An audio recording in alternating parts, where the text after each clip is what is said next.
Never had one lesson. Cleaned out a whole rat hole. Hello?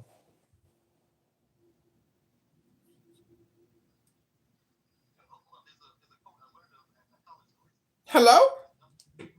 Nothing new under the sun. Hello. Everything that is has already been.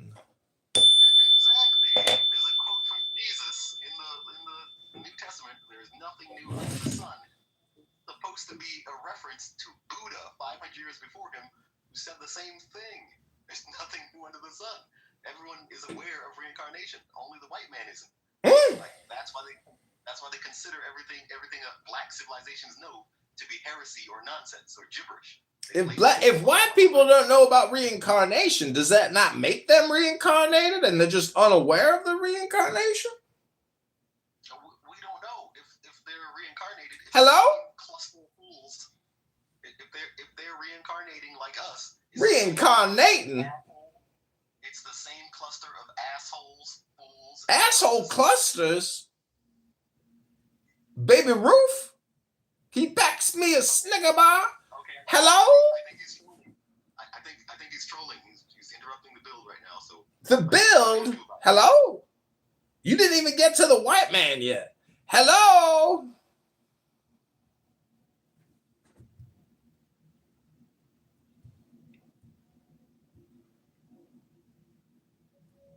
Hello? I'm gonna let that shit Christian build up. Hello? Yeah, $100. That $100. Hello?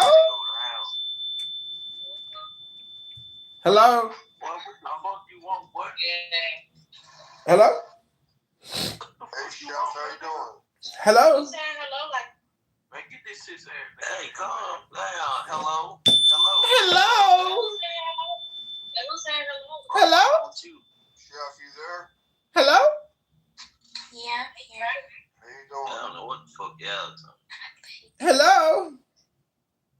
Hey, bro. Hello? Hello? Hello? Hello? Hello? Hello?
Touch of a hand, words inside, understand, golden dust over us, every night turns to trust. Hypnosis, hey, I got it in my freedom. Rewriting every fear I've lived. Surrender is the kind to lead. When I exhale, release my mind. Hypnosis, hey, I got it in my freedom. I'm sinking with the pulse, I'm receiving. Eyes open to a shimmering sky. Oh, lawyer.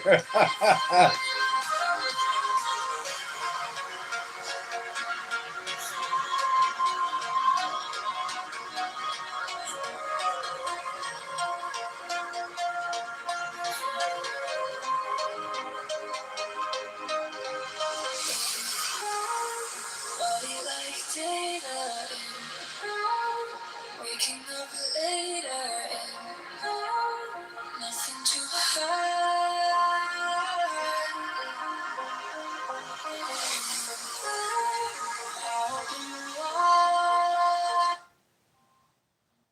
Hey, Mom. Good morning. I saw a wonderful picture of you. Oh, You great. sent to Samantha, Nice. and you were notifying you were writing in your Yeah. name for the election. That's right. Write-in candidate. How you feel? I feel good. Yeah, you feel strong? Yeah, I got to go for a run. It's been so cold here. I've been trapped in the house for like 3 days. Aww. Is the sun shining today? Yeah, the sun's out right now. I got to get moving pretty soon. What are you doing? Oh, I went for a walk, and I just came home and made walnut date balls. Oh. They're good, healthy protein snacks. Mhm. Kind of nice something to have something with your coffee. And I'm going to look at using baking cocoa, or it's baking chocolate. Mm-hmm. See if you can make brownies out of that. So when Samantha comes for her birthday, Mm-hmm. I have something to have coffee with.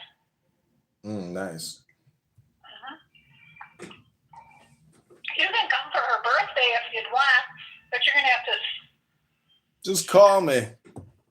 I'm in the middle of campaigning here for the March 17th primary. Oh, that's pretty close. Because she's coming the week of her birthday, not a week, only 4 days, but 2 of those days are travel. What else is new?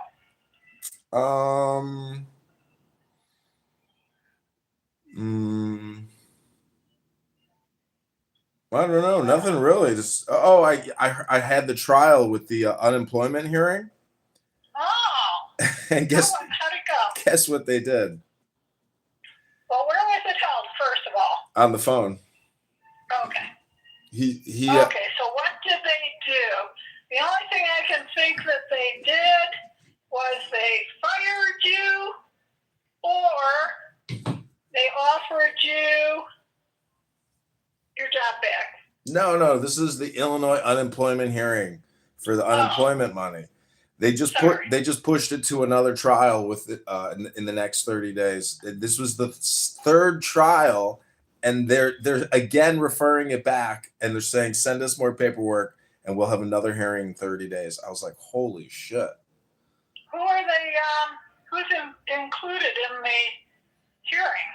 Myself and my former manager. He showed up to the phone call. And then a mediator, right? Yeah, judge. Well, how did you feel the party that was there to testify against you? How strong did you feel he was? They didn't even get to him. He just said, yes, Your Honor, 3 times, and that was the end of it. That's weird. I know, it's so weird. And he was screaming. I was like, well, the paperwork says that the judge supposed to be providing over this, his name is Kathleen. And he's like, well, she wasn't here today. So I decided to do it myself. And I know what I'm doing. So you ain't got to worry about anything. I was like, holy shit, this guy's crazy. That's because he didn't want to be doing it, and he's being forced to it. So I just said, yes, Your Honor. Yes, Your Honor. Yes, Your Honor. Yes, Your Honor. Yes, Your Honor. What were the questions he was asking? He was asking why I filed late. And my response was, I called and your website was down. And I faxed, but, you know, I heard nothing back. And then he says, well, you got to write in, you have to send in the physical mail. And that's the problem. I said, you know, like, there's just no, so anyways, I just have to send them a package of exhibits. And then we'll have another conversation. Do it. Because I had a hearing like that where it was a mediator, but she was acting as the judge. Mm-hmm. And I had all my paperwork to reference, and I had all the receipts. I had everything. Yeah. I did that twice, having everything, and I won. Mm-hmm.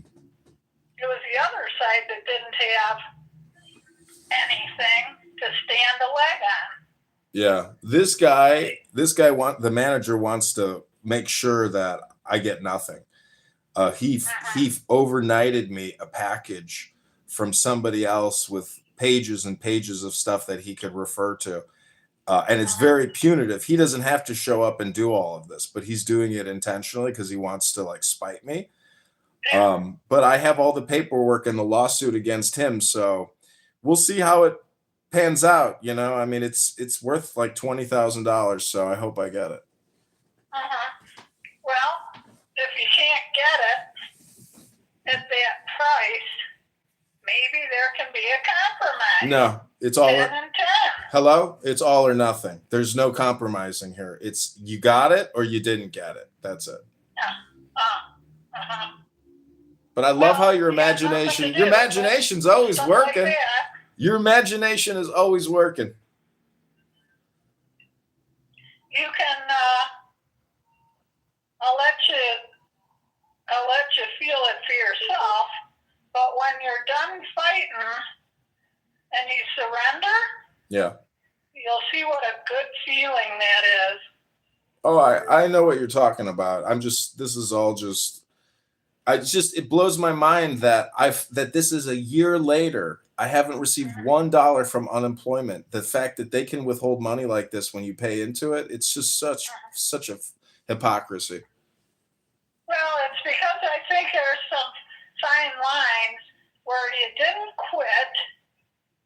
You were given multiple occasions to talk to them. You didn't, and you kept the fight going, but you weren't addressing them. I know that. You told me so. So it's kind of... No, I kind of feel like they're dealing with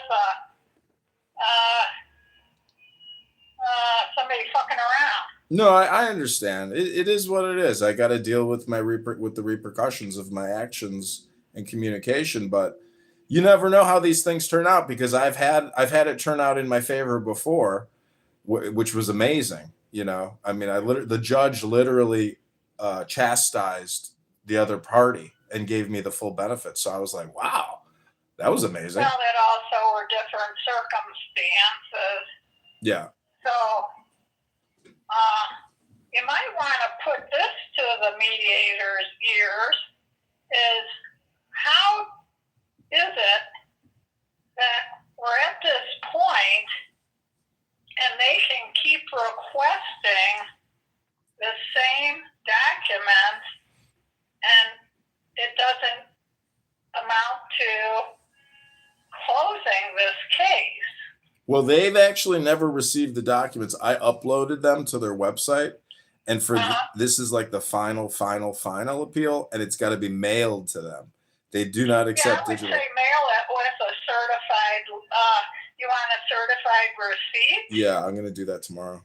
Then you've got it. Yep. That's really the only way that you got something in your hand that somebody on the other end received it. Yep. Doesn't matter who received it, because that puts that person in the place that needed to take it to the person that the name was addressed to on the envelope. Yeah, I also have to send it to the former employer as well. They have to be informed. It's like a real trial, like it's discovery. They have to also receive the information.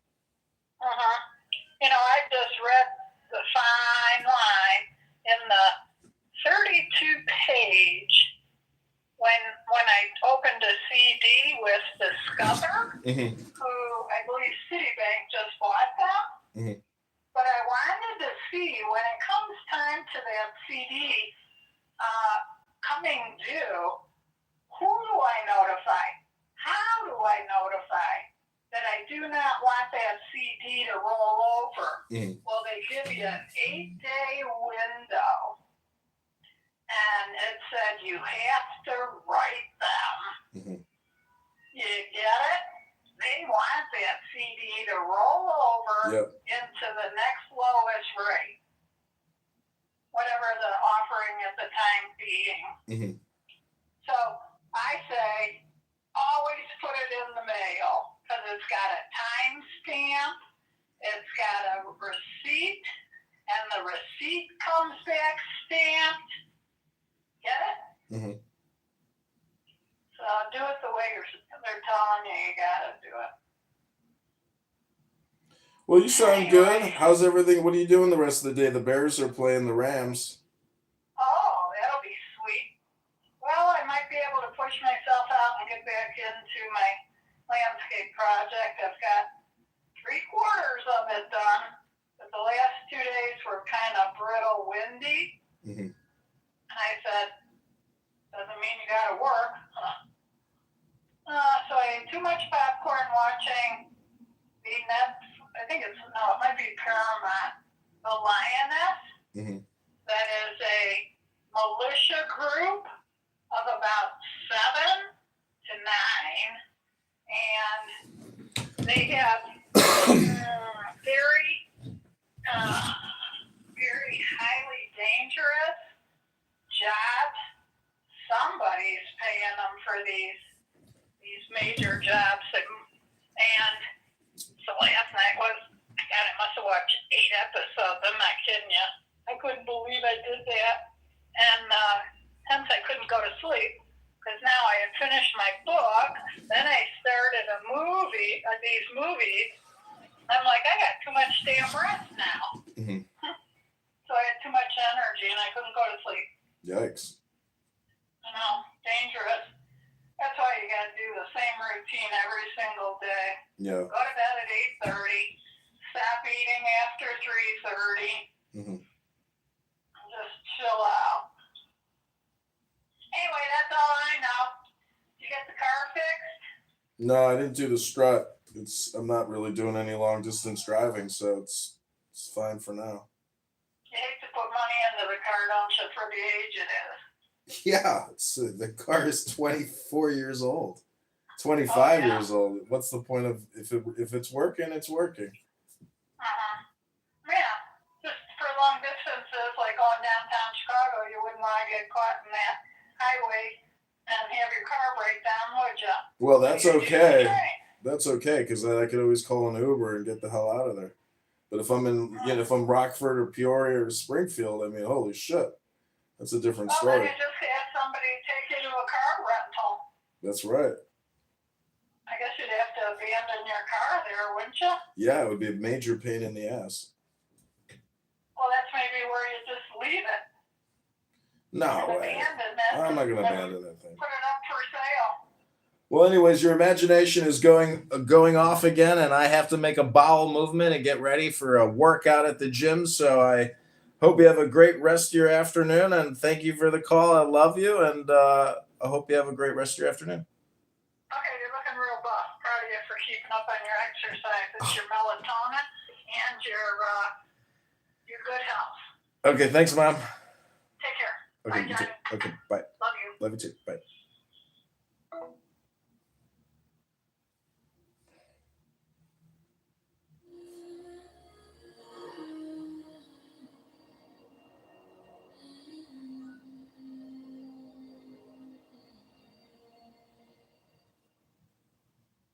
Take the deepest breath you've got.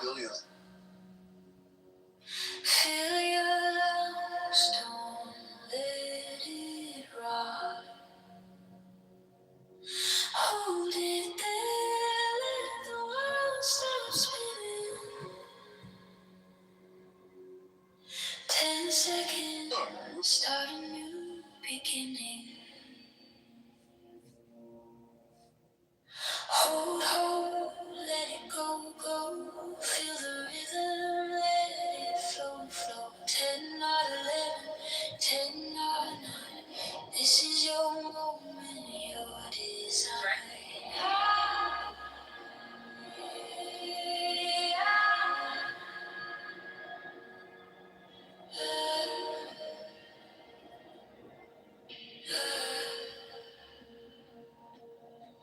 Feel the air, it's soft like silk. A quiet tide, a glass of milk. Close your eyes, let the calm sink in. A gentle storm beneath your skin. Hold, let it go, go. Feel the rhythm, let it flow. 10, not 11, 10, not 9. This is your moment, your desire. Hold, let it go, go. Feel the rhythm, let it flow. 10, not 11, 10, not 9. This is your moment, your desire.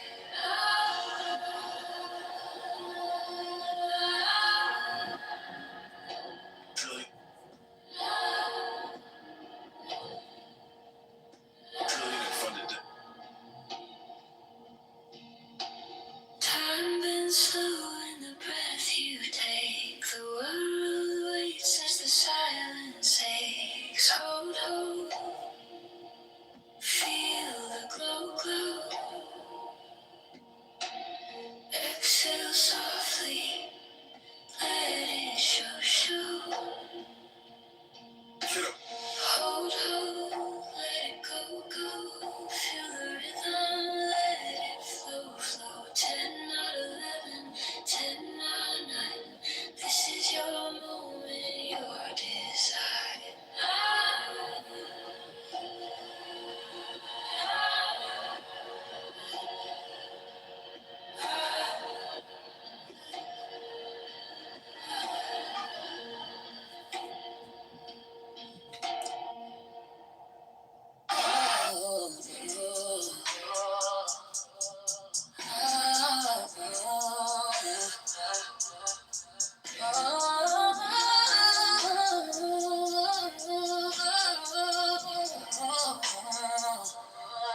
Take the deepest breath of the day. Over 10 seconds, 10, not 11, 10, not 9. Hold. Let it go, let it go, let it go, let it go. Stop thinking in your problems. The more think, the more you speak, the further from the truth you will be. Take the deepest breath of the day. Over 10 seconds, 10, 9, 10, 9. Hold, let it go, let it go, let it go, let it go. Hold, let it go, let it go, let it go, let it go. Hold, let it go, let it go, let it go, let it go. Take the deepest breath of the day. Over 10 seconds, 10, not 11, 10, not 9. Hold. Let it go, let it go, let it go, let it go. Stop thinking in your problems. The more think, the more you speak, the further from the truth you will be. Take the deepest breath of the day. Over 10 seconds in, out of 11, 10, 9, 9. Oh, oh, oh, oh. Let it go, let it go, let it go, let it go. Oh, oh, oh. Let it go, let it go, let it go, let it go. Oh, oh, oh. Let it go, let it go, let it go, let it go.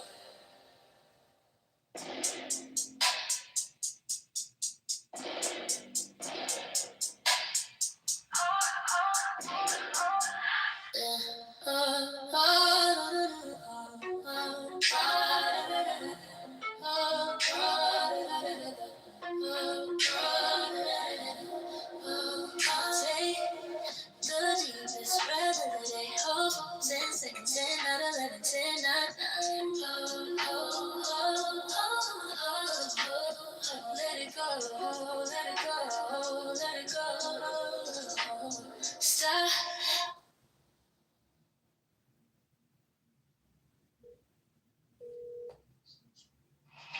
Hey, John. Hey Daniela, how you doing? Okay, how are you?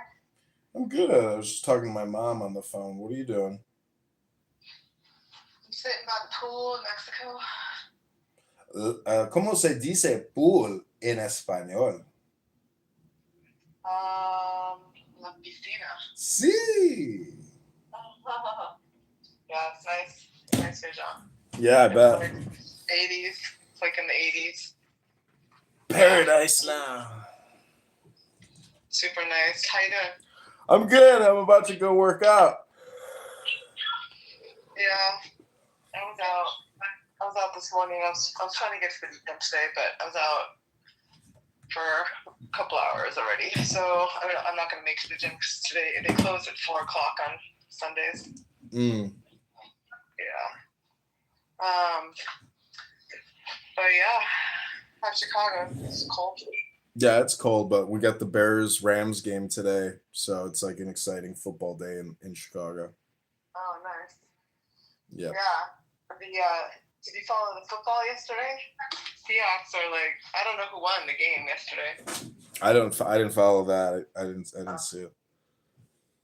I think we might be going to the Super Bowl. I'm not sure who won the game yesterday, but Seahawks are doing pretty well. Well, how's life in general? Good. I'm a write-in candidate for Congress.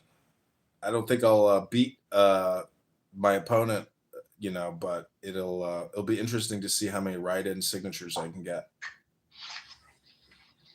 Are you trying to raise money though before you just get on there as a write-on? I've been raising money since August. Did you raise them? How much did you raise? $700.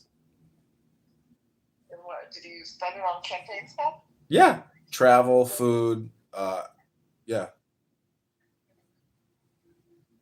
Well. And circulators. What's that? People that work for the campaign, they went out and got me signatures on my petitions. Oh, I see. How many signatures do you have?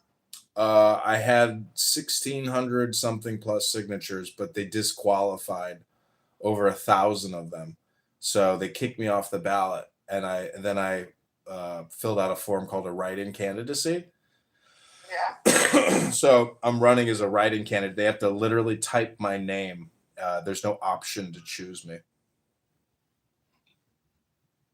So it doesn't sound like you have a very good chance then.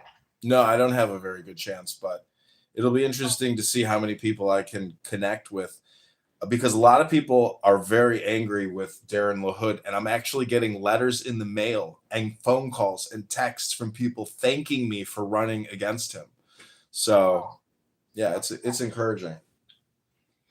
I mean, if your name was on the ballot, then Yeah, you would have had like a good chance. a good chance, because so many people would have flipped. A lot of Democrats would have voted for me because they don't want him in Congress anymore. Yeah, because most people just choose, I think, either Democrat or Republican. They don't know anything about whoever is running anyway. Exactly. They just choose their party. Yeah, they just choose the party. Yeah. Well. It's all right. I gave it my best shot. I got no regrets. So what what are you doing? Are you still working right now? Are you retired or what? No, I got 2 pending lawsuits worth $230,000. We're gonna see how those play out, and then figure out what I'm gonna do. If I'm gonna try to start applying for jobs or moved somewhere. I might move to Miami, to South Beach, or to West Palm Beach. I don't know. I think since I don't have a job here, I might as well move to a nicer place. Yeah, I don't know why you're still there. Chicago's like, Yeah, I don't know. it's terrible. It's awful. It's horrible. Yeah, I mean, it doesn't excite me. That's for sure. I mean, you got like one of the cities with like the most crime in the nation besides Seattle, and then you got like this huge black population, right?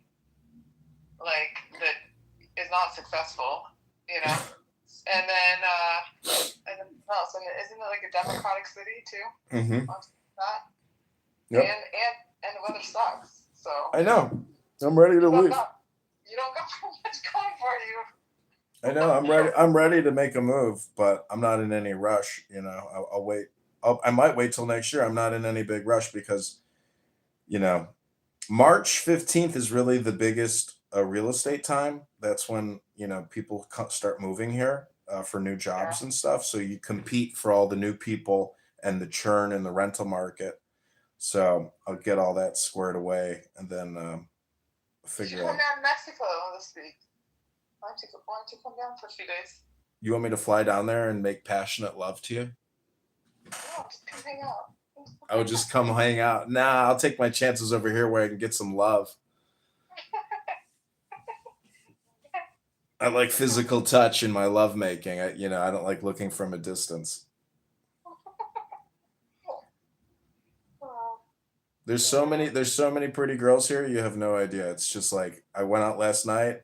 I mean, all these girls are in college, but they're just so, beautiful. You're like, wow, just incredible. Aren't they all covered up though with the weather? In Chicago, they come dressed out like skanks. Do they? Even in the cold weather, they freeze. They just got no pain. They don't even care. They're crazy. Do they wear a jacket or no? No. They wear skirt. I mean, it's just crazy how these girls, it's dangerous. If the car breaks down, you could have, severe hypothermia and skin damage. Really? Yeah, it's dangerous. You gotta, when you drive, you gotta. Get around, but do people just Uber everywhere? Uber everywhere. And late at night, there's no Ubers, It's crazy. They kick everybody out of the bar. And there's not enough Ubers for everybody. So you got crazy people out there holding their arms, freezing to death, praying for an Uber. Yeah, that doesn't sound exciting. Yeah, it's horrible. I don't want to live here anymore. I want to live in a warm weather climate. I am going to move. I'm not going to live here. Everybody who moves out of Chicago to Florida or Arizona or California, etc., they always say I should have done it sooner, and they're so happy they did it. I've been telling you that for years. Yeah, but you live in Seattle, which is like the biggest. Your mayor is an open communist. Like you live in the most effed up city one of the most effed up cities in America. Yeah, I know. No, I agree with you, but I'm not really there like that much, and I try not to be there. Actually, I can't stand like the way the city is like run and all that. But I'm in Mexico. I've been here for like a month and a half. Wow. I got a few days left, and then I don't know. I mean, it is beautiful here. Like it is like the weather here, John. You would love it. I mean, I got to take a video and just send it to you. But it is the most perfect weather in the winter of like any place like in the world. I mean, it's in the 80s during the day, like low 80s. It's not like super hot, but like hot enough that you're tanning, like hot enough, but not like unbearably hot. And then the evenings at night, it's like in the 70s. So literally, yeah, like I'll come out of the gym, like if I do work out in the evening, come out of the gym, it's warmer outside than inside. I mean, no jacket, nothing.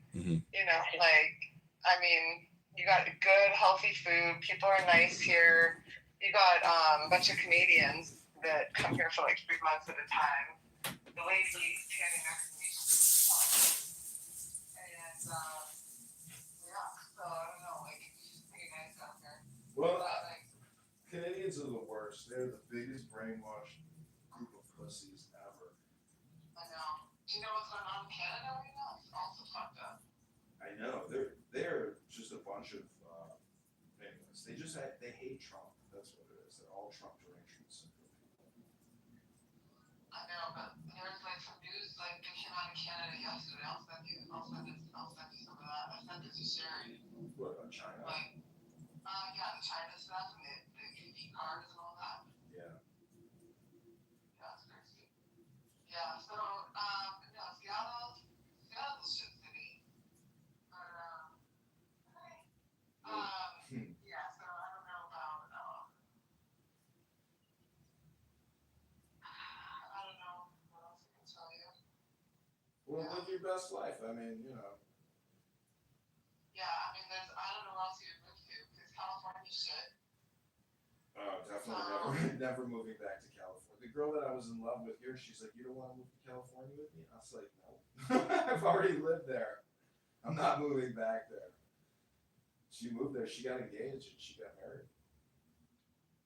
Who's that? That was girl in Chicago that I proposed, or I said I would love to marry you, and then shortly thereafter, she got a new job. She moved. This was like 5 years ago at this point. But yeah, I told her if you move to Cali, maybe you'll meet some rich software executive at Facebook, and I swear to God, I think that's what happened.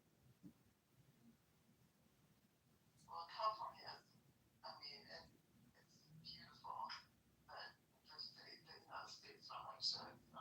Oh my God, the homeless population, the debt, like fuck that whole place. It needs to be torn to the ground, and people need to be put in prison. The whole place is corrupt. These liberal Democrats are nothing but traitors and terrorists and scam artists. I know. The fraud that has been uncovered just in Minneapolis, that's just the tip of the iceberg. I know, it's so bad. So yeah, I mean, you got Florida that is run, well, like I do love that governor. Yeah.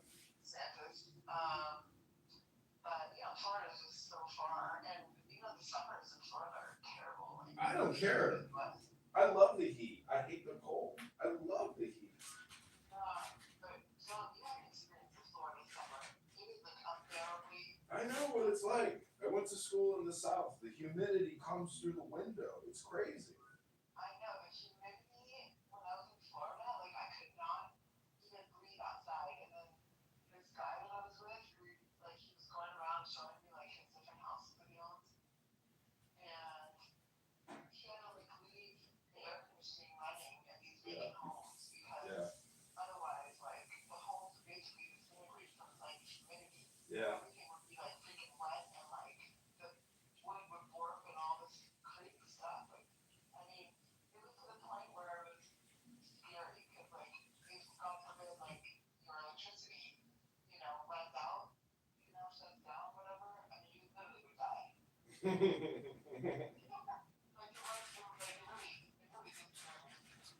Yeah, well, I've never experienced anything like that. I don't care. At least it's managed by normal people. The police are normal. Everybody's more normal there. And my dad already lives there, so. I was going to say your dad lives there, right? Yeah. Where? Boynton Beach. Where is that? It's near West Palm Beach. Is that where you're going to go to? Is he close to him? Yeah, West Palm Beach, where all the Jews are at. Does he do anything Jewish? Yeah. Does he? Yeah, he's married to a Jew. I know. I was just wondering if he's involved. Yeah, my dad's very religious. He loves God. Yeah, I mean, yeah. We are my family on my dad's side are all rabbis. Yeah, Kitover means Kitover. That is good in Genesis, and the first Kitover moved to Israel in the 1700s. We're early Zionists. My grandmother was a hardcore Zionist who worked herself to death, giving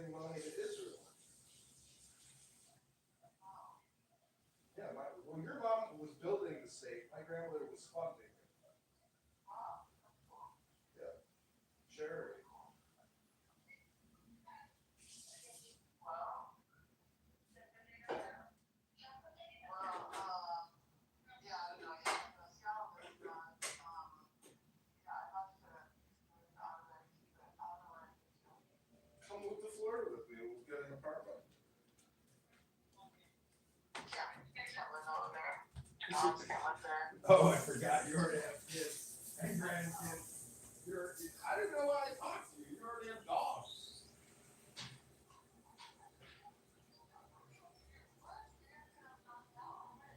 Just tell you, it's like impossible to date people with all these dogs. Like one dog, okay.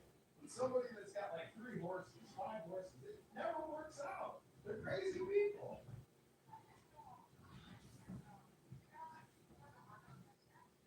I saw. I was like, what?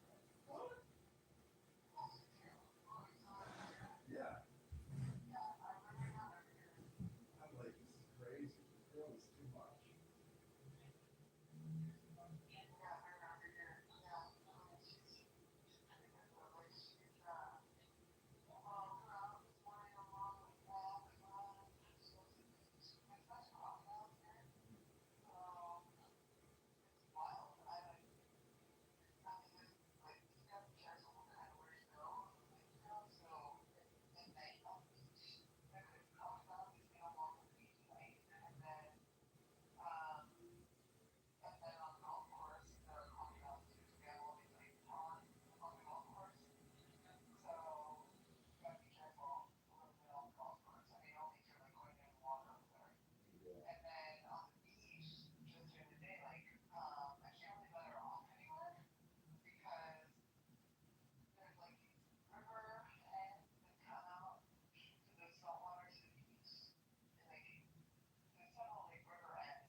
Well, you know, if you want to solve all your problems, you can just, feed the crocodiles. Bye, baby. I love you. Good luck. Me turn into crocodile poop. No. I know.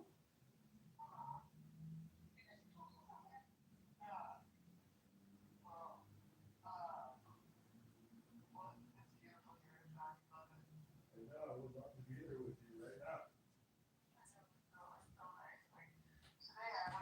take her on a hike, but it's kind of a long way. Like to get to this hike, you gotta take a taxi to where like get into a little fishing boat, and then I gotta catch a fishing boat, and negotiate with the guy to like take us to like this bar beach that's like 20-30 minutes away, and then from there you take this hike to a waterfall, and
as a man to make it happen.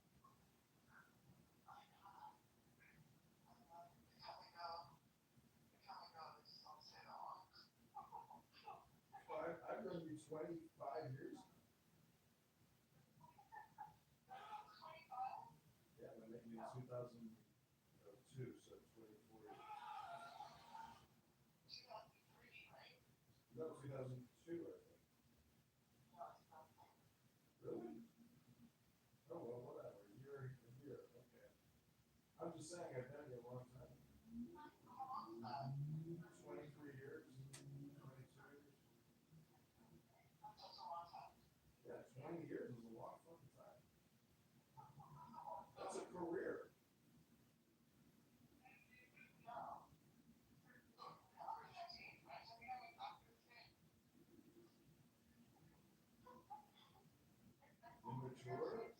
Immature and childish.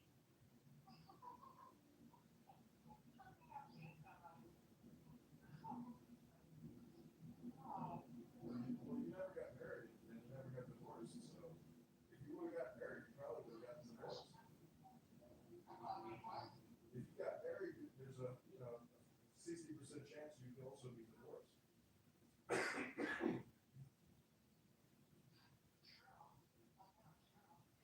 It's crazy how many women on these dating apps are single mothers and are recent single mothers. That means that they didn't even didn't even last a couple of years with the guy they had a kid with. So it's like, it's crazy that they're looking for some other guy to feed her and her baby. And you're like, why would I want to date somebody with kids? It's crazy.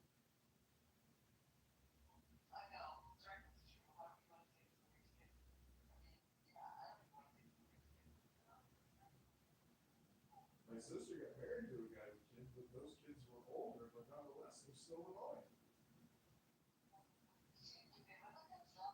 I think one of them still lives with him. I think she's doing good. She doesn't really tell me much.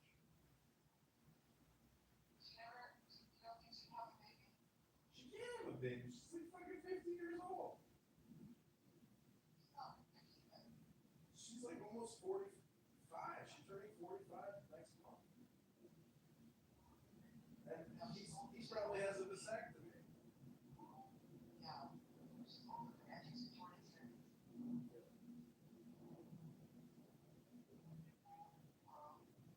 She was born in 1979.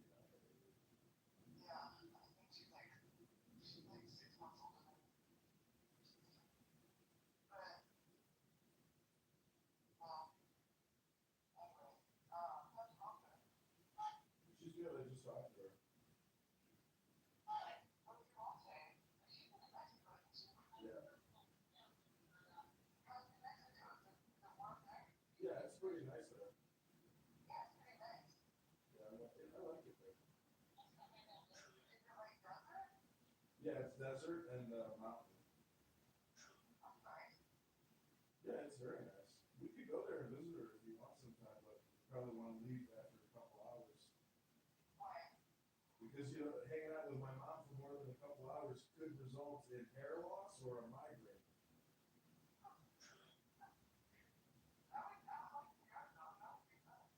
Yeah. It's fun, man. Is it like Arizona? Yeah, it's just like Arizona. So we've got mountains and hot desert, right? Mm-hmm. Is your grandma still around? Yeah, she's still alive. She just hit 100. Yeah.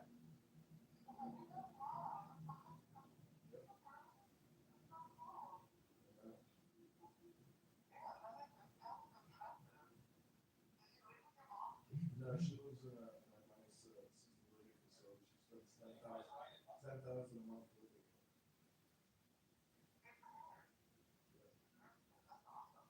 Yeah.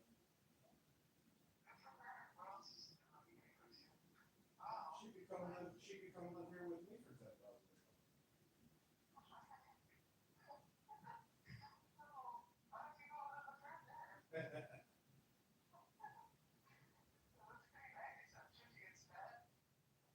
Yeah, yes, she is. She's got it going on.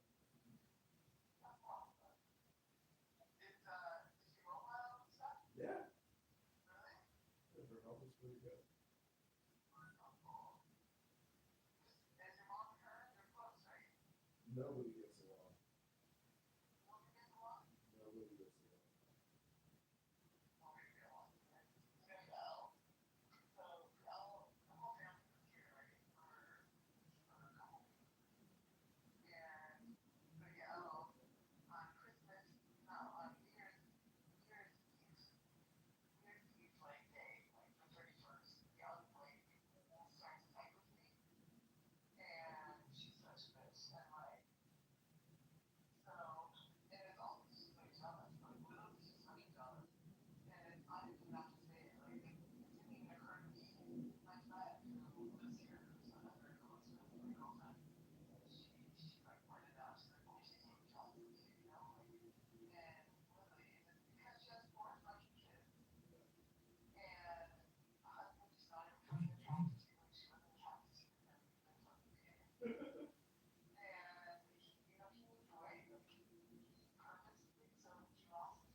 Danielle, he's working on not having to hang out with his wife, who's probably causing him stress. He's like, well, fuck it, I'll work out every day.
talk to her again, but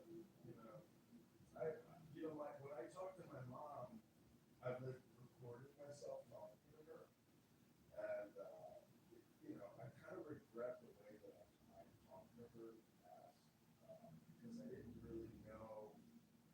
Basically, she calls me up to get her guilty, she talks to me like she's on a conference call with friends, or people who are just having conversations. I'm just saying that I now am not. I don't get angry when I talk to her anymore because I don't think she's even aware half the time of My mom is just very imaginative. She'll just start making shit up all the time, and it's just her imagination. It's just her brain working. So I just don't get angry anymore, and actually I'm just happy because I don't get angry anymore. In the way that I used to. She can't push my buttons. I'm just along for the ride. There's no reason to have conflict with her. It's just let her be. If she wants to be a horrible, awful, terrible, obnoxious person, just let her do it. I'm not getting angry about it. Yeah. It's just live your best life. Yeah, well, this is different. This is I mean, it's literally she was riling my parents up, and New Year's Eve has me on the floor, just not only bawling, but she broke her fingernails, trying to defend myself, and hurt my dad and her jump on me. It's and the whole thing she started it, and she's such a bitch. Literally, she already has some stuff against her. So, when I get back from the talk, she'll report this incident. Just let her go. I told her, you know what, and I'm way stronger than her, and I'm training to be a ninja, so This is so childish. It's like you never grew up from being 12 years old or something. No, it's I'm not gonna ever. This is the second time she said this shit, and I'm not gonna let this. That's why I was next time it's gonna be broken bones, she'll just throw acid in her face or something. No, you yourself are your own worst enemy. The fact that she is physically assaulting you is bizarre, insane, and crazy. You need to take a step back and let your sister cool off, because she's using you as her punching bag. Because she herself is so fucked up with stress.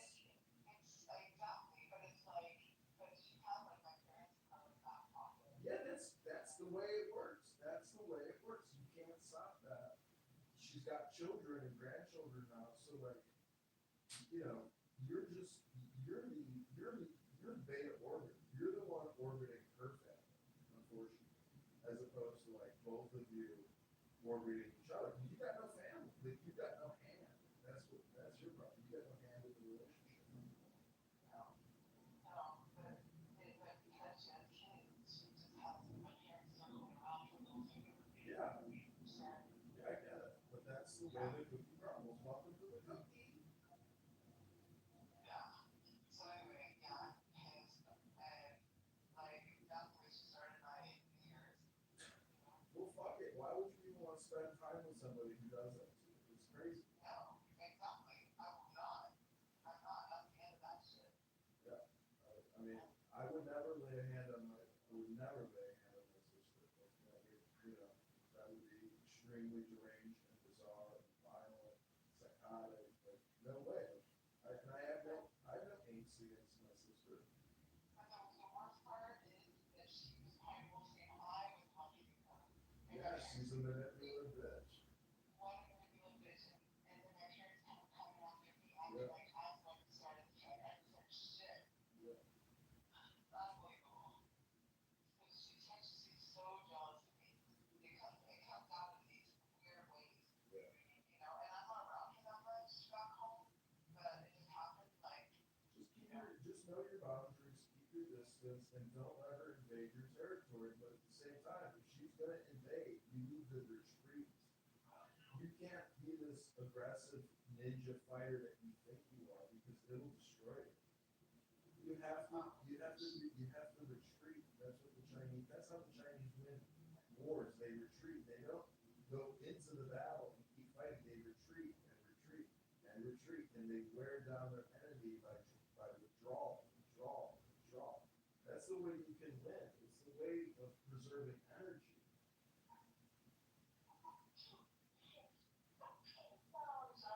I'm telling you, you don't have wisdom, Daniela. You are as stupid as your sister. That's the tragedy.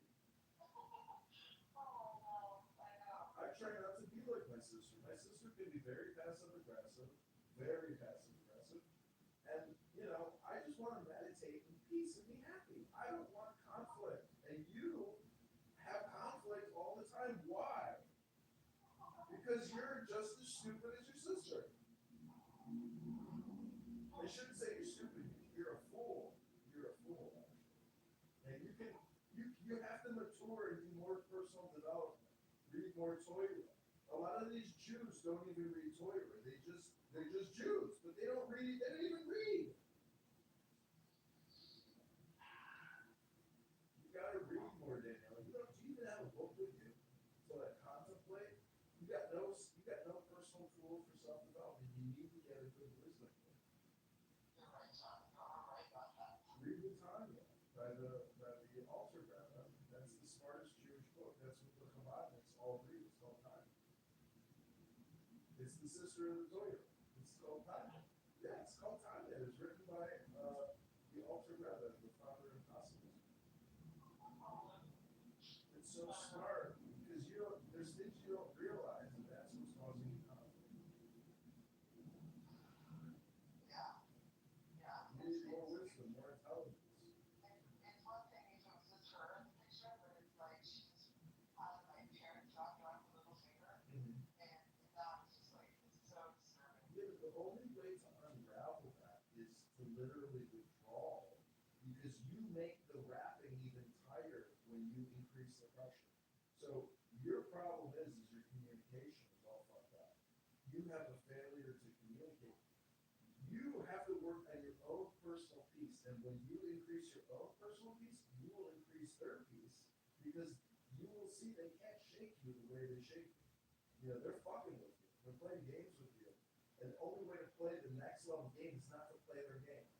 It's to transcend what they're doing, because they're stuck in their own stupidity.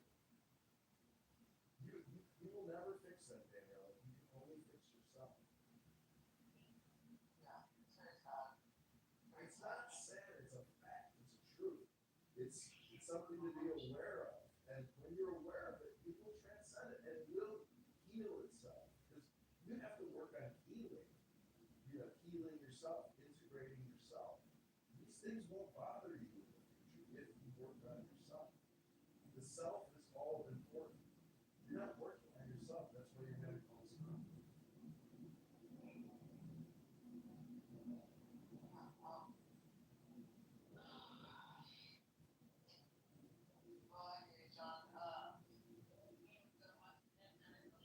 It's a misery. You got a beautiful family. To have all this conflict is a tragedy. You can be so. It's beautiful because it's rare. You have nieces and nephews. Your sister can bring the 4 children. That's a miracle.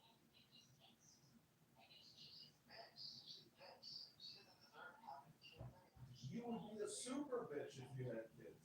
You would be the biggest bitch in the world. That's what bears do. Mama bears are going to ferocious. Mama bears are violent. They eat anything.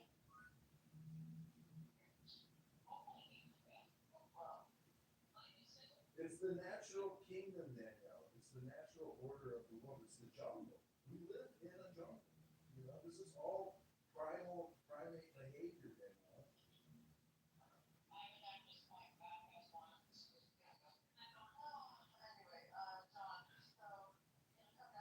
No, I'm exhausted. You're stressing me out. I gotta go to the gym. Okay, take care.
because the national debt adds a single, it stacks up like plates in a sink, and eventually the sink overflows. You can't just pop around and you have to turn off the tap. Anything.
evolution, right?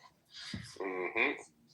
So we don't have more humans. Our race declines. Therefore, it is a negative. Beneficial. It's not beneficial to the collective. So as a human family, we start to die out. That could be that is one like naturalist argument against it. Yeah. Which even an atheist will not like deny.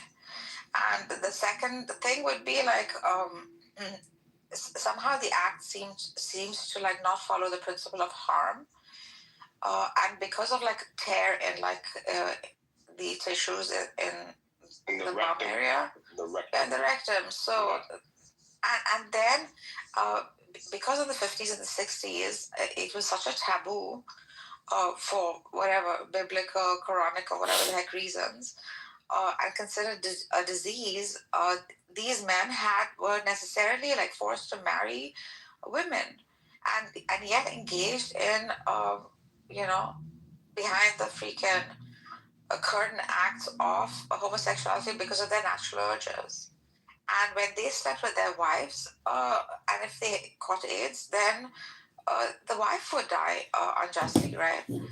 Because there was no, good enough cure at the time. So that could be like another reason of like one can make the argument for injustice. So it's not beneficial for the collective. I've really thought about it. Yeah, those are good points. But however, like discrimination, otherizing, killing, freaking electric shock, therapies that were being done in the freaking 30s and 40s and 50s, 60s. This is inhumane. And where we are now, I think with the homosexual community is the best that they have been in. And they've enjoyed.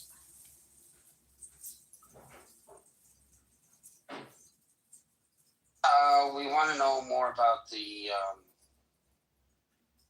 stuff going on in Iran. Why is there such like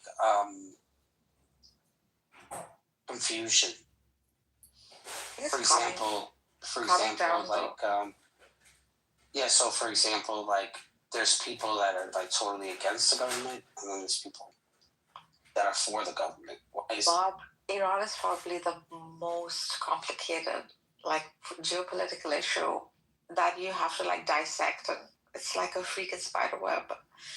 It's so intricately built, and yet, like, with a single freaking stone or injury to the web, the whole thing collapses, then makes itself up, collapses, makes itself up.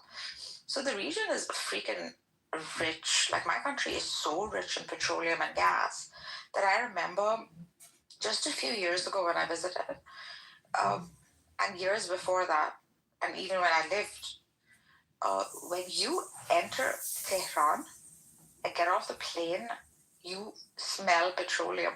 Like, you get that, the whole country smells like freaking a gas station. And gas also is free, like the gas at home that you use to cook your, food with. Everyone from like whatever 50, 60 years has been just getting free gas. So the region is very rich in resources. However, with going off the replacement of one man with another, which by the way America helped do, the getting rid of the Shah and bringing in of Khomeini, when Khomeini turned his back to the West and said F off, we're not going to be, or whatever, we're not going to be subjugated. Sanctions began, detachment, otherizing, whatever. And this country has been self-sufficient for the past, 50 years. What you see now is not just the application of Islam gone bad, but a product of like a 9-year freaking long-ass war, okay, which led me and my family to leave the country. But also, and by the way, the quick rebuilding of it after being completely destroyed after the war. However, the corruption that has set in within the system, the sanctions that have pressurized people like so much that they can eat meat like just once a week. And similarly, in the time of Shah, the uprising happened because the poor started to call out. He would have these huge banquets and call all international guests and Persepolis and have like cutlery made of gold and all this lavishry. And on one side, and then poverty amongst like people in villages on the other. Uprising in Iran has always happened by the lower, the lower income classes. So this again is happening. However, there's also like no social freedoms were given to a group of people who are just innately built free for philosophy, for art, for sciences, for, you know, we seek freedom way more than someone in Saudi Arabia or someone in freaking any Arab country. The temperament of the country is set towards freedom. And when you take that away and enforce like principles such as freaking hijab, say, for example, even on like Christians and Jews and stuff, although worn very badly, like it doesn't serve the purpose, right? It's just like a thin piece of cloth on the head because it is the law. There's gonna be an uprising, you know. Pockets are empty. Freaking social freedom isn't given to the extent that it is desired. And then you have external pressures such as America and Israel and God knows how many other countries, and factions that are Iranian outside of Iran that want it to topple, such as like Mujahideen Khalq, many others who wanted power in Iran right after the Shah or the king, the monarch. That's what's happening. And all of these other groups, along with all others that are interested in the region for whatever reason, are waiting for a topple so something new comes forth. That's what it is. And there is brutality, there is tyranny, like amongst the government agents and how they freaking treat protesters. Now, can we say there are other agents within it that are like, you know, allowing for this to happen? Yeah, sure. Plus, Iran has had its proxies that have been helping like downtrodden countries that needed help over a long period of time, for which like such as Palestine, such as Lebanon, etc., the Houthis in Yemen, etc. So then the Iranian people are like, why are these millions and billions going outside of the country to help like others whilst you're not helping your own people? I mean, 10 years, 20 years, it's fine, but over like 40, 50 years that you're doing the same thing, people are going to have an uprising, right? And the other fucking shitty thing they do is to cut off the internet whilst like the diaspora is shitting bricks, thinking like, where's my mother? Where's my freaking aunt, my grandmother? You know, they could have just been, whatever, shopping outside and gotten hit, God forbid. So there's a lot of anxiety too that happens during these times. Yeah, it seems kind of stressful, man. Yeah. I don't even know where to begin. And I believe Hashemi was telling me yesterday, one of my Iranian friends, he's like, fuck, man, they're like turning off the lights, okay? And they're shooting in darkness. But think about it. Like, at least when you have the freaking street lights on, you know that you can duck somewhere. Or that, you know, you've tried hard for your survival. Fuck, you don't know when that bullet's gonna come get your head. Yeah. Do you realize the free fear? Well, yeah. Yeah, I mean, if they allow it. It's fascism, that's all it is. In the name of religion. You don't think they're gonna run out of money? Are you kidding me? These guys are built of millions, billions. Yeah, So all of Rafsanjani economy. But they could. The U.S. government could give sanctions where they'll eat up their reserves in there. Of course, the poor are going to run out. The poor are going to run out, not the government agents.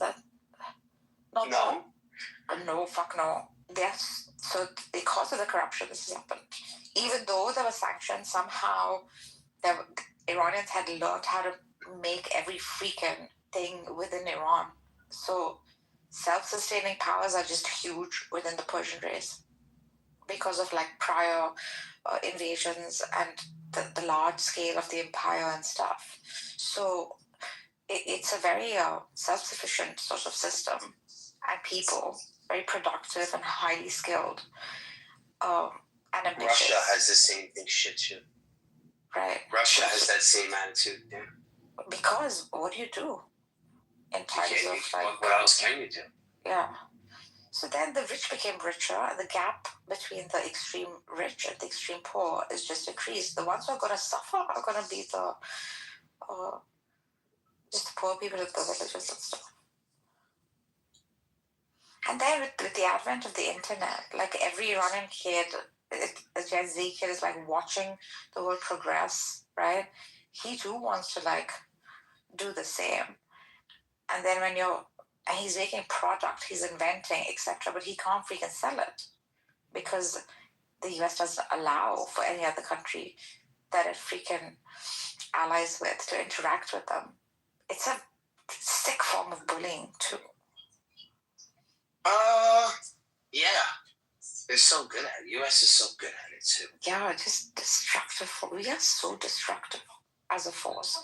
We are not good with nation building, but we're great with nation destruction. Well, this is why I try to tell you, man. That book that they follow is the main problem. Because it's designed for the people to fail. I mean, look at it. That's what I'm trying to tell you, man. The more and more I do research on this stuff, and I'm not trying to say it's like, oh, because he's fake or he's a fake prophet, I'm trying to shit on them.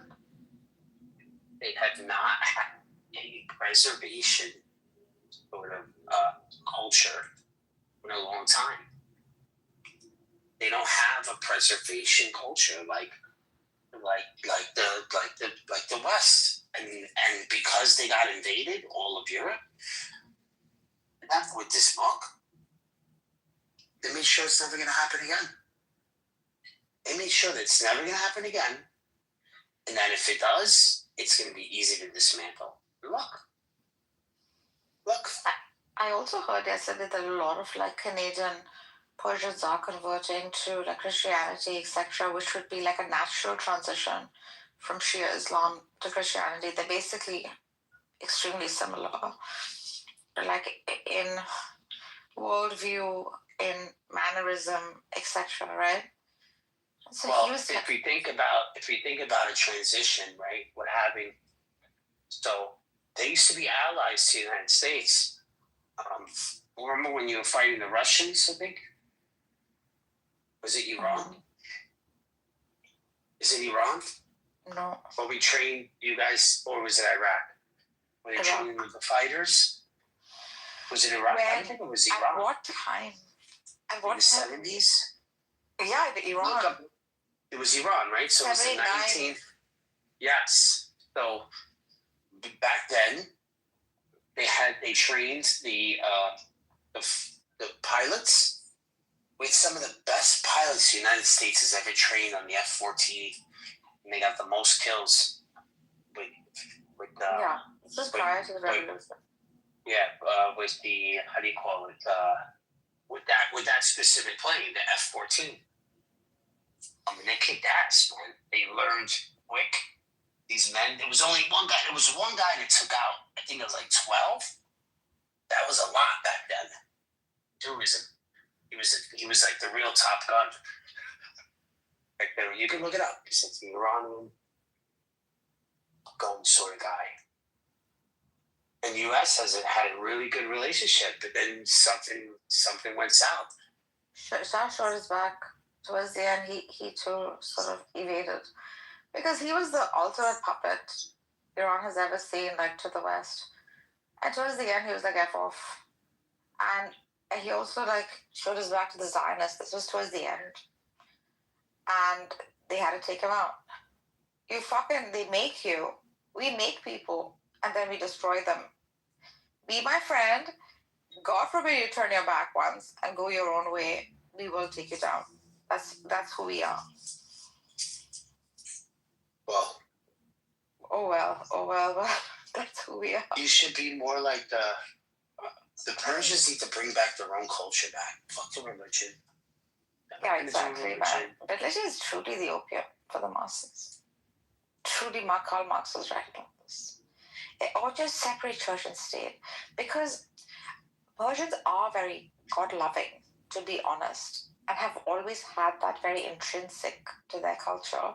Whether they've been Zoroastrian, Christian, Jew, or any such thing, there's always been an affinity for this thing called God. It's not a godless society at all, right? It has affinity for God as a principle, or spirituality of some sort. You've always seen some form of it or the other from, like, time immemorial in its people, in my people. So when and that element of godlessness or atheism is not befitting. You know how certain personalities cannot be not godly? Yeah, so countries are like that too. Works well perhaps with, like, communist countries and stuff where there's no drive for God itself. Like Sweden. Correct. Even China and these places. There's just no drive for that. Worship or love or philosophy or things like that. Analytical society. But the philosophical societies or peoples will always have an affinity to this thing called God. And surely a godly society is way better than a godless society in some form or the other.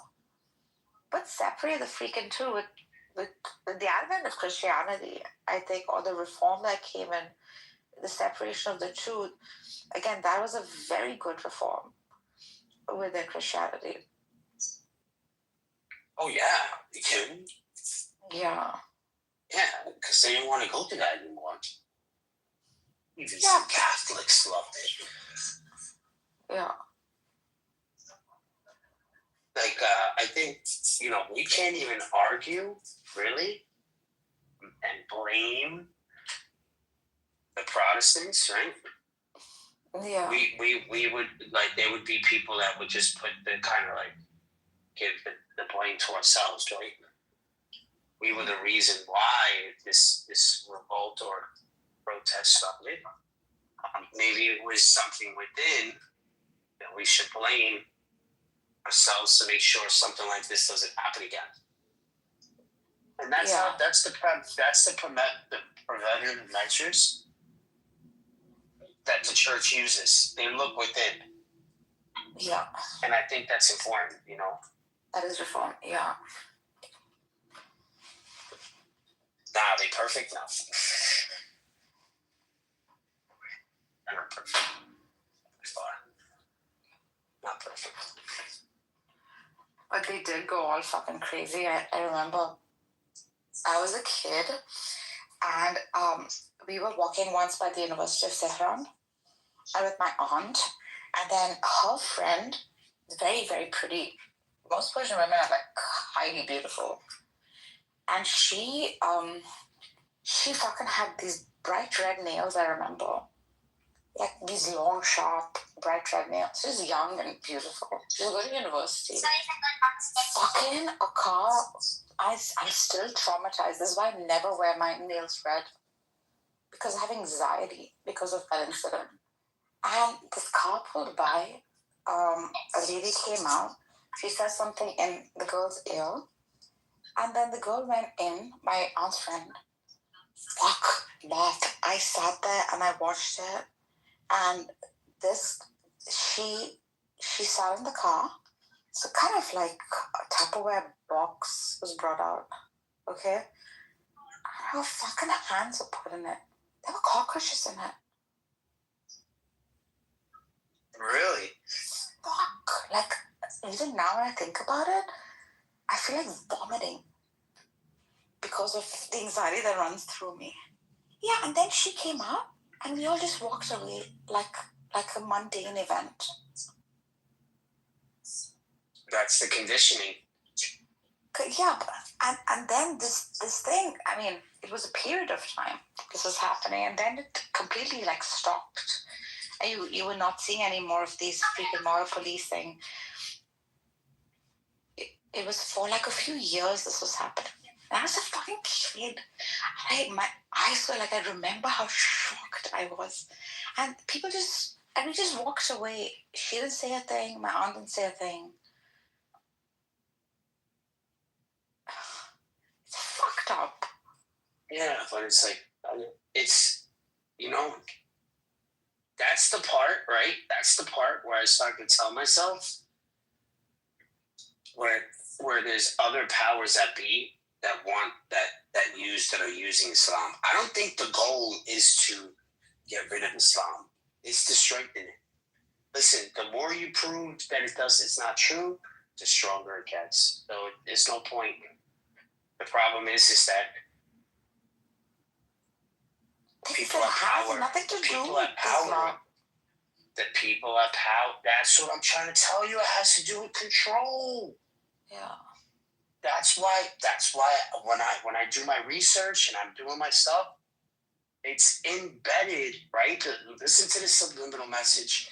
It's never been changed. It's exactly like it was in the beginning. They're going to hold to this with no evidence whatsoever. They're going to hold to this, and that is the subliminal message, man. It's deeper than that. I'm telling you, a lot of people see this with the Bible, too. That's why when they look at this text, they're like, man, this has been modified. This has been controlled by somebody. There's just no way how cryptic it is. It just keeps changing. It's made for a specific audience, Mm-hmm. Like even till today, I see any chick with red nails, I just put my head down and turn my head away. Like that's how impactful things like these are, I think. It is control, obviously. Christianity has this. They have Christianity has people controlled. Look at the U.S. Look at the U.S. Everyone pays their taxes. Everyone minds their business. It's a consumer reality. It's not a real Christian state. America I don't think it can qualify as like a real Christian state. What were Christian states, like godly states, were probably during the Victorian period. And then for a few years that followed it, European societies, 18th, 19th century and prior, like these actually enforced and enacted and lived that way. Now, were there freaking mass killings, massacres because of differences in thought within Christianity? Hell yeah. Yeah, but I don't think Christians are killing as much as the Islam people. Yeah, definitely. But they were concentrated killings for a short period of time in history, but large numbers, and then it died out because I think Christianity soon realized that, at least the papacy realized this is not the way. The numbers would dwindle, and just this is not the way of the Lord. But it's the way of Islam. Yeah, Islam does it.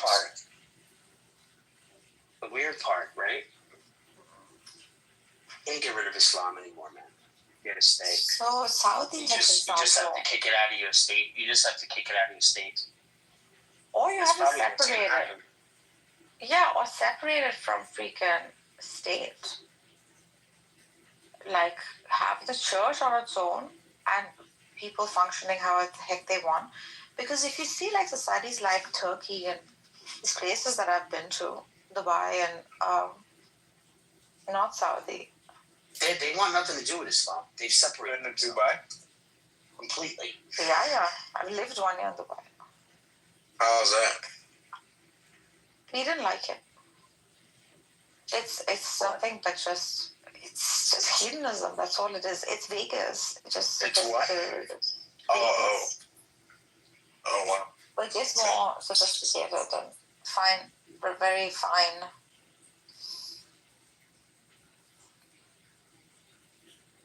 And you're living like in a very rich culture of like India, and these people are very hospitable. And that's like the whole country. And that's the whole area because it's small, right? It's not really that big. It's tiny. It's like yeah, it's Qatar, and yes, it's basically a Jersey. But the advantage is Nala, for example, no freaking anxiety of theft. I remember once, we got our washing machine from the mall, left it outside the store, came back in the morning and picked it up. Just we left it in the mall somewhere. And because no one touches your shit. Like, you can leave your doors freaking open. You think that's We'll come back that's in the like month and mainly? no one would have touched it. You think that's mainly due to like? Punishment. There's just a lot more punishment. Gets more. Yeah, you're bigger hand. For richer people in that area.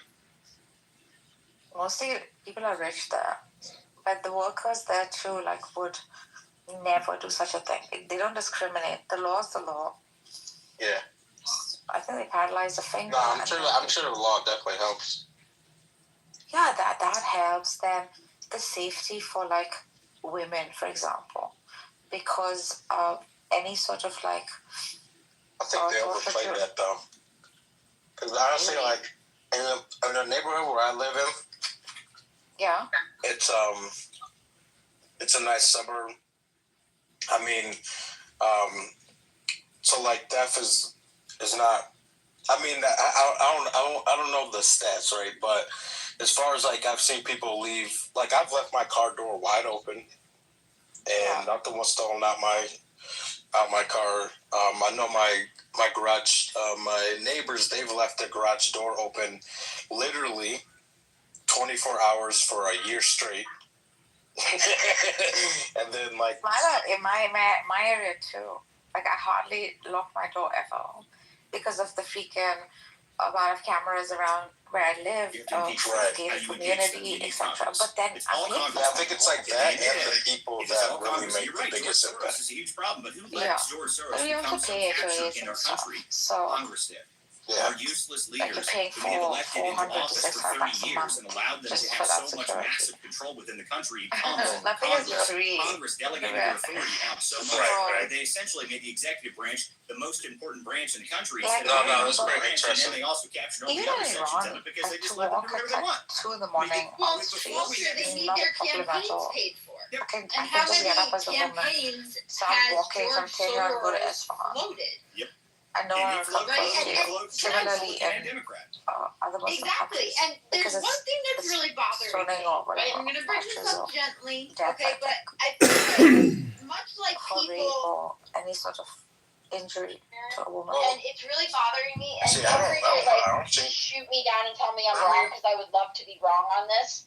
But other than ICE being involved, right, and them having the target of ICE, other than them having the target of like what was happening with George Floyd, or the other times that Minnesota has literally been on fire by its own citizens and protesters, okay? Everybody's acting like, oh my God, have you seen what is going on in Minnesota? Oh my God, this is terrible. This is the worst thing that's ever happened. What are you talking about? Right? Like, I understand it's bad. I understand they're rioting. Right? I understand they're targeting police, but like, they've done that before. Right? Do you remember when they were looting entire buildings and literally torching them? Torching entire cities in Minnesota? Like having Tim Walz's wife says that she sleeps with the window open in the summer so she can smell the smell of burning tires because she loves it. They support the protester. I feel like they are almost like everybody is hyping this up that it's like, oh my God, this is so unprecedented. We have to do something. Like, is this really unprecedented? Is this really the worst rioting we've seen? Or, like, again, are we being forced or sped up to make decisions because that's what they want us to do? Because, like, I don't see anything, like, that bad that I've never seen before coming out of Minnesota, guys. Well, and part of the problem with that, Jen, is that we've now all gotten used to it, which is crazy. It's really, to be honest, it's nuts. I mean, it's the fact that we are now in a scenario where we actually really have gotten to the point that it is a desensitized thing. This is not normal stuff. I mean, this isn't stuff that we grew up with in the 90s and the early 2000s. This came about in the past 10, 15 years of them doing this. Now, of course, it happened before. It happened in the 70s. It happened under the Weather Underground. It happened back then. But it did happen with WTO as well. Yeah, I mean, it happened. It's happened before, but the deal is it's been a period of reasonable calm up until we got to this point, and now things are just popping off like crazy again. Yeah, but Summer of Love, Walter? No, I know. There was multiple riots happening, right? No, I agree with you there. I mean, my point is that it's not necessarily that. It's that we've gotten desensitized to the point that this stuff shouldn't happen in the first place. It is happening, and it's been happening, and we're all used to it now, but it shouldn't be happening is what the point is. If they wanted to stop it, they could. Point of order, moderator, point of order. This is all funded by NGOs and USAID and Soros, and if we had the willpower, we could shut it down within weeks by doing mass arrests and ending this fucking nonsense. Okay, that we've established that, but what I'm saying is I feel like we are being, like, hyped up to, like, be forced into making quick decisions, and when you make quick decisions, you make bad decisions. Right? Like, what is happening in Minnesota that we haven't seen in the past 10 to 15 years that we should all be like, oh my God, this is so bad? Like, what is the quick decision you're afraid of? The idea is that she's on the same page that I am at, which is that the Insurrection Act, this is what the Democrats want. Okay, they want the Insurrection Act, and they're just going to play into their narrative, and that's what they're hoping that we get, the Insurrection Act. They're desperate for it. They're obviously pushing for it. What I've been telling people, really, here's what they really want, guys. What they want, more than anything, and this is cynical, but this is true, they want a Kent State moment. That's what they're aiming for. They want federal law enforcement to shoot protesters in the streets so that way they can absolutely shred the country up saying this, look what's happening. That's what they want. They are desperate for it. They are absolutely desperate for it because that's the number one narrative that they've been trying to push. That's why they push it so far in every single area. They attack ICE so often, so much. And the deal is that now, because ICE has a ton of funding, they actually have the ability to get the training to be able to deal with it pretty effectively without having to go to super violent. But the deal is, Walter, remember, you're right on. You're right on, Walter. You're right on because Kent State, remember, it was a woman who was shot. Yeah, well, the deal is, and why would we give them? What have we witnessed in the past couple weeks that we really should be all up in arms, being like, oh my God, we have to stop this? Like, y'all let your cities burn for almost an entire year when everybody was supposed to be inside because, oh my God, COVID, right? So, like, what is happening here? Because, like, I get it's bad, and the only injection is the ICE officers, but they were targeting police. They were taking over entire police stations before. They had Chaz. They had this. Like, what is so really bad happening that we should be? Oh my God, President Trump, get the Insurrection Act. Like, what? Well, the deal is that they're hoping that he goes as far as it needs. I think part of the problem is that in 2020, you probably should have used the Insurrection Act to put down some of these cool, the ridiculous unrest then. It should have been used, but it wasn't. And the deal is maybe they're hoping that Trump's going to have the ability to do it this time. I don't know. At the end of the day, I'm not sure that the action of the Insurrection Act is the best choice. I just know that at some point we have to do something. And the problem, again, I have is that at the end of the day, the DOJ is where we should be seeing some more major action, and they're just not doing it. Okay, I got to get to some hands here. Go ahead, Tom. You've had your hand up for a minute. What's up, buddy? Hey, good to see you. I'm glad you spoke about Congress and the need to reform it. And things aren't all bad news. We are about to retire Senator John Cornyn, who's been there forever and ever. And we're going to replace him with somebody that's much more to our appetite. A man named Ken Paxton is going to be the senator from Texas that everybody really appreciates. He is currently the Attorney General, but I'm happy that we're going to make progress there. We're also going to make progress in the House of Representatives here in Texas. We're going to send Dan Crenshaw packing. And whether you think Wesley Hunt's a good guy or not, he missed a lot of votes, especially this past year. I mean, a ton of votes. And, he may be campaigning with President Trump and all these great things, but last time I checked, if I was going to go be a member of Congress, I would actually want to be there to exercise my authority as a congressman, represent my people, and actually show up to vote. So we're going to be replacing him, too, with somebody that's way better. Are good things that are happening. I know personally around me here in Texas there are. I wish that was the case everywhere else, and we could get things like the SAVE Act passed, and we didn't have to worry about people like Senator Katie Britt from Alabama. I don't know why we should have to worry about anything from anyone in Alabama ever when we have control of the White House. But we have a Congress, and that's just a shining example. And a lot of people say that people perhaps like Britt or other people that are not choosing to vote yes on the SAVE Act, which is, abomination. But these people, they must be choosing to not support it because they have families that are tied up in it somehow. It's some NGO or tied up in some organization or somewhere. Somebody in their organization is on the payroll. These very strange situations where you have Republicans that should definitely be voting for things that aren't, and it's repeatedly, and it always turns out to be some money connection, unfortunately. And you find out these people, they ran as some MAGA candidate, but they're just as bad as Mitch McConnell, or they're just as bad as John Thune, and you're just wondering, what are they doing there? Or Tom Tillis, he's another terrible one. And the only thing I can think of to solve this problem with the NRSC spending tens of millions of dollars on people like John Cornyn, which they did. They just did. Tens of millions of dollars trying to prop up somebody that they knew was going to get blown out of the water, right? That's what makes these Senate races so damn expensive. And I'm glad we don't have to deal with them, but I'm looking forward to taking care of people like Lisa Murkowski, even if we have to rearrange the way things are done in Alaska.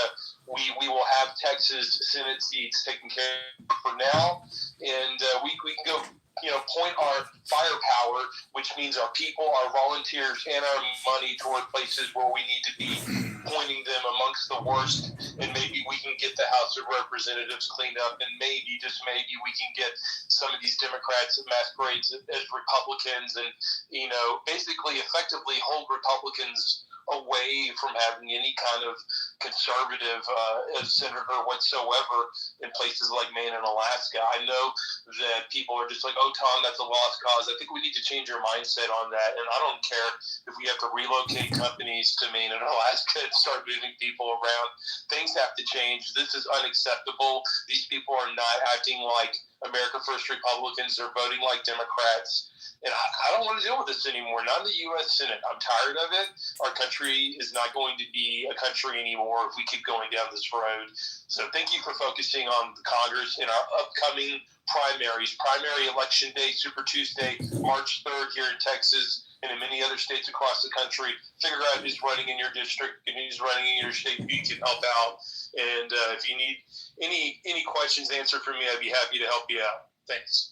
Thanks, Tom, and you're absolutely right. I mean, we got to get these people out, and I am happy that your primary candidate that you're going to have to run against in Texas looks like it's going to be Jasmine Crockett, who was just out there She was campaigning with the drag queen. So I'm sure that's going to do really well in Texas. Good job, Jasmine. I'm proud of you. That guy was beautiful. Make sure you bring him to all of your rallies from here forward. I expect him to be your key spokesperson. I really need that guy out there regularly. That's going to do really well in Texas. I couldn't be more amazed at how well that campaign's going. Okay, go ahead, No Quarter. Good to see you all. Good to hear you anyway. Jen, Walt, it's been a minute. Good stuff. Yeah, got going here, both of you, Jen and Walt. Just wanted to touch on what you were saying. Jen is right, absolutely right, in the fact that it's been worse. And what you're seeing on TV has been worse. But I don't know that we've ever discovered that we've had this amount of money being stolen from the taxpayers. And I don't know that we've ever had, this amount of national involvement with the inspectors coming in or investigators coming in and investigating the entire government, including the judicial system here. So, I mean, we have that. You're right in saying that it's our fault, it's people's fault for not getting involved, and that's what we need to do. We got a caucus coming up here in February 3rd, and that's how you're going to become delegates, and that's how you're going to participate at the highest level. But the difference, I would say, in what happened in 2020 and what's happening now is the simple fact that we they're noticing on the national level that we have our entire system has gone rogue. And that needs, and the only way, and the only reason why I joined, one of the main reasons why I joined American Mission some time ago is because I knew that in order for Minnesota to straighten out in any form, that there would have to be involvement on the national level. Because internally the system is completely corrupt. So I think understanding all over now how bad it is here in Minnesota, and the fact that if we don't get some indictments on the from the governor down, then none of it's going to matter anyway. So anyway, the point I wanted to make is the fact that you can elaborate on that. Well, the fact that we have an entire government and our judicial system and our law enforcement is corrupt. Yes, the corruption runs very deep, and I guess the biggest part about it to me is you mentioned something that's the most important is, we have a absolute desert of accountability in this country, and that's a huge problem to me. We don't have accountability for the lawlessness. We don't have accountability for the complete disrespect that has happened to the judicial system, to the Americans' constitutional rights. All of these things are huge problems to me, and they're actually the most important problems, really. But we have no accountability for the lawless actions of rogue administrations and rogue bureaucrats and federal agencies with three letters. It's gone on for far too long. So a couple hours ago, the House Judiciary Committee said that they're going to be holding Hillary and Bill in contempt this Wednesday. Yeah, I know. I'm sure they're shaking in their multi-million-dollar house. I'm sure they're terrified. The deal is that unless something happens, the problem is you have to have a DOJ that is willing to move on that. Okay, so they can do all of the contempt and everything they want. They can hold as many hearings as they want. They can do all this stuff, but all they do at the end of the day is they refer to the DOJ.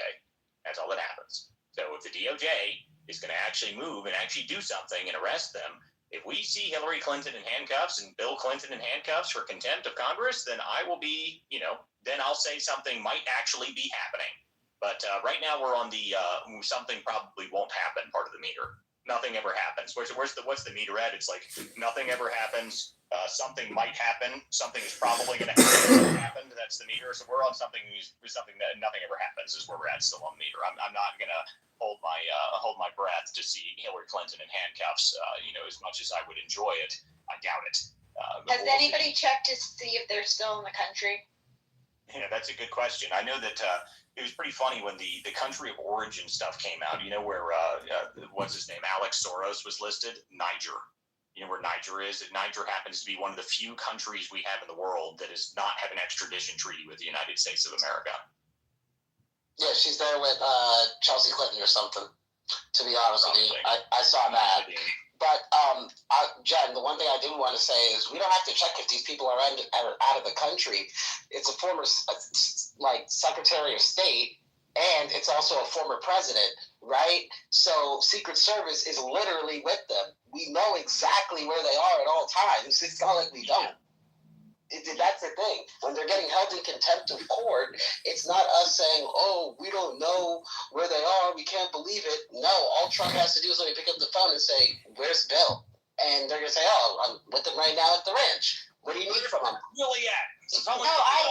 Jordan, what I'm saying is the one thing the Clintons really don't want is to be in handcuffs, because at that moment, Discovery takes over and it gets real interesting, right? So if the Congress is ballsy enough to say, yeah, we're going to hold you in contempt and send it to the DOJ, at that moment right now, I mean, maybe if they control Pam Bondi, but you have Donald Trump in the office, right? Like, do you not, like, I would be a little more scared of a Trump held in contempt than, like, any other president. Well, and then the other thing you got to think about in the long calculus of this is the Democrats might just throw the Clintons under the bus because they don't care anymore. So, you've got the option. Exactly. They might throw the Clintons under the bus, but here's the problem with that is if they go forward with it, you arrest the Clintons for contempt of Congress, and then you do all that, and the left gets back in charge. They will arrest all of us, just so you're aware. Well, remember, they'll do that without the Clintons. Hold on a second. Remember a couple of months ago, Hillary Clinton, didn't she come out and say that if you take me down, I'm taking everybody with me? Oh, God, yeah, I remember that. That was beautiful. Yep. That was beautiful. Yeah, I hope that happens. We'll see. I mean, the around the Clintons is very astronomical, so everyone needs to be a little bit aware of that. So I assume that, that should be pretty interesting when that happens, if it happens. What were you saying, Porter? I was just going to give up this mic and just say thanks for letting me here. So, hey, it's good to hear from you, man. It's been a minute. I'm good to hear from you. Always want to hear from you. You're more than welcome to come back anytime. I don't know if you guys are aware. For those who don't know, the Political Theater is a weeknight show that runs on X every night, weeknights at 9 p.m. So you guys can always come in here. The show is on every day of the week, pretty much. Even if we're traveling, there's a live video version of it. You can always go to WCDispatch.com. And that's where the live video version of the show goes. We do the weekends editions where it's just audio, but there is a live video aspect of the show that is during the week. We have both the space and the live video that runs during the week. So you guys can always tune in here on X, or you can go to WCDispatch.com and check it out there. And this is the best way you can support the show is subscribe on WCDispatch.com, or you can support me by subscribing directly here on X, and you get behind the scenes of the investigation stuff that I'm working on, the Somali fraud investigation. I've actually got a pretty interesting line on some of the stuff. So if you're interested in that and you want to support my work, you can always do that there. Okay, let's see. One more thing, Walt. Critical fail is what has to happen here. We don't need to jump off like Jen keeps saying. Trump is allowing, I should say the administration and the DOJ is allowing this thing to just fail on its own so that they don't get blamed for all the crap that's getting ready to go down. So, thanks again, man. Yeah, good to hear from you, buddy. Okay, John Clover, what's up, buddy? Yeah, I recently went to a Democrat congressional debate in the 9th District here in Chicago and Illinois for Jan Shinkowski's seat.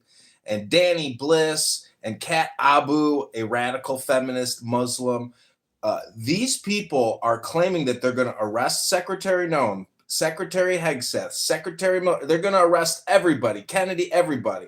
And they are so deranged and so dangerous, in my opinion.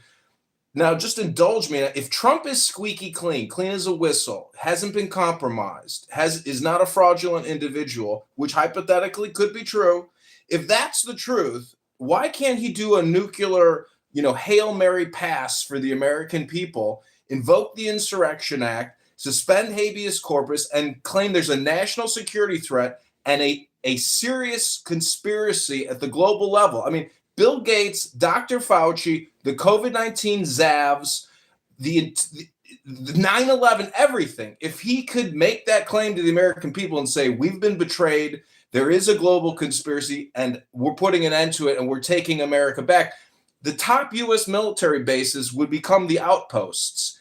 the U.S. military, and he's already preparing on deploying the infantry from the 17th Division. I can't remember who, but the point is, I'm just saying, if you are a believer that the deep state from JFK to 9/11 to COVID-19 is all interconnected, and that we have traitors in our midst, and it's obviously Bill and Hillary are two extremely corrupt, demonic, murderous psychopaths, and the fact that there is this underground pedophile network.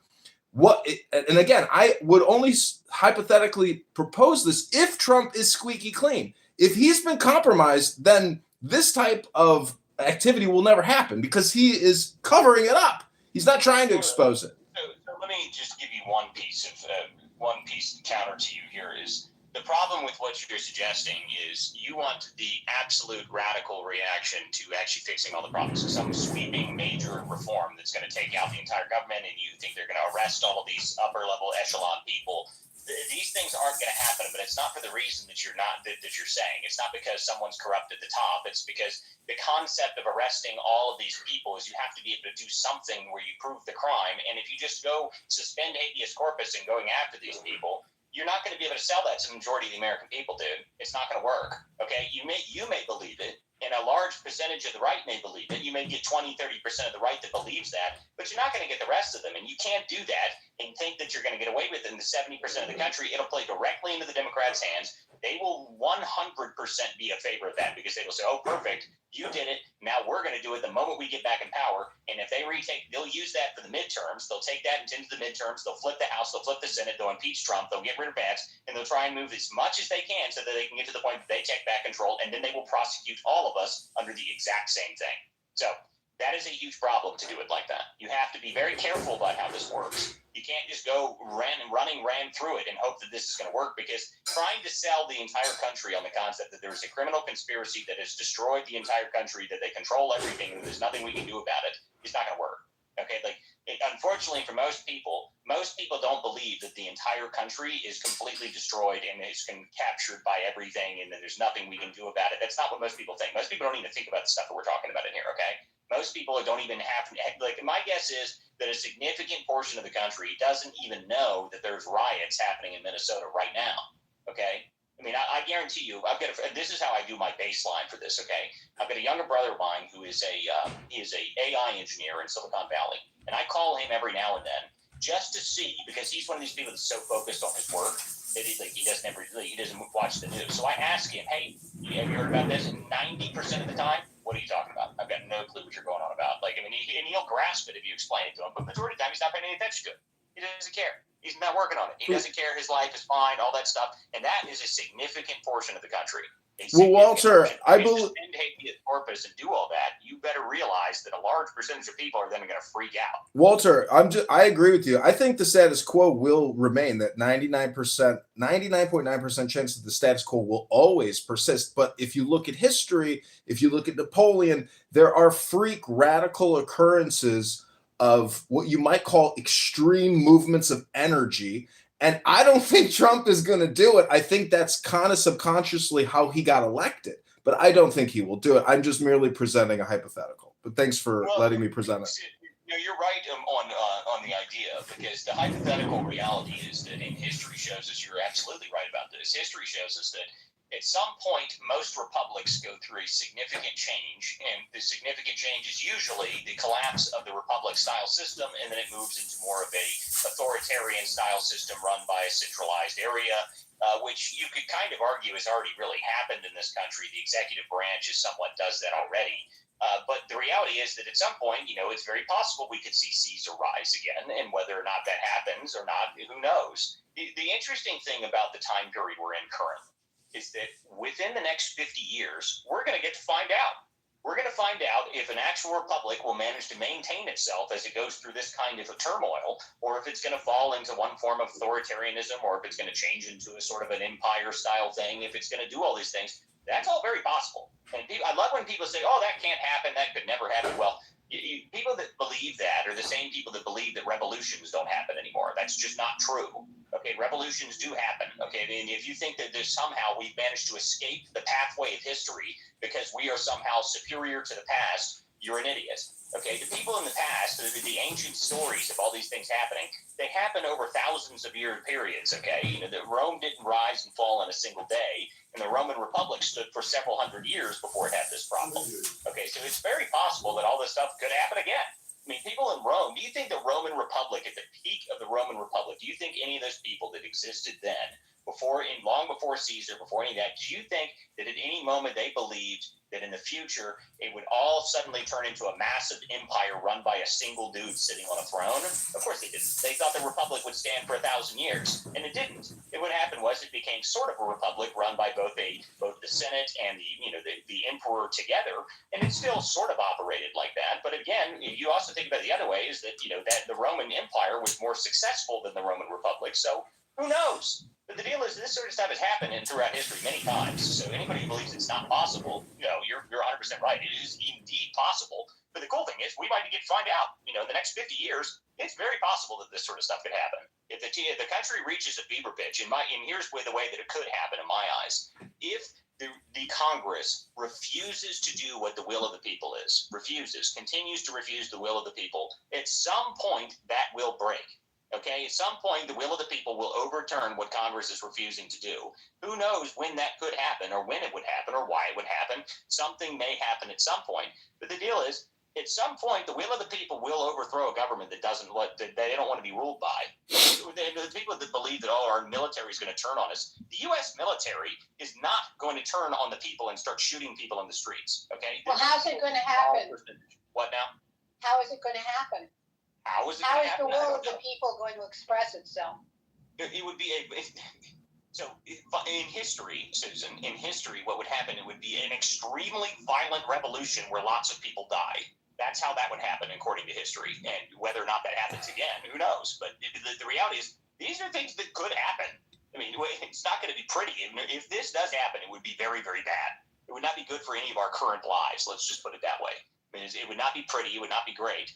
You would much rather that the country sort of plod along and fix itself naturally if it can, which it might. I mean, the deal is that we are making significant progress in being able to do that. But to John's point, the point is that it could happen in the opposite direction. That is always a possibility. Violent revolutions happen.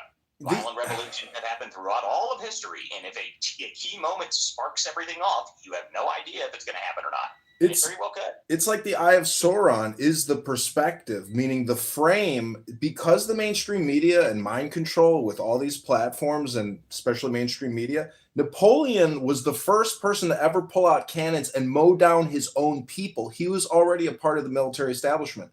So the American military, if they take out these radical leftist street terrorists, it can be framed in a way that is an assault on we the people. So I'm just saying the framing matters. Yeah, well, you never know. And again, this is an extreme hypothetical because the point being is that it is something that is possible. Whether or not I think it will happen, I significantly doubt it, mostly because our system is reasonably resilient. I mean, in the way you know that, okay, our system is extremely resilient because somehow, over the past 40 years or so, we've allowed billions and trillions of dollars worth of fraud. The entire country has been run by people that are morons, and somehow we're not, all swimming in, gutters, and, the lights still come on, and, everything still seems to operate. And, generally speaking, most people's lives in this country are way better than anywhere else in the world. So our system is pretty resilient. There may be the political unrest going on right now, but political unrest in terms of, getting to the fever pitch of a violent revolution, I would not say we're anywhere real close to that, because even if you're doing stuff in single states and all that stuff, at the end of the day, it's really, honestly, it's not that bad. Okay, so I'm going to go over to a couple people here. Go ahead. No, Rose, you had your hand up. Hey, how you doing? I'm doing just fine. How are you? I'm doing great. And did Jen leave? Oh, that's a bummer.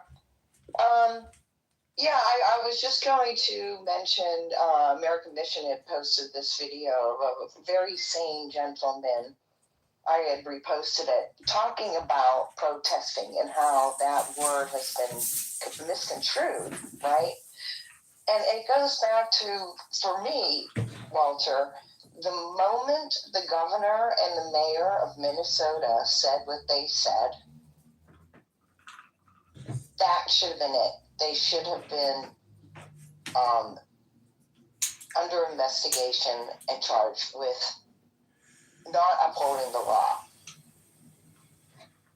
Period. I mean, they're not upholding the laws in their state and in this country, and that is happening across the board in many states. But I think you're right, Walter. The accountability problem and the blatant disregard for law and order is really, when you see the repeat releases of these criminals by these judges, the failure to prosecute, them not arresting, misidentifying or misnaming what these people are doing is not, they are protesting, but illegally protesting, and it needs to be called out because the Constitution does not cover what they're doing in Minnesota right now. It does not. That is not assembling to let, your legislators or, know that you do not agree with XYZ. What they're doing is lawlessness. And the governor and the mayor and the police are responsible for keeping law and order. And they're egging it on. And Jordan made this point yesterday, Rose, that, I don't think we've ever seen a governor come out and directly say, we are at war with the federal government. I've never seen that before. Has anybody else seen? I don't remember that ever being said before. So to me, yes, I agree with you that this is a fever pitch of a different kind, specifically in Minnesota. But again, to me, I think the real reason Walz is doing all this is because, Walz is in the process of, he's now not even running for governor again. He's in the middle of a huge fraud thing. So to him, he kind of doesn't have anything to lose. Well, hold on, Rose. He also has to testify to Congress as well. And my assumption is that they also want the Insurrection Act, so he's forced to stay in Minnesota while all of this is going on, because either way, there's not going to be a clean transition of power while that's going on, right? So if they do invoke that, then he's kind of power.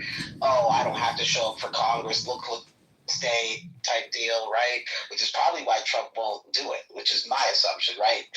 I'm not saying that that's fact, but I would assume that if Trump calls an Insurrection Act, let's say Monday, and Walz has to testify to Congress by Thursday, they're just gonna reschedule that. You know what I mean? Mm-hmm. He's not going to call the Insurrection Act because Walter and Jen are exactly right. That is the trap.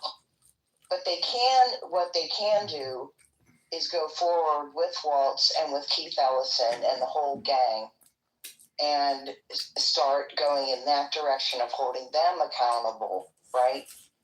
And force them into a corner where they're going to have to obey and enforce the laws of this land. Yep. They're either way, they're going to be in jail down the road. Now, when that happens, who knows? But when you have Besant and everybody and their uncle out there investigating the fraud, and all eyes are on them, it's not going to end well. It's not going to end well for them. Now, I say we keep things in perspective. All of the No Kings protests and the recent marches, that's kind of, to me, and correct me if I'm wrong, Walter, they're showing their numbers. Like, this is how many people we can amass, right? Here's the thing about the big protests, okay?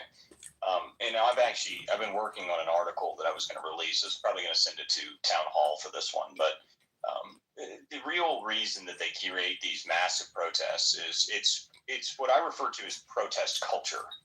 And I actually got that word directly from some of the protesters in Portland. And the reason they do it is because it maintains their control. Okay, so these big protests they were doing in Portland, and one of their strongholds. Why are they doing these big protests in a giant stronghold of theirs? Well, while they're doing the big protests and they're surrounded by propaganda and people screaming about how much they hate President Trump, they've got 25 people walking around the edges of this, outside of the edges of the protest, registering new voters.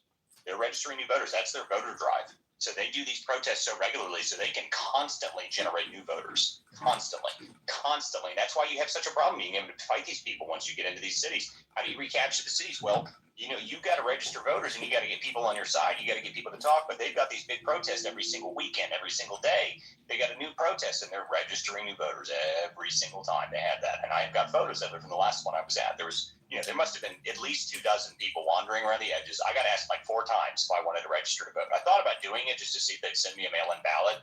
But I decided, it wasn't probably a wise idea, especially since it was only about 24 hours of me being there and Antifa had already labeled me as, a target. So, it was interesting to see, though, because it was very clear that they, that's the reason they do it. The reason they have these big protests and they keep the culture going of protest is because that's the voter drive. And it works. And it works well because the radicals like it. Their base likes it. They keep propaganda in the middle of the streets to get their voters out there. It's effective.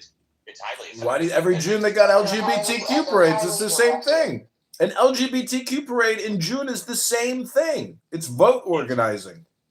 Yep, that's exactly right. Okay, Miss Lou, go ahead. And then, guys, I think we're going to shut down for a while because we've gone for a couple of almost 3 hours now. So go ahead, Miss Lou. Walter, you nailed it. It's about getting those votes. And, you know my age. I was back in the day when the Students for the Democrat Society, the Weather Underground, the Watts riots, that's all my era, okay? This is the long, slow march that none of us paid attention to through the institutions for decades. But for the first time, the communists that have infiltrated this country in every corner of it, including our government, have aligned with, they call it the Red-Green Alliance, have aligned with the communists that they subverted in the Middle East to get over here, import these guys, and the Somalis are just bag men. They're the ones capturing the money. The money's actually being found in Dubai for some strange reason, but... Well, the reason the money's being found in Dubai is because there's a very large Somali diaspora there. There you go. That's the reason that it's being pushed there. That's part of the Somali fraud investigation where we're at in it, figuring out the physical cash part of it, which is the one thing that I'm focused on. Which, by the way, I don't know if you guys noticed the post I put up here on the top. I was actually talking about this earlier. I've got a source that she literally wrote the book on South Sudan. Actually wrote the book on it, and she was explaining to this and gave me a really good insight into why exactly some of these places exist, these Somali resource centers, these education resource centers. In those things, I think that we need to start kicking some doors in because I think we're going to start finding large amounts of cash in these locations. So that's why all that stuff's happening. There's a reason that it goes back even further. It goes about the 90s when this stuff started, and it's because of the Office of Refugee Resources, or whatever the hell it's called, Office of Refugee Resettlement. That's what it is. We switched it so that it was run by refugees, which just turned into an ultimate fraud organization that's operated for a very long time. So hopefully we can fix all that stuff, though. But there's one other thing I want to land with, Walter, and I saw a post on it and confirmed it with BNK, who was in your space earlier. Mm-hmm. These Chinese that are coming in, and they're having surrogate mothers, but they're also creating babies that they can that are going to be birthed as American citizens, and we're talking hundreds of tens of thousands of them, that they can use as voters because they'll be American citizens, but they'll be Chinese voters. There's a whole thing on this, on how they're trying to get American-born babies any way they can. This is something that's actually existed for a long time. This is one of the biggest problems with birthright citizenship. The concept that you can come here on a tourist visa while pregnant is insane. Especially if you come here when you're like 8.5 months pregnant and then you give birth in the United States while you're here. That's the craziest thing in the world to me, that we give those people citizenships. I don't know why we do that. The whole concept of birthright citizenship needs to be reevaluated. And actually, we might get an answer from the court on that, which would be fantastic. I would love to hear that. I would love for that actually to happen, because that's one of the biggest problems we have. The concept that you can just wander across the border, drop a baby, and then suddenly that kid's an American citizen and gets access to all Americans' rights, benefits, and everything else is insane and was never designed. If you're a small company... Hi, I'm Patrick Finley. He's Jason Leisure. We're with the Chicago Jason, I just realized I'm very comfortable. As far as I know, there are other witches who support the bears, but I'm the only one that normal theater. We might have another late night show. I don't know. I'm thinking about popping one open here in a little bit after I go eat some dinner and relax for a little bit. But guys, make sure you guys follow all my people up here on the stage. I appreciate all the people who came up and actually chimed in. This was a good conversation. It was a good show this afternoon. Make sure you guys follow everyone up here on the stage. Subscribe to the content. Go to WCDispatch.com if you want to support this, and you can support me right here on X as well for subscriptions. All these, I think Jack Tron and Jordan both have subscriptions available. So if you want to support our work, you want to support this show, that's the best way to do so. You can subscribe right here on X. This is a completely independently run group and an independently run show. So I appreciate everyone who comes here and chimes into the show. And we'll see you guys next time on the Political Theater. Thanks, guys.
that I think has come out and said they're the Bears witch. I think I ran up against a Green Bay witch last game because she came into my TikTok live and was like, well, no, I've done.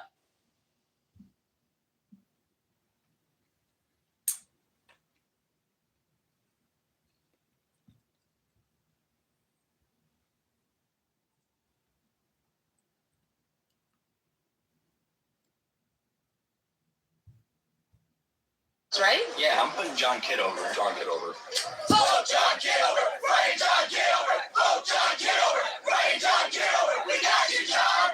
Counts, right? Yeah, I'm putting John Kitover. John Kitover. Vote John Kitover! Rain John Kitover! Vote John Kitover! Rain John Kitover! We got you, John! Counts, right? Yeah, I'm putting John Kitover. John Kitover. Vote John Kitover! Rain John Kitover! Vote John Kitover! Rain John Kitover! We got you, John! Counts, right? Yeah, I'm putting John Kitover. John Kitover. Vote John Kitover! Rain John Kitover! Vote John Kitover! Rain John Kitover! We got you, John! Counts, right? Yeah, I'm putting John Kitover. John Kitover. Vote John Kitover! Rain John Kitover! Vote John Kitover! Rain John Kitover! We got you, John! Counts, right? Yeah, I'm putting John Kitover. John Kitover. Vote John Kitover! Rain John Kitover! Vote John Kitover! Rain John Kitover! We got you, John! Counts, right? Yeah, I'm putting John Kitover.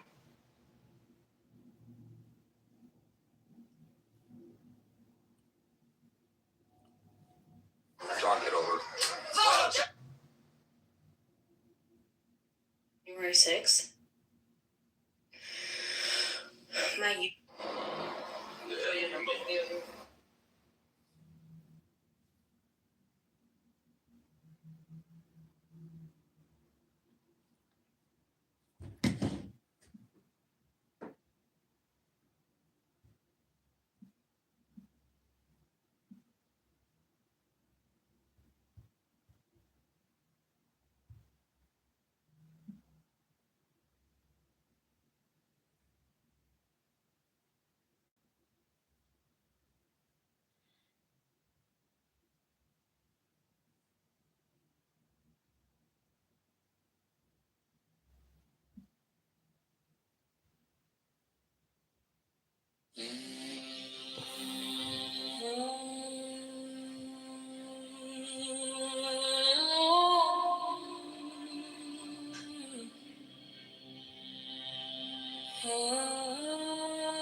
Man has the right to live by his own law,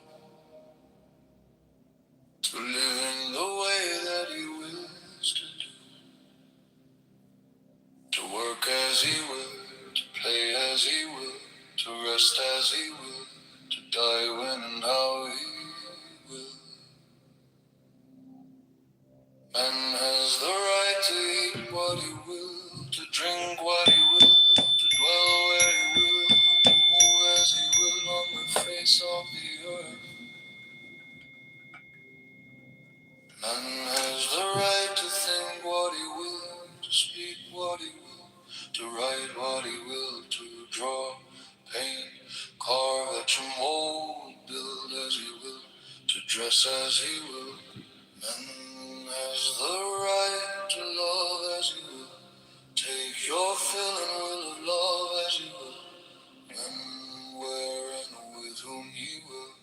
Man has the right to kill those who would thwart these rights. The slave shall serve. Love is the law. Love under will. The law of the strong. This is our law and the joy of the world. Do what thou wilt shall be the whole of the law. Thou hast no right but to do thy will. Do that and no other shall say nay. Every man and every woman is a star. There is no God but man. The rights of man, Master Therian, Frater Perturabo, Alistair Crowley. Alistair Crowley, the Master, Alistair Crowley. Man has the right to live by his own law, to live in the way that he wills to do, to work as he will, to play as he will, to rest as he will, to die when and how he will. Man has the right to eat what he will, to drink what he will, to dwell where he will, to move as he will on the face of the earth.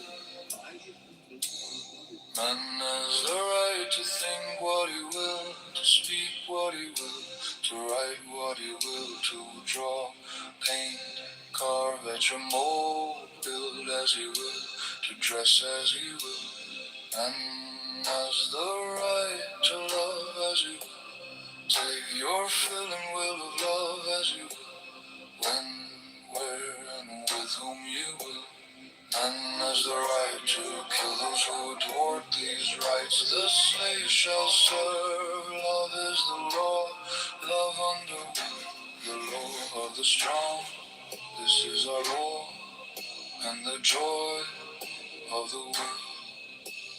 Do what thou wilt shall be the whole of the law. Thou hast no right but to do thy will. Is that Abby Eba?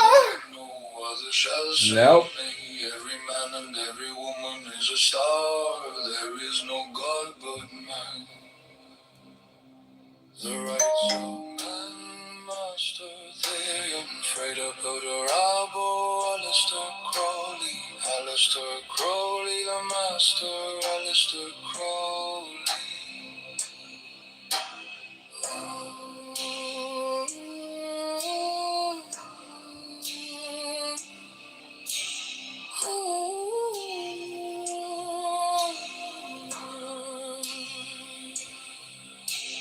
Man has the right to live by his own law,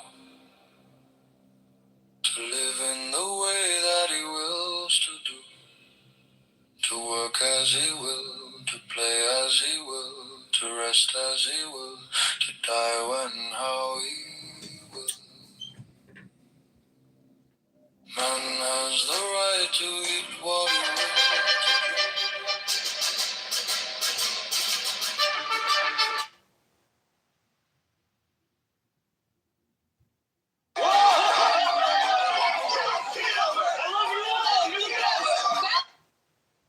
John Kitover, and I'm running as a write-in for Congress here in Illinois' 16th District. This district deserves a representative who listens and fights for everyday families. We're ready. registering voters and collecting signatures to break the stranglehold of the Republican and Democrat machines. Want to add your name? Yeah, absolutely. Great. Just fill in your info here and sign at the bottom. Thanks for stepping up. Every signature. We're registering voters and collecting signatures.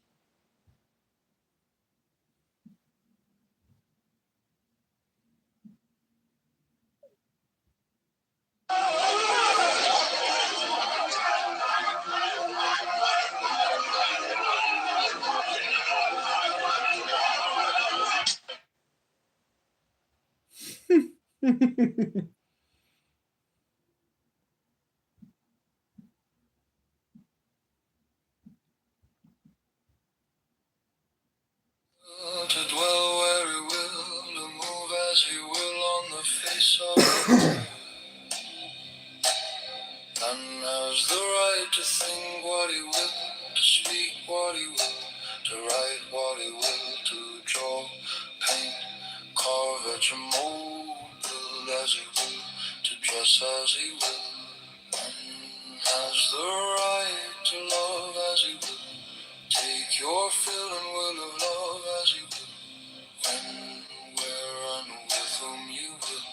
None has the right to kill those who would thwart these rights. The slave shall serve. Love is the law.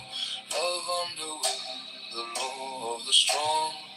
This is our law. And the joy of the world. Do what thou wilt shall be the whole of the law. Thou hast no right but to do thy will.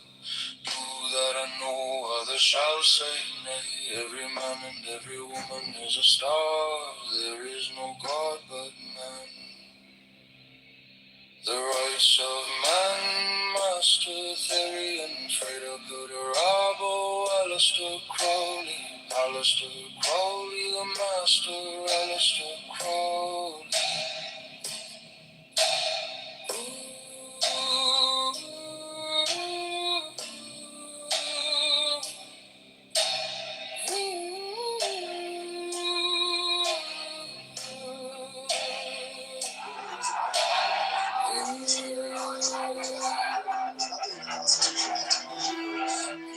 Carthage, though a commercial republic, was the aggressor. In the very war that ended in her destruction,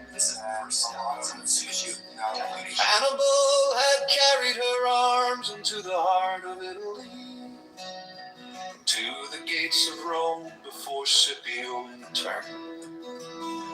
Gave him an overthrow in the territories of Carthage, and made a conquest of the Commonwealth. Venice in later times figured more than once in wars of ambition, till becoming an object to the other Italian states. Pope Julius too found means to accomplish that formidably, nine which gave a deadly blow to the power and pride of this haughty republic. The provinces of Holland, till they were overwhelmed in debts and taxes, took a leading and conspicuous part in the wars of Europe. They had furious contests with England for the dominion of the sea, and were among the most persevering and most implacable of the opponents of Louis XIV. In the government of Britain, the representatives of the people compose one branch of the national legislature. Commerce has been for ages the predominant pursuit of that country. Few nations, nevertheless, have been more frequently engaged in war. And the wars in which that kingdom has been engaged have, in numerous instances, proceeded from the people. There have been, if I may so express it, almost as many popular as royal wars. The cries of the nation and the importunities of their representatives, upon various occasions, dragged their monarchs into war, or continued them in it, contrary to their inclinations. sometimes contrary to the real interest of the state. In that memorable struggle for superiority between the rival houses of Austria and Barbie, which so long kept Europe in a flame, it is well known that the antipathies of the English against the French, seconding the ambition, or rather the avarice, of a favored leader, then protracted the war beyond the limits marked out by sound policy, and for considerable time in opposition to the views of the court. The wars of these two last mentioned nations have in a great measure grown out of commercial considerations, the desire of supplanting and the fear of being supplanted, either in particular branches of traffic or in the general advantages of trade and navigation. From this summary of what has taken place in other countries, whose situations have borne the nearest resemblance to our own, what a reason can we have to confide in those reveries, which would seduce us into an expectation of peace and cordiality between the members of the present Confederacy in a state of separation? Have we not already seen enough of the fallacy and extravagance of those idle theories which have amused us with promises of an exemption from the imperfections, weaknesses, and evils incident to society in every shape? Is it not time to awake from the deceitful dream of a golden age and to adopt as a practical maxim for the direction of our political conduct that we, as well as the other inhabitants of the globe, are yet remote from the happy empire of perfect wisdom, perfect virtue? Let the point of extreme depression to which our national dignity and credit have sunk,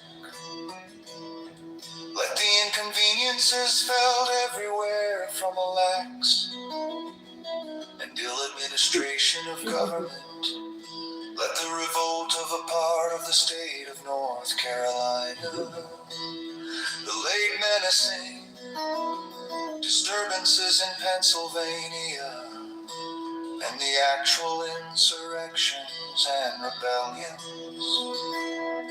in Massachusetts declare.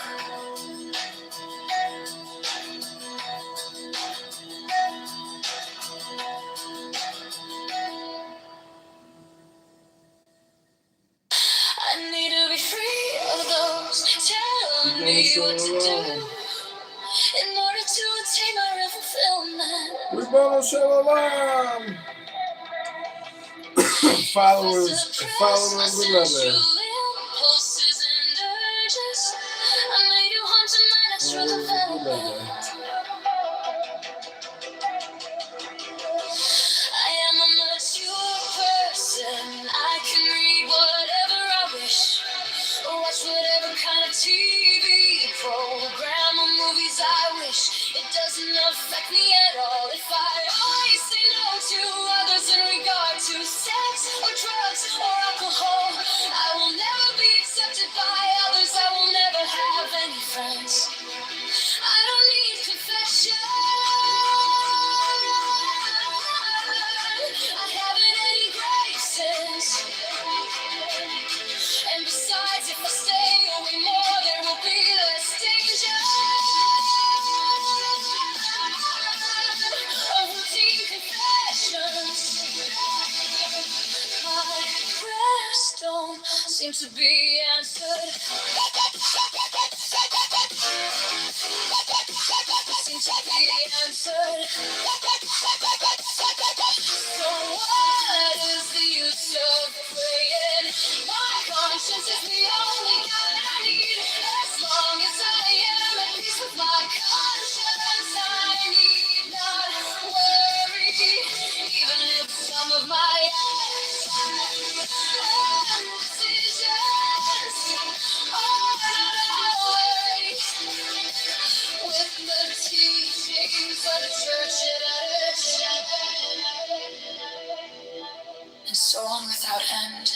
cleverness of the evil one in exploiting our weaknesses, our likes and dislikes. I need to be free of those telling me what to do in order to attain my real fulfillment.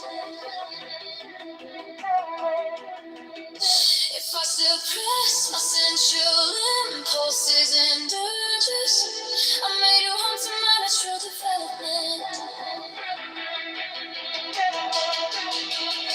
I am a mature person. I can read whatever I wish, watch whatever kind of TV program or movies I wish. It doesn't affect me at all if I always say no to others in regard to sex or drugs or alcohol. I will never be accepted by others. I will never have any friends. I don't need confession. I haven't any graces. And besides, if I stay away more, there will be less danger. Comforting confessions. My prayers don't seem to be answered. Seem to be answered. So what is the use of praying? My conscience is the only guide I need. As long as I am at peace with my conscience, I need not worry. Even if some of my acts and decisions are not always from this spectrum to the tricks that I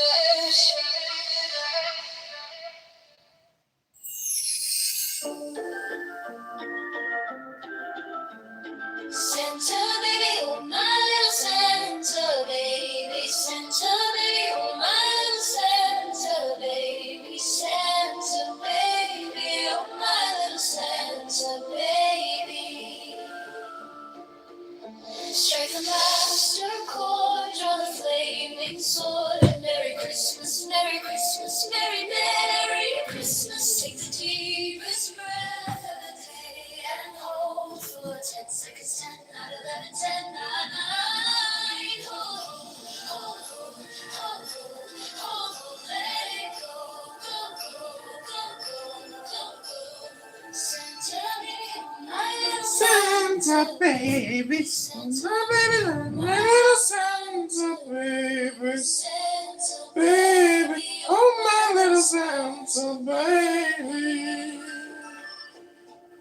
Strike the master chord, draw the flaming sword. Merry Christmas, Merry Christmas, Merry, Merry Christmas. Take the deepest breath of the day and hold for 10 seconds, 10, 9, 11, 10, 9, 9. Hold, hold, hold, hold, hold, let it go, go, go, go, go, go. Santa baby, oh my little Santa baby, Santa baby, oh my little Santa baby, Santa baby, oh my little Santa baby. Strike the master chord, draw the flaming sword. Merry Christmas, Merry Christmas, Merry, Merry Christmas. Take the deepest breath of the day and hold for 10 seconds, 10, not 11, 10, 9. Hold, hold, hold, hold, hold, hold, hold, let it go, go, go, go, go, go.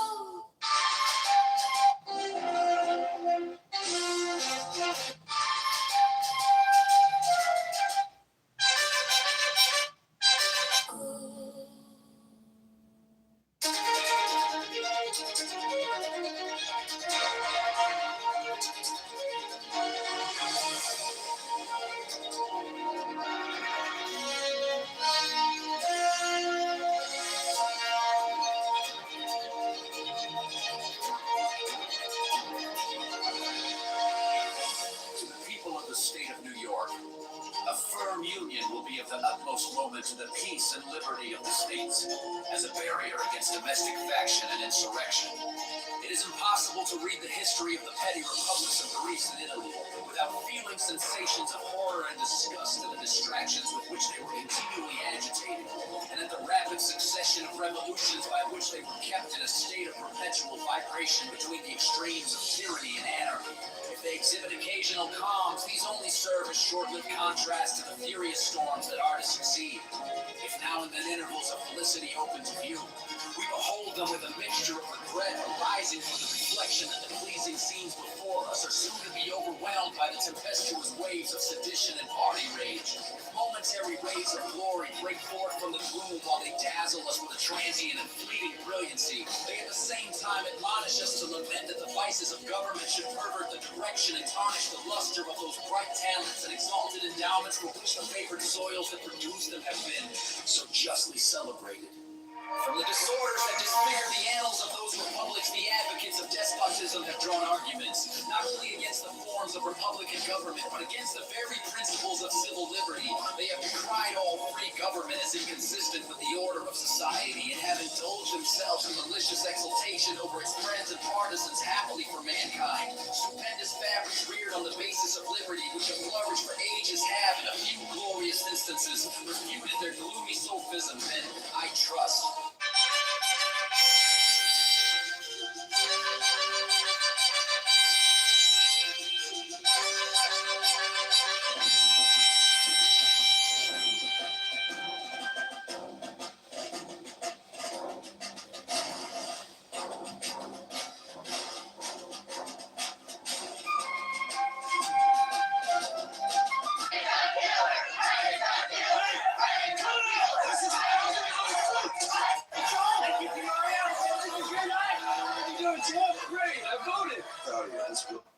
Afternoon. We're registering voters and collecting.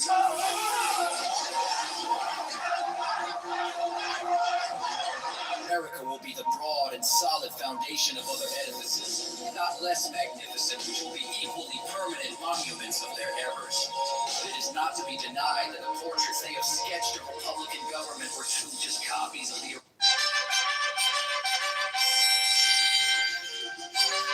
originals from which they were taken. If it had been found impractical to have devised models of a more perfect structure,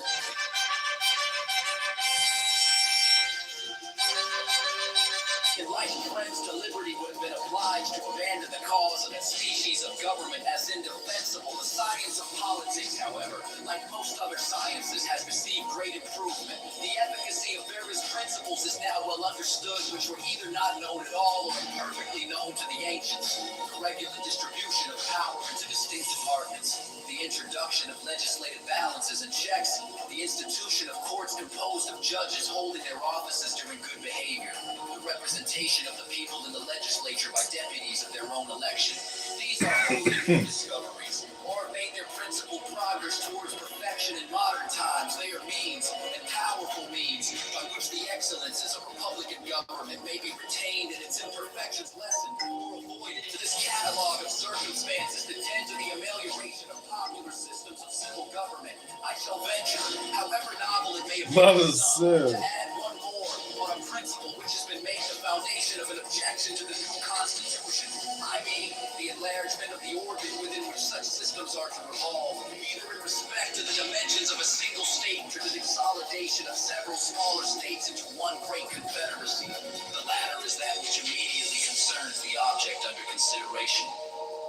It will, however, be of use to examine the principle in its application to a single state, which shall be attended to in another place.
many years. That's how I met my husband. I'm dancing very good at that too. But what I will say is like, first of all, I'm not really into women, and so, but like I said, when I'm bi-curious, that means I might try some shit, you know what I'm saying? But that's not really my thing. See, but that's where that's my fault, Archie. But that's where everybody keep crashing at with you. On one end, you're saying no, and then simultaneously you're saying when I feel like indulge and I indulge, like it's not making sense. And every time they try to make it make sense, you're the one that tries to make it seem like everybody's confused. Simultaneously, it's not that they're confused. You don't want to own what you're saying, but you still saying it. You don't want to own it. In my book, don't say it. But to say I indulge when I indulge, and then when I don't want to indulge, I choose not to indulge. And the difference, but I got you, Gigi. But the difference, and the reason why I did the men instead of the women, because men hold men accountable. We don't feel it is what it is, my guy. Ain't no bouncing around it. When it's time for women, you're giving off the impression it's more of a lackadaisia for women than it is men. And it's no, it's the same thing. It's just when women do it to women, y'all are because you're repeating yourself. How can you reply? You know what I'm trying to say? Gigi, listen to what I'm saying. When women are offered a lane, women give them a lane to shuffle and dance. Men don't offer that same lane to other men. Like it's not a back and forth. With men. We gonna go. And I can respect that. But I'm not a man. All right, so Lisa, I hear what you're saying. Let me say what I gotta say.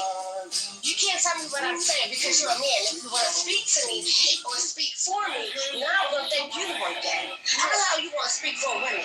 Call me for a second. Repeat yourself 3 times in 5 different ways. Over and over. As I was saying, you can't speak for me though. I would never allow that. Everybody know who I am, baby. I got my opinions. I ain't never switched. I ain't never changed. It ain't going nowhere. I said what I said. First of all, we are not like you. Period. We ain't like you. We are not men. We get to pick and choose what the fuck we want to do when we feel like doing it, how we want to. And we not just going to be labeled by a program that y'all made the fuck up anyway. As I said, first of all, if a nigga is sitting there doing weird things with another man and then still with a woman, he is bisexual. See, I like vocabulary. See, you need a dictionary because I'm actually a lot smarter than you think I am. You know, you can't just start making it up. You can't just start making it up. Stop your shit. Stop your shit. Pick up a dictionary and find out the meanings of these names. Now, if you a man that's just with a man, only been with a man, only dealing with men, then you're gay. How the hell would I say I'm not gay? Y'all get offended and literally go through all this. I can't be gay because I'm a woman. I'm not a lesbian because I have a husband. I'm like, you not gay. If I might want to be curious and do something, Superman. I'm not going to lesbian because I don't just be sleeping around with women and things like that. No. But like I said, there's also a thing called curious. And I'm not going to switch that up. That's just what I said. I'm not judging you or anybody else. That's just what it is. And I don't even, don't be mad at me. Well, Gigi, I didn't cut you off. I'll let you speak. Could I say this without you cutting me off? Go ahead. Don't go on me. Go ahead. I'm at this conversation with Archie. I feel as though Archie's an intelligent brother. Archie, let me ask you a question. What's your question, Brother Claire? You say things like that. If you're curious about selling... So you said Archie Wait a minute. Gigi, you just said you could have a conversation you was beating up. Yeah, but do not insult me, though. Wait a minute, you just insulted everybody just now with the whole... No, I never insulted anybody in the face. You don't understand what you're saying. Yeah, because the definition that y'all put on my name, it doesn't matter.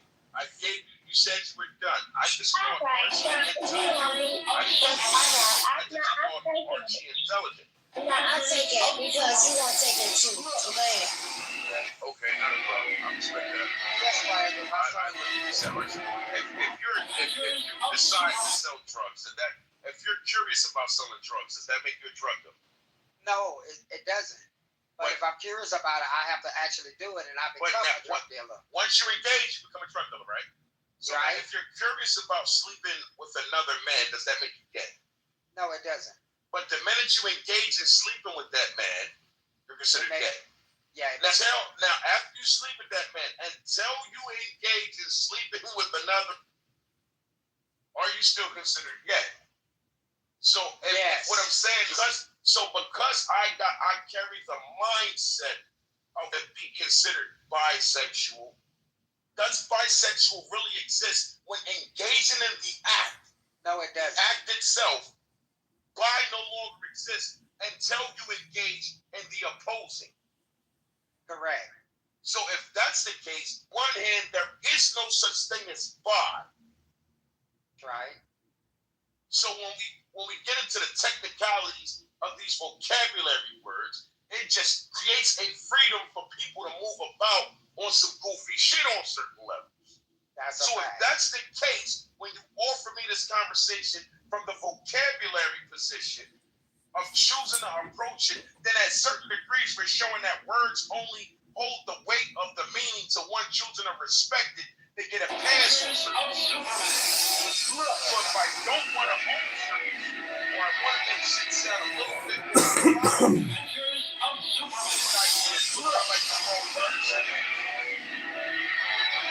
because what it does is it allows me to dance around and be okay with certain things. It was a statement made, I don't know if you caught it or when an individual said, see, men created these lanes and fucked it up for us to keep us from doing one. So in other words, I want to be freely sexual. I want to sow my oats and do what I want to do. And it's because of these men standing on morals and pushing certain rules and laws and understanding, I can't be frivolous with my vagina.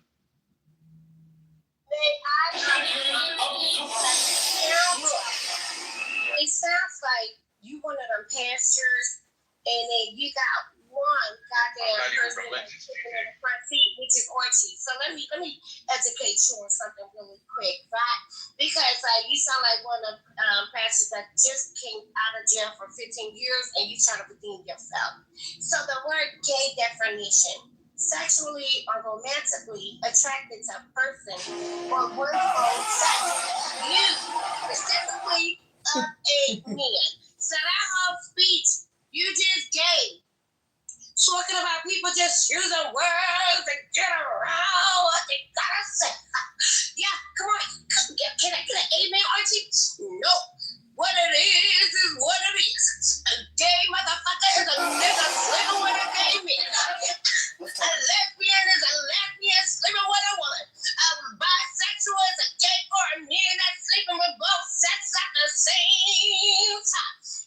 Can we preach the rap way with a definition in a goddamn dictionary coming from what's the where is my choir? Did you cut that shit out? Amen. Where you at, Archie? Amen. Do I have to read it to you again? See, that's why y'all niggas gay as fuck. You don't even know the definition of a goddamn gay man. A gay is a nigga that is sleeping with a nigga. Archie, where my amen at? Because you amen this fake ass, lying ass preacher. And he probably did 15, 20 years of goddamn prison. You ain't hear what he listen to him, y'all. Did he not talk about that goddamn prison? Yeah, yes he did, guys. These little faggot ass motherfuckers, he know goddamn well the only reason why he bringing up gay shit because he probably sat in prison for a long time and seen it.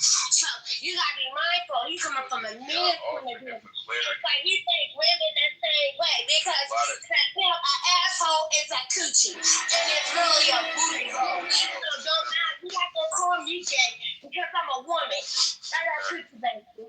Well, Gigi, check it out. What they did was... Archie, where my amen at? You just heard that preacher. He was preaching to the motherfucking choir, and the only person that was sitting on the stand was watching. And I just sit down with a whole definition on some room check. Okay? I'll read it again. Sexuality or romantically attracted to people in one's own sex. Used specifically of a man. That is the death of gay. So how the hell am I gay? And then when I say I'm a y'all want to argue me down to the I got something to read to you.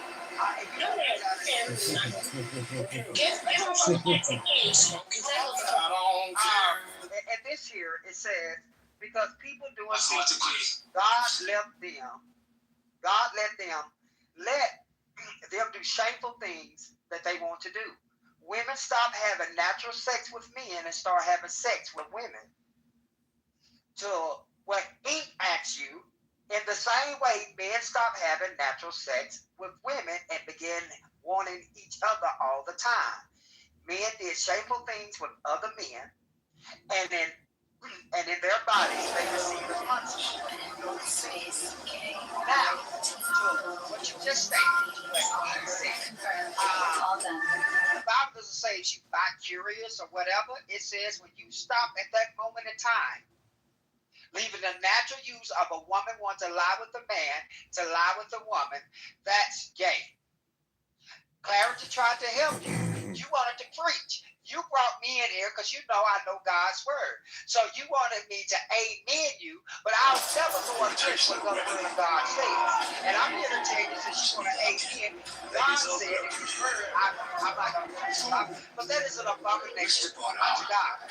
So no matter how you dress it up, no matter how you want to make it sound, the way you make it, God said it goes against the natural needs for a man and a woman. Just be honest. You gay, but you still like penis. It's okay. That's your preference. But see, Archie, this is the thing, man. I don't think so. I wanted to regret this. What I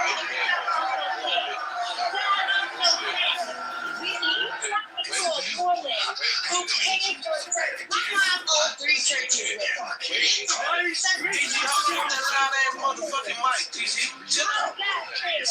We all sin. You're not one sin better than others. Ain't worthy. You ain't speaking.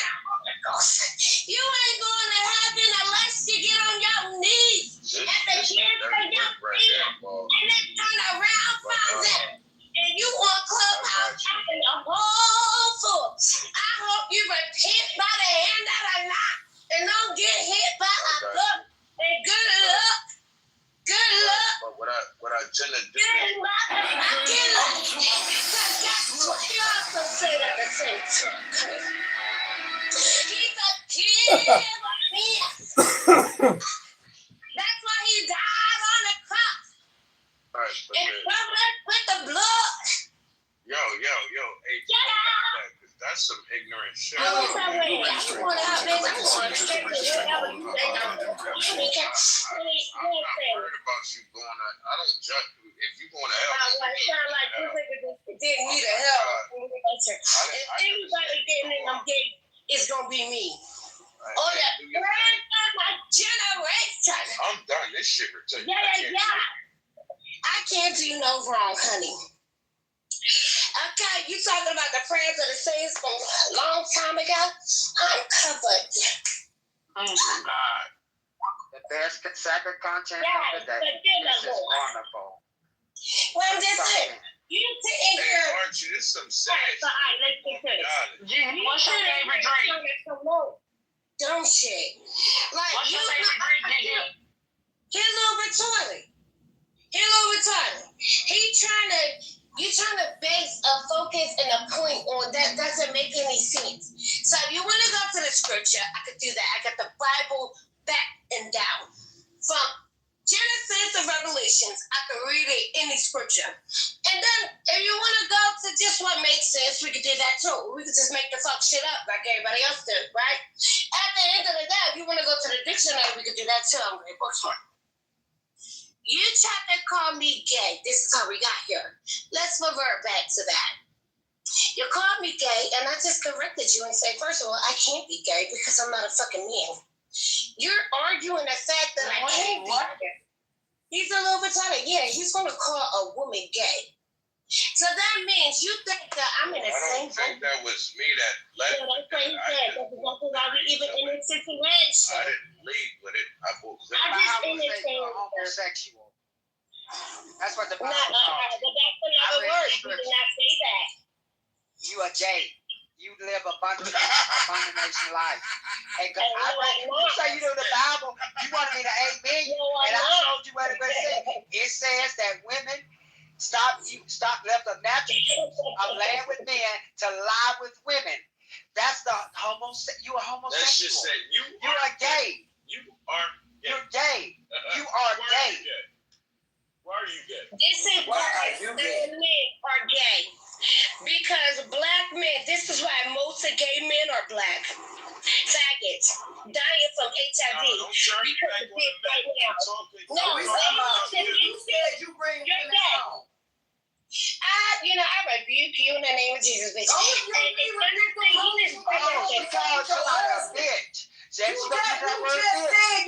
bitches home to fuck with your husband. You open up your marital relationship for said activity. What the fuck? Is anybody else listening? Let me try to. No, because she said you bring them home to smell their pussy. That was the original statement. That's what I heard first. Oh no, the smell. First of all, we clean over here, baby. Yeah, we ain't held up. We clean. That's a whole different story you talking about. You talking about 50 people. Because he was talking about when the girl sat on your husband's lap naked, and you were like, you might as well bring her home. Bring her home so I can smell her pussy. That's what he said originally. If you want to turn a conversation into something disgusting, I'm going on mute. Because I'm not going to speak about it. Yeah, that's disgusting. I'm not going to indulge in the women when you feel honestly, listen, if you feel insecure, go get in the fucking shower and then come back when you clean. Insecure about repeating you what you said. He said it. You literally I was trying to tell you, you said it twice. I'm not going to say it. The original statement, and then there was the second statement where somebody said you bring home women to fuck them. That wasn't the original statement. The original statement was you said you bring them home to smell their pussy because you want to know where your husband has eat from me. That's what you.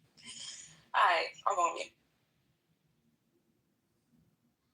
No, you're absolutely right. Was I crazy? You went further. No, you went further to say that you opened up the relationship. First of all, who the fuck is sniffing somebody coochie? You did exactly. Oh my goodness. What have I missed? This is crazy. You know what? Let me do me a favor. Take your finger, stick it in your ass, and then tell me what it smells like. And that's the only ass you need to be sniffing. I never. I'm not that one. You right. So you're doing it bad. You talking about sexuality. I was here when Kyla was here. You're talking about. I was on. You're looking right here. And you're forgetting that when you're sometimes they don't fall on deaf ears. Sometimes people actually real quick.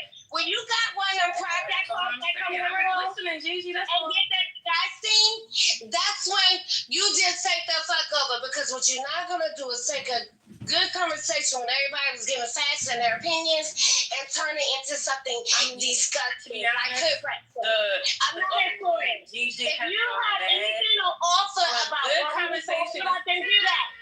If you're not going to talk about anything that we were talking about, do me a favor.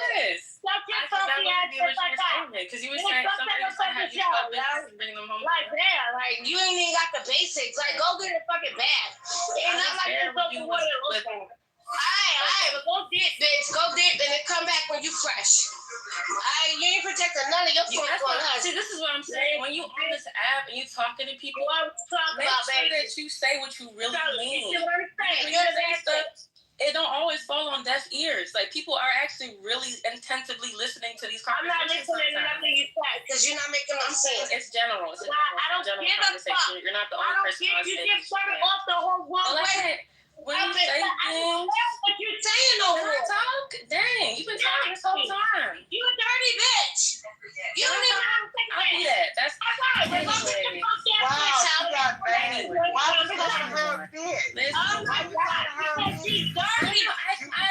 Archie, I literally repeated to her what You are lying. She mad at you the because stage was exactly. And I'm just like, I'm here in the very beginning. All right, first of all, let me tell you something. This is a general conversation, first of all, GD. So you I can wish I would. participate or you can be argumentative. You're And I'm not fucking going to argue with you. on his dick. What are you talking about? You're repeating the same things we've been hearing. You're repeating the same things we've been hearing about how women are.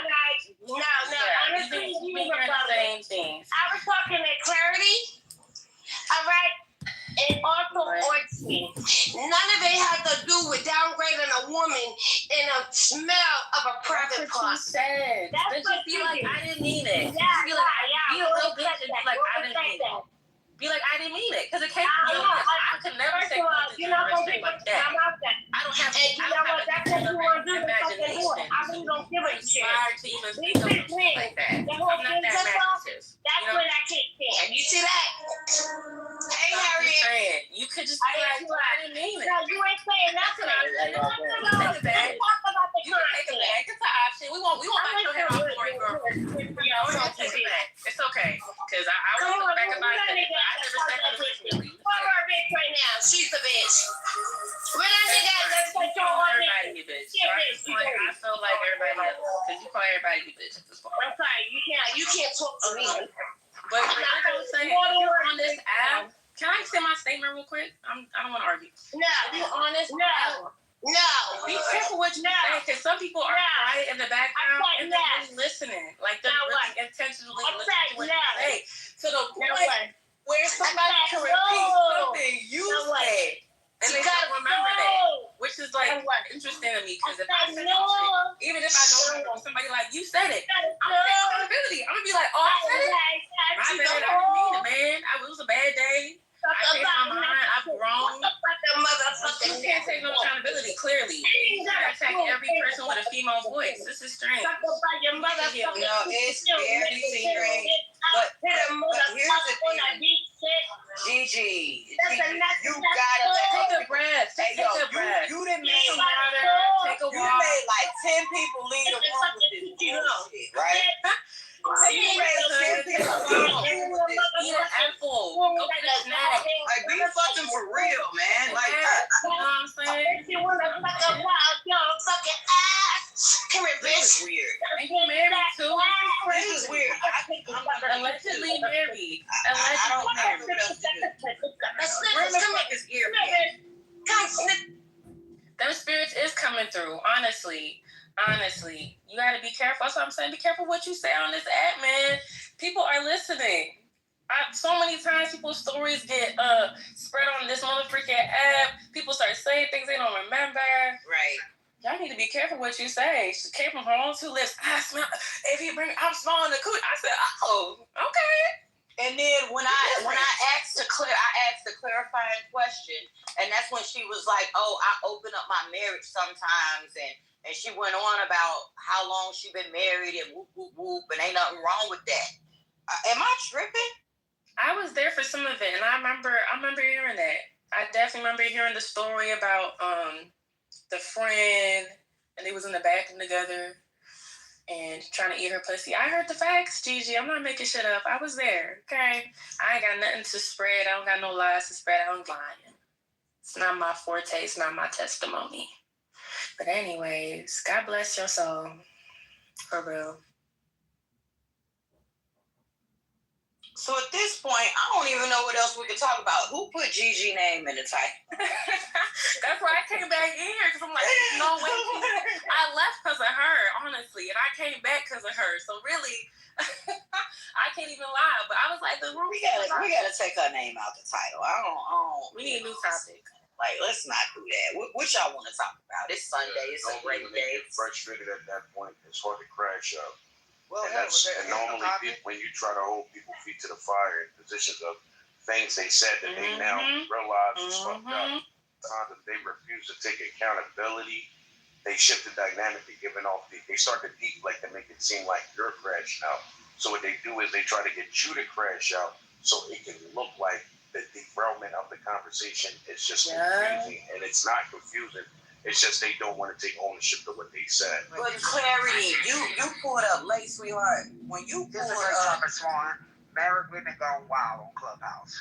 Yes, please. Can you change it? Yes, Change it for me. I'm in motion. I'm getting ready to go to the grocery store. But when you say one thing within the freaking room, it wasn't like I heard it another day. This was today. This was this afternoon. Like an hour ago. Be for real. Yeah. So when you say one thing and then you say something completely contradictory to it, it's similar to, you know, not having women around your men. That's what she was saying at first, and then it turned into my homegirl that wanted to eat my, you know what I'm saying? We sat naked on my husband's lap. Like, be for real, Liam. Be for real. What are we doing? I mean, if you want to be honest, if it's two totally different stories, then in one room she read it and she realized saying that would make her look a certain way. In another room she read it and she finally just was like, oh, well, I can be comfortable with saying it in here. Simultaneously, they're not under the impression another person heard them prior to, and now at this point they start to see what they look like. So now what it turns into is what we call word semantics. You understand what I'm saying? And what I'll do is I'll keep engaging in a word semantic part, because what it does is it strips or it blinds the individual from the ownership part. So notice she never really pushed against the fact that she was said not lesbian or bi. She wanted to be called bisexual. So when you called her gay, it allowed her to say, no, I'm not gay because that's men. But when Archie spoke about the word homosexual, notice she couldn't get around that. So she only could keep responding to Archie. Well, that's not what they said. That's not what they said. Because at this part, I'm not arguing the whole position of they're wrong. I'm arguing the position of they used the wrong words. You understand what I'm saying? When simultaneously the end result of calling her gay, she understood that. So I can't argue the fact that you're calling me gay. I can only argue the fact that you're calling me gay and I'm not a man.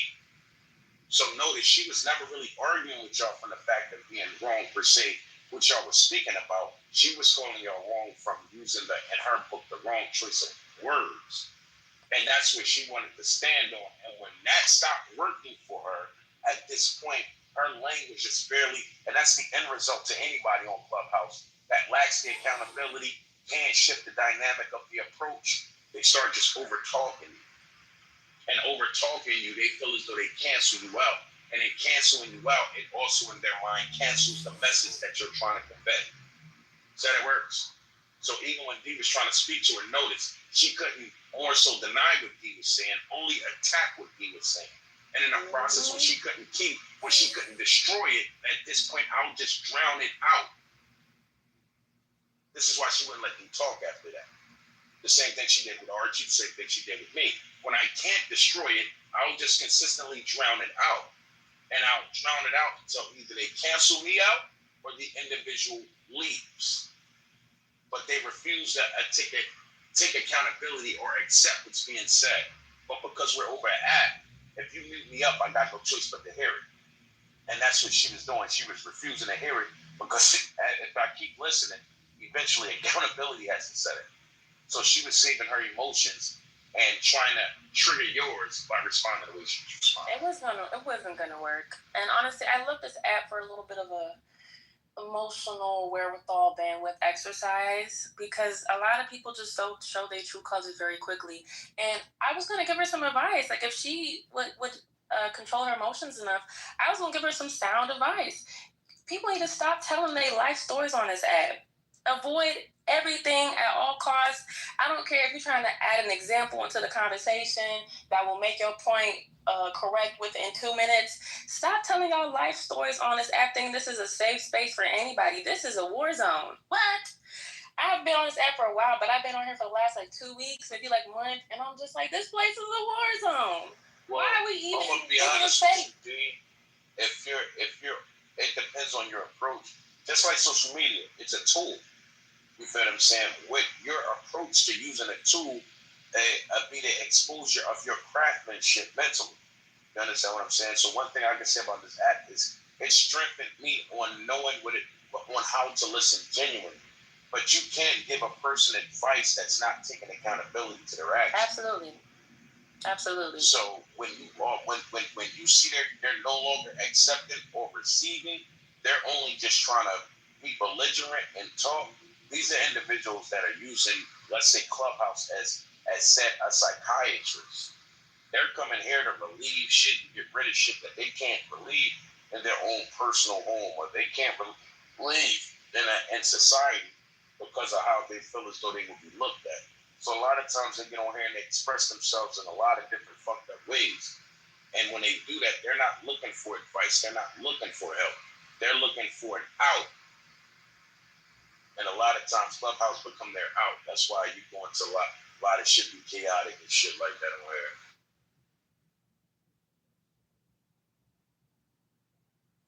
In other words, they're looking for a place to dump their garbage at.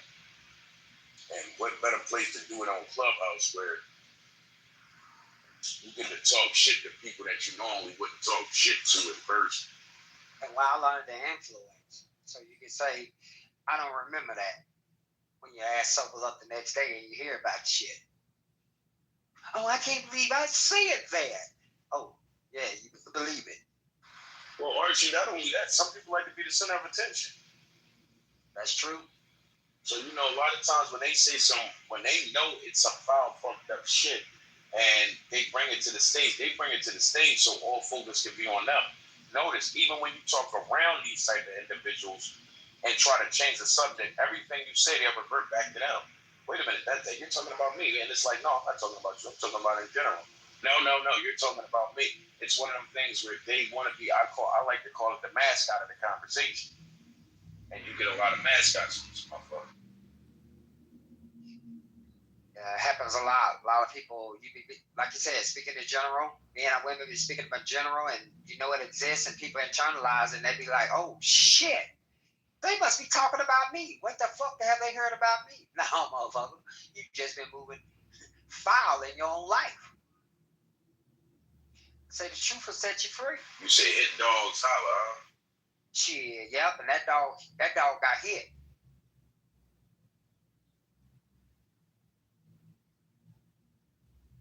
Well, I tell you what, that kept me up. Shit. I'm 5 miles from my delivery up here in Coleman, Alabama. Yeah, 6:15. I'm here early. Shit, this helped me get up. I got sleepy as hell. I mean, shit. When she started preaching, that shit fucked my head up. I said, Clubhouse has evolved again. That was the first time I ever heard that. Motherfucker wanting to preaching about the lesbian shit. I said, oh man, it's different. You know, so hey man, to each his own with that shit. But I mean, fuck. She didn't want to hear God's word say that that's gay.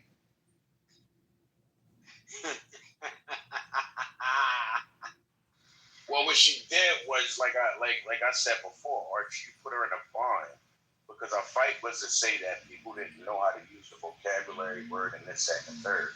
So when Swan said she's gay, her fight was I'm not gay because a man can be gay. I'm lesbian. You motherfuckers don't know what you're talking about. But when you switch the word to homosexuality holds both genders accountable at that point. Facts. And that's why she couldn't really attack you more so to say, well, they didn't say that. It was like, why do we have to get so technical when everybody has a clear understanding of what's being said? Even she, when Swan called her gay, she knew what Swan meant. But because she wanted to get into the semantics of the situation, it's when we get into the semantics is where now we got to be technical on the vocabulary side of things, which means we got to use all power words when we talk. And normally power words is an overview of it. It covers all.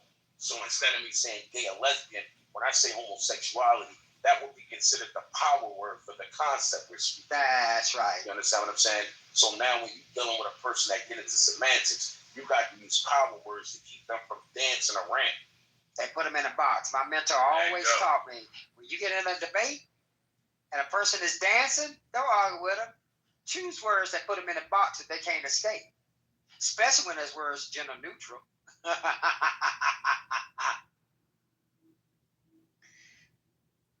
Y'all still in here acting crazy with Gigi? She left? Girl, she was in here doing the most. And what else is new?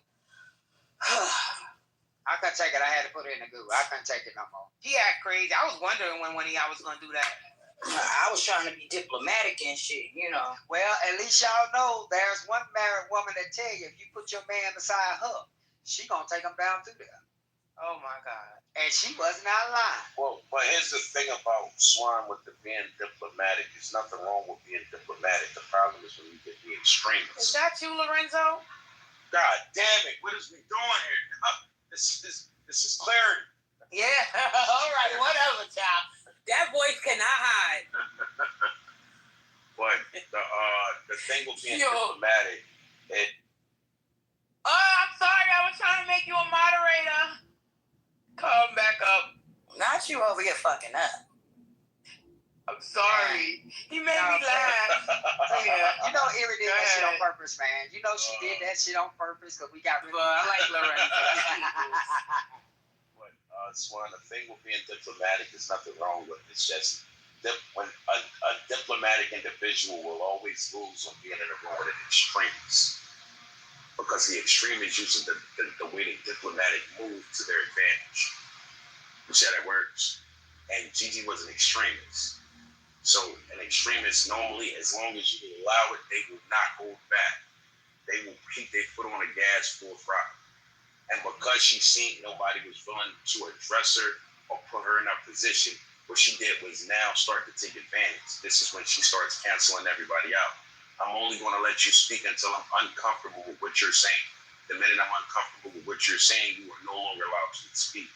Notice she did that to you, Swat. She did it to Archie. She did it to D. Everybody that she felt uncomfortable, she will let you speak until she felt uncomfortable.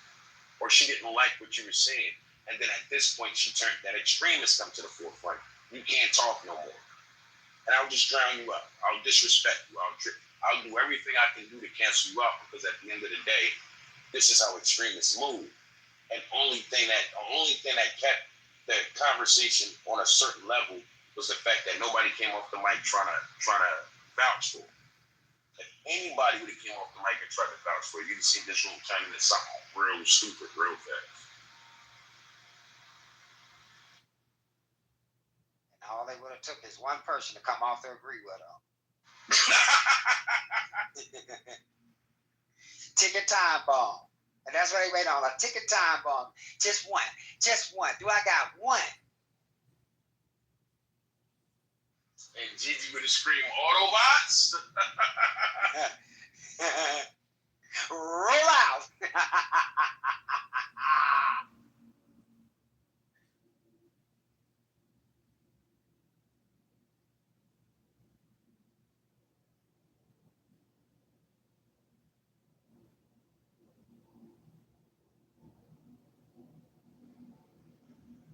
To the title, have married women really gone wild on Clubhouse, or have they been wild and just converted to Clubhouse? Ooh, that's a great point. So she single-handedly drove like half of the people out the room with that bullshit.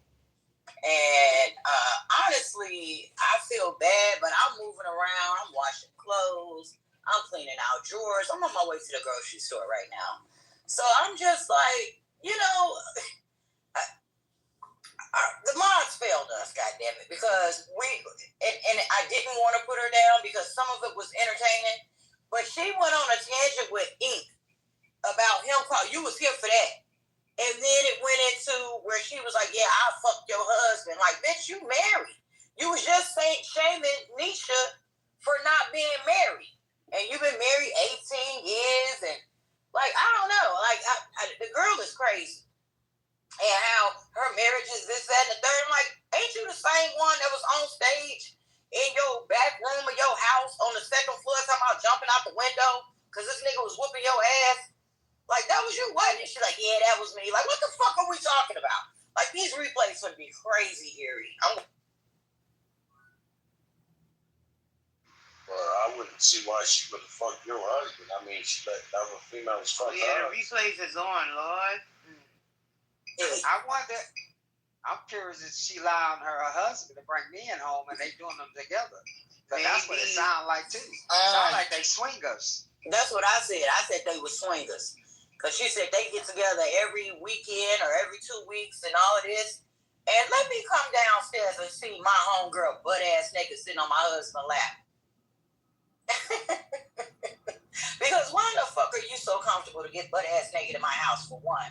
For two, and sit on my husband's lap? Three, what the fuck are you doing letting this bitch sit on your lap? Four, what? She said, well, I just went and sat beside them. Well, Swan, you're missing a part in that same conversation when she said that same female was bisexual and she knew it. No, I ain't missed that part. That's the same one. That was a setup then. That's the same one she said went in the bathroom with her trying to eat her pussy every time she went to go piss. And I'm like, who the fuck go to the bathroom with their homegirl at their house? Now, we at a club. That's one thing. But I'm at home. Why are you in the bathroom with me while I'm using the bathroom? It's all But if I already know you bisexual, you're trying to go to the bathroom with me. We both know what you're trying to go to the bathroom for. Right. And in the process, if I don't stop you, then to a certain degree, that would be called leading you on, wouldn't it? Child, people act strange when they're on drugs. I'm going to just leave that there. Okay, it sounded like it was dope. I was wondering what type of dope niggas on. Because I don't do drugs. You know what I'm saying? I drink my tequila or whatever. But I don't do drugs. Get your ass out the street, white woman. And we know that wasn't me. You know, and I'm not even drunk right now. I'm driving my car. If y'all know anything about me, I don't drink and drive. But that shit was, I don't know, like this recap, this. I don't know if you're gonna recap it, Erie. I implore you to, because this has been an interesting conversation. YG, you late. Thanks for showing up, but you're late, fucker. When we end the room, I'm gonna go back and listen to it because I wasn't here for half of it. Remember, I had to leave to take a couple of important. See? I There you go. And Everybody I late. bullshit go. I be feeling bad sometimes, but I can't help myself. I'm addicted to the toxicity. But I called her out a couple of times, and other people did too. It was crazy. It was crazy, and she listen. I don't. I'm gonna go on mute because I'm going in this laundromat. Who the fuck at the laundromat? I'm at Walmart. YG, where you been? I was catching up on people that I ignore all week. Oh, okay. Well, I'm about to take my ass down to Star's room. I'm gonna close up the room so we get these replays, and we gonna go back over these shit after I go back. Okay, I'm gonna go. Can you link Star's room so we can all go? I can. Hold on, let me get it for y'all. Thank you. Oh, here come a motherfucker speeding in a raggedy ass Honda. But yeah, YG, I got some juice. Did she leave? God damn it. I got some juice, y'all. I'm here. There's a man in Starstream room talking about he slept with 2,000 women with an escort. So y'all can go over there. Hold on. Let me put the thing in the chat for y'all. Give us the name. And he's mad because people asking questions after he volunteered that information. So. Shit, that was worse than the damn other room we was in. But a nigga talking about he gave his wife, his woman with 3 babies, 50 STDs. I didn't even know it was these men. I don't know what's going on, but the link is at the top, y'all. Go on by. This is crazy. This is crazy.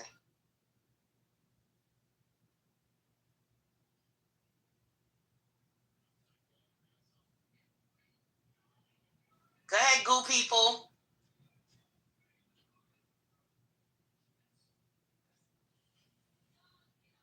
We closing in 5, 4, 3, 2.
Picking and choosing. Once you stop loving and hating, it will enlighten itself. Depart for a heaven. That is so amazing. Heaven and earth are set apart.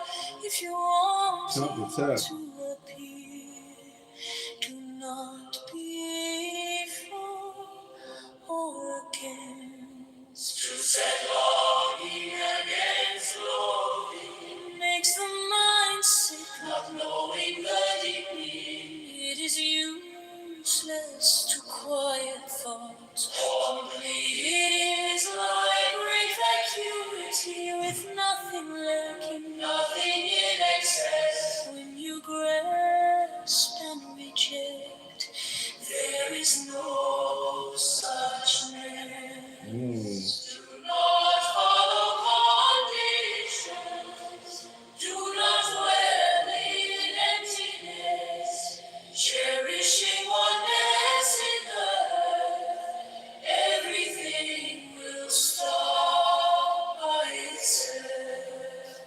Just took a long hop back. Stop motion and rest. Move your head if you are really in ether.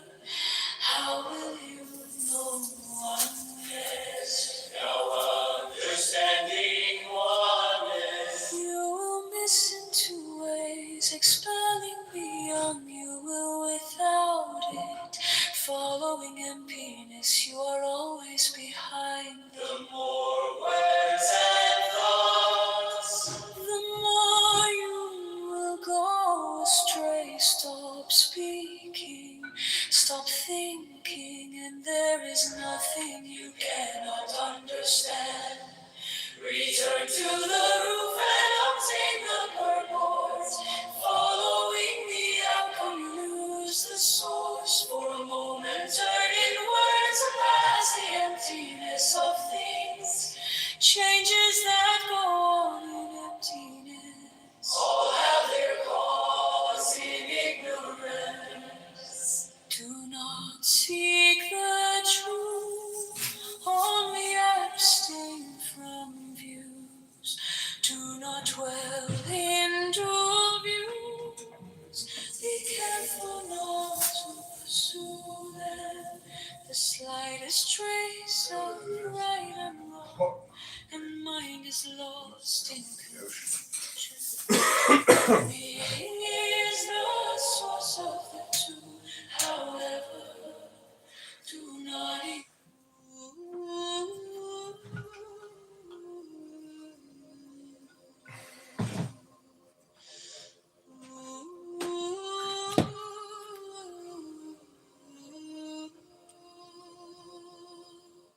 The best way not to think you, it only excludes.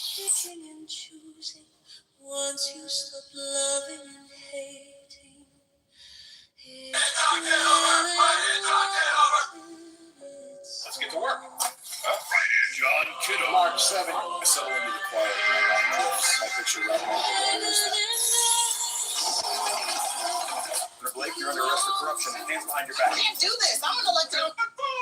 Defense, line up. Defense, line up. This is what we do with politics that protects the people. Time to plant something on it. Makes the mind sick, not knowing the deep meaning. It is useless to quiet thoughts. Complete it is like great vacuity with nothing lacking, nothing in excess. When you grasp and reject, there is no suchness. Do not follow condition. Do not dwell in emptiness. Cherishing oneness in the earth, everything will stop by itself. Rest to stop motion, and rest will move you again. If you are merely an ether, how will you know oneness? Now understanding oneness, you will miss into ways. Do with politics that Beyond you will without it. Following emptiness, you are always behind. The more words and thoughts, the more you will go astray. Stop speaking, stop thinking, and there is nothing you cannot understand. Return to the roof and obtain the purpose. Following the outcome, lose the source. For a moment, turn inward to pass the emptiness. Is that Nora Bandura? Changes that go on in emptiness. Is it the Bandura? Is she back? She got a new account. Only abstain from view. do with politics that protects the people. Time to plant something honest. What are you talking over? Candidate for Congress. Trace of right and wrong, and mind is lost in confusion. One being is the source of the two. However, do not even maintain the one. With one mind there is no rising. Then everything is without blame. No blame. Is that Nora Bandura? It can't be. The end? That's your PTR? That sounds like you. Everything is always so dramatic. Nora specializes in drama creation. She is a dramatist. A modern age Karen from Care. A Care Karen. It's a joke, Nora. Hope you like the music. I just took a hot bath. Headed out to watch the Bears game. I hope you're well. I'm sorry, but I don't think I'll be able to get you and Diego back together again, you know. The status quo is the status quo. Look, either way, you're heartbroken or a heartbreaker. That's life. There's only two states in this video game. The heartbreaker and the heartbroken. Ribbono Shalom. The followers of the Rebbe say that Ribbono Shalom is extremely useful. Ribbono Shalom. Ribbono Shalom.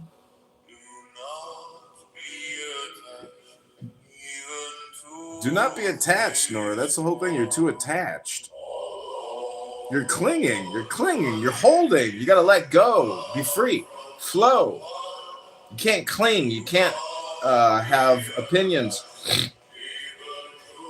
You can't be selective or discerning. I mean, you can, but the secret is not to be. What we do with politics that protects the people. Time to plant something honest. What are you talking about?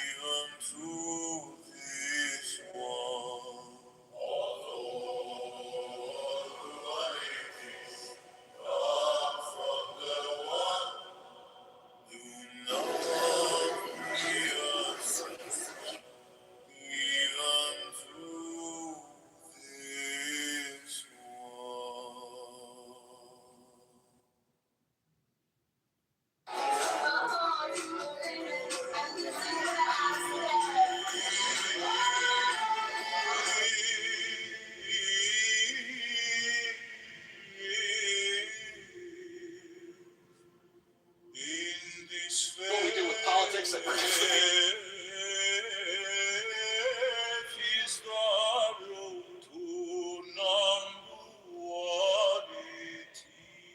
What we do with politics that protects the people. Because the non-dual is one without trusting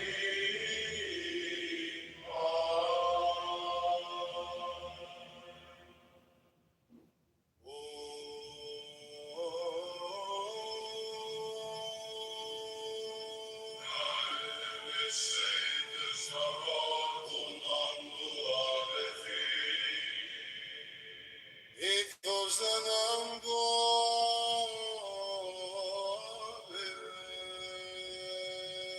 is one with the trusting You cannot talk to customers like that. You're not a customer as far as I'm concerned. You want to buy a car? Not for you. I want to see the magic. You want to see the magic? Yeah, I'll show you the magic. Here's the magic. Here's the magic. You cannot talk to customers like that. You're not a customer as far as I'm concerned. You want to buy a car?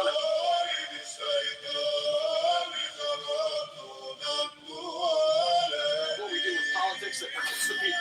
We're trying to find something honest.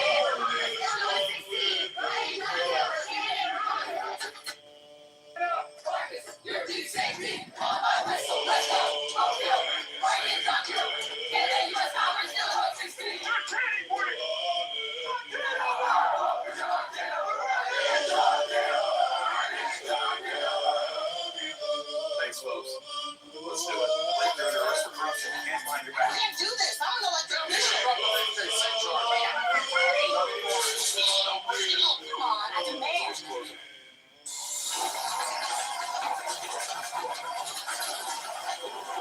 You heard him. Let's make it official. Vote and write me in. I'm quiet.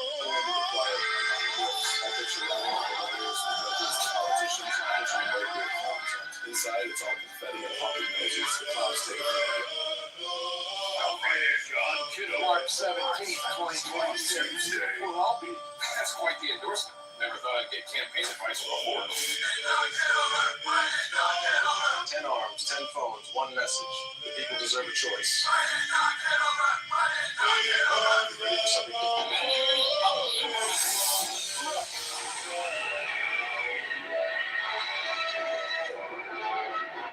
Those highways tie our communities together.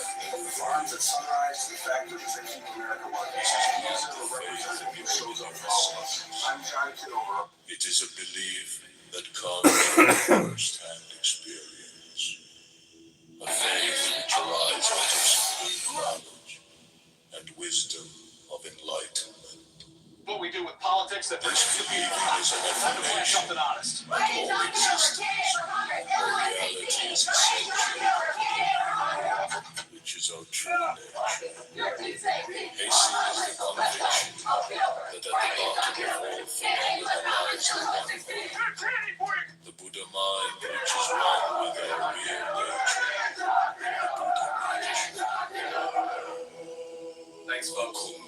Let's do it. Like you're under arrest for corruption. You can't find your back. I can't do this. I'm an elected official. Drop the briefcase. Take charge. Not anymore. Come on, I demand. Doors closing. but the Buddha.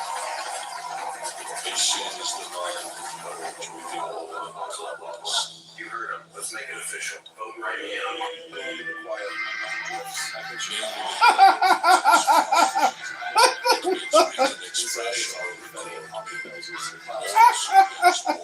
John Kitover. March 17th, 2026. We'll all be. Hastening quite the endorsement. Is one of the campaign advice before. and most influential.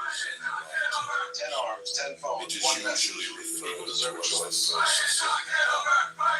It consists of 140 fix unrhymed, 4 carriage 1 verses 2.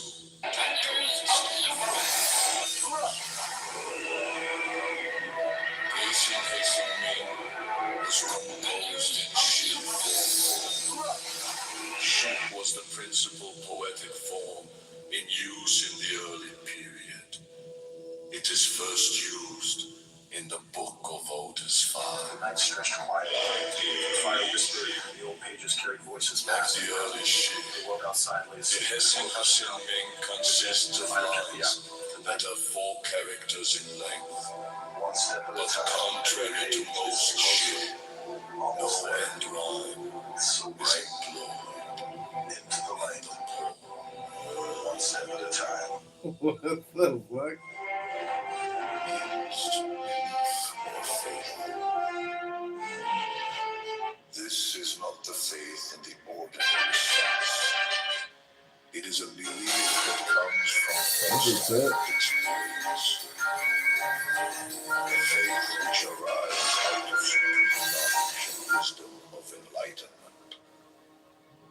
This believing is an affirmation that all existence or reality is essential, which is our true nature.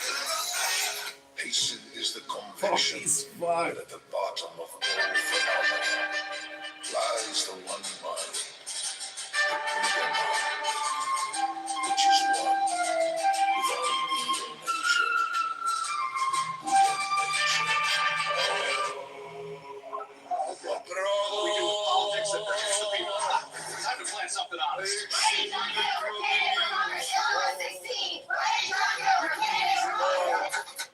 Not the deluded mind of the ignorant, but the Buddha mind. Hasten is the mind that merges with the all-encompassing. Who are you? Why are you famous? Ning literally means inscription. What we do with politics that protects the people. Time to plan something honest.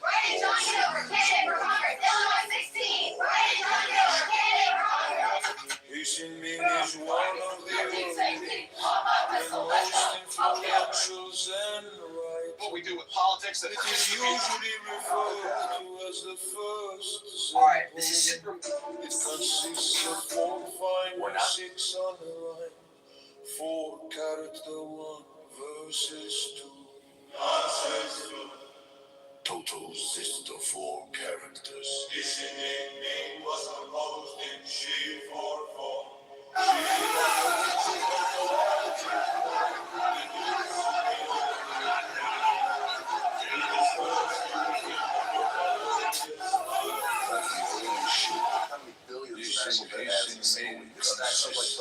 Fellas, the number that's got me shaking my head is 34 trillion. That's where the national debt sits right now. We feel it when the interest rates climb so low.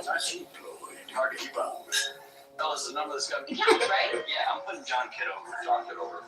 John Kitover! John Kitover! John Kitover! About time we all agree on something. Yep, writing in John Kitover. Fresh choice, fresh start. There, sign and seal. My turn. And all together we can make it happen. Let's do it. About time we all get Next. Being a John Kitover! John Kitover! John Kitover! John Kitover! Trillion in funded debt. First let the body of Did y'all meet me out here? Stood up before the folks, John. We're glad to stand up for you. All right, let's make it. I'm John Kitover. And I'm running as a write-in for the election day. Find the write-in box and type JOA. Thus thou mayst afford. Those highways tired of Rigid the babes that farms and sunrises, the factories that keep America west. let the breath I'm John Kitover. Those are some of the zip codes that make up Illinois 16th district. so that by being I'm John Kitover, running as a write-in for the United States Congress. We're politicians like Levita forgotten the people. Don't forget. third let thy life be pure and calm. Here's your bell. Swayed softly as a windless palm. Fourth, let the will to life be bound to the one love of the profound. Fifth, let the thought divinely free from sense observe its entity. Watch every thought that springs. What we do with Hour after hour thy vigilance. Intense and keen turned inward miss. No atom of an hallucis. Sixth on one thought securely pinned, still every whisper of the wind.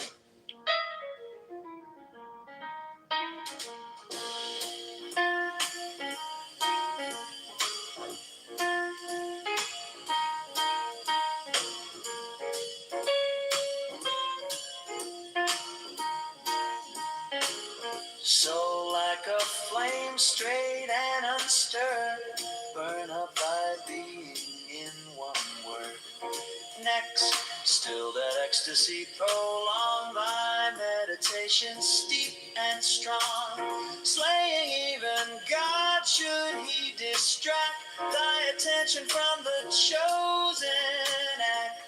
Last, all these things in one o'erpowered time that the midnight blossom flowered. The oneness is yet, even in this, my son, thou shalt not do amiss. If thou restrain the expression, shoot thy glance to rapture's darkling root, discarding name, form, sight, and stress, even of this high consciousness. Pierce to the heart, I leave thee here. Thou art the master I revere, thy radiance that rolls afar. O brother of the silver star. Kralida.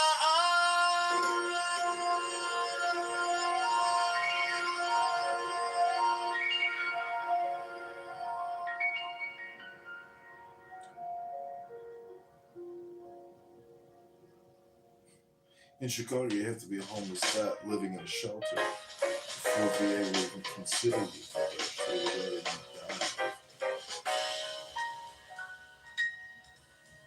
There are 7 keys to the great gate, being 8 in 1 and 1 in 8. First, let the body of thee be still.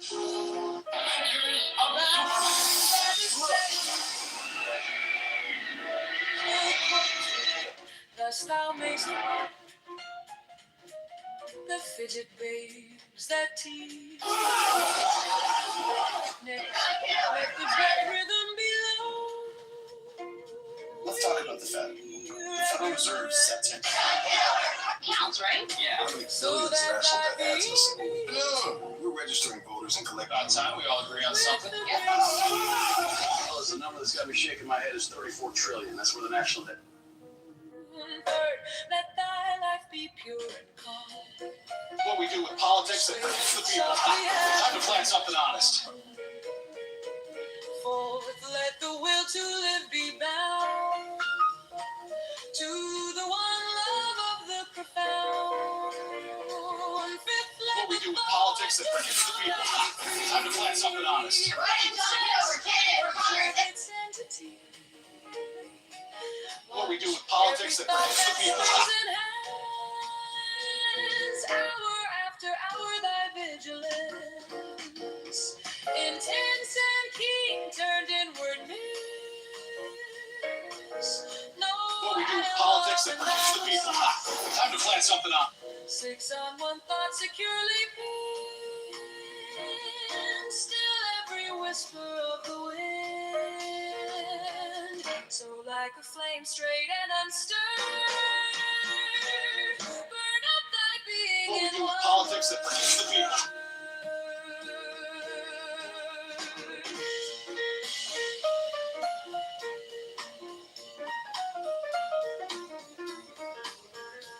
What we do with politics that produces the people.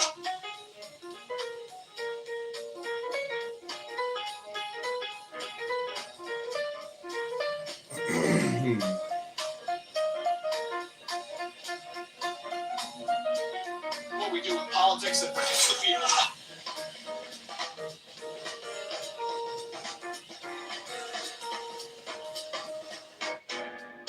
Next, still there. What we do with politics that produces the people. Prolong thy meditation steep and strong, slaying even God should he distract thy attention from the chosen act. What we do with politics that produces the people. All these things in one o'erpower time that the midnight blossom flowered. The oneness is yet even in this. What we do with politics politics that forgets the people.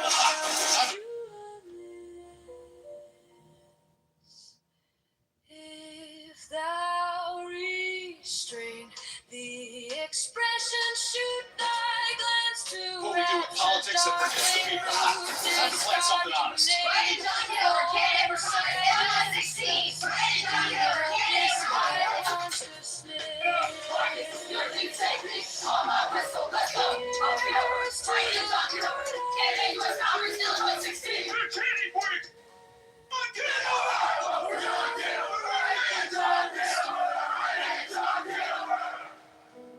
Thanks, folks.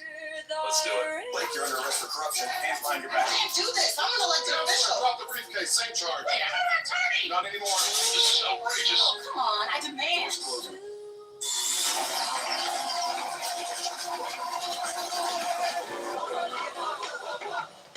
Let's make it official. Bring me on. The judges, the politicians, the kitchen, and regular content. Inside, it's all confetti and honking noses. The clowns take it from there. John Kitover. March 17, 2026. We'll all be. That's quite the endorsement. Never thought I'd be a campaign advice for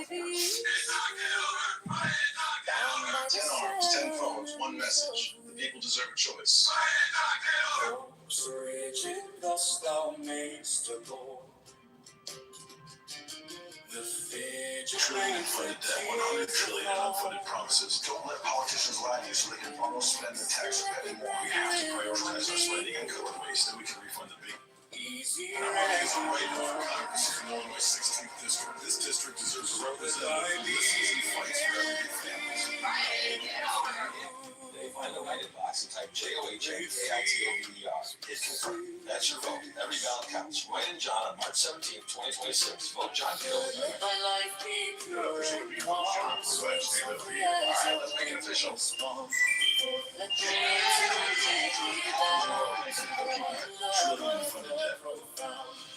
Let the thought divinely free from sense and Eventually, the sinkhole will flow.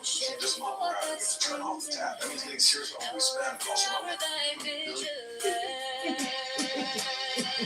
Intense and keep turning word. politics and No atom more than elusive. Six on one thought securely. What? Still every whisper Oh. of the wind. what we do with politics and forgets the people. Time to plant something honest. Hilarious. Burn up thy being in next to that ecstasy prolong thy meditations deep and strong. Slain even God should he distract thy attention from the chosen act.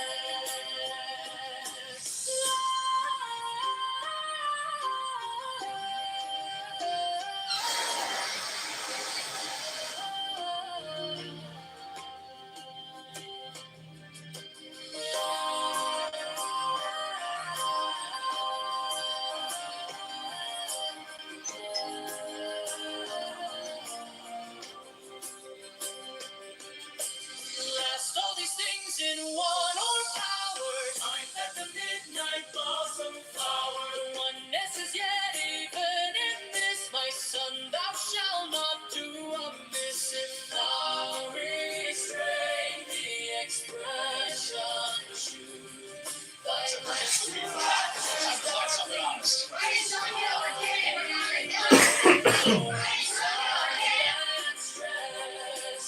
even of this high consciousness. About time we all agree on something. Yes, right in John Kitover. Fresh choice, fresh start. There, sign and seal.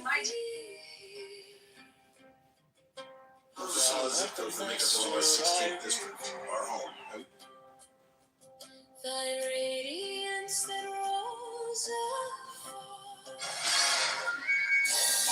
Brother of the silver star. You know that feeling when you're lying awake at 3 in the morning, your mind spinning like a broken record, going over everything you should have said, could have done.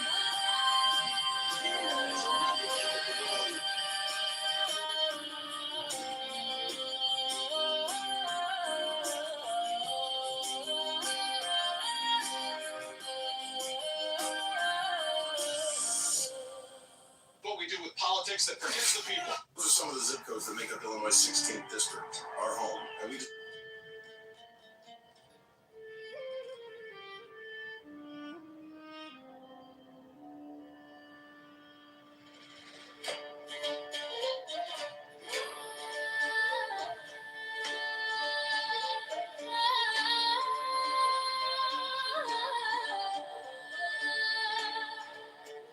There are 7 keys to the great gate, being 8 in one and 1 in 8. First let the body of thee be still, bound by the cerements of will. Corpse rigid, thus thou mayst abort the fidget babes that tease the thought.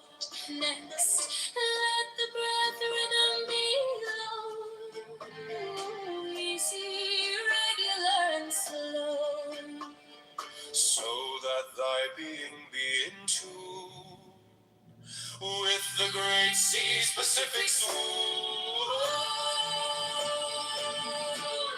Third, let thy life be pure and calm, swayed softly as a windless palm. Fourth, let the will to live be bound to the one love of the profound. Fifth, let the thought divinely free from sense observe its entity. Watch every thought that springs and hands, hour after hour thy vigilance, intense and keen, turned inward miss no atom of another cease. Six, on one thought securely pinned, still every whisper of the wind. so like a flame straight and unstirred, burn up thy being in one word. Next, still that ecstasy, prolong thy meditation, steep and strong, slaying even God, should he distract thy attention.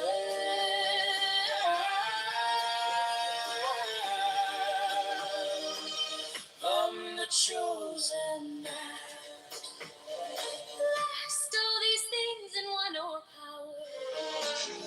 Time that the midnight blossom flower.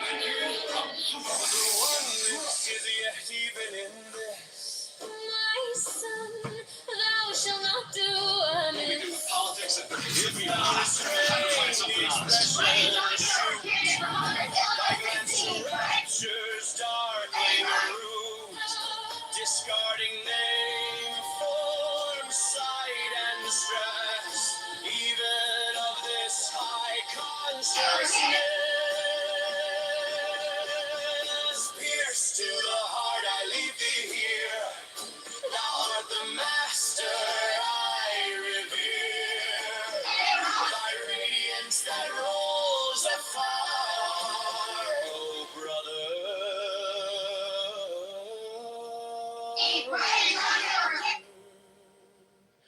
Of the silver star.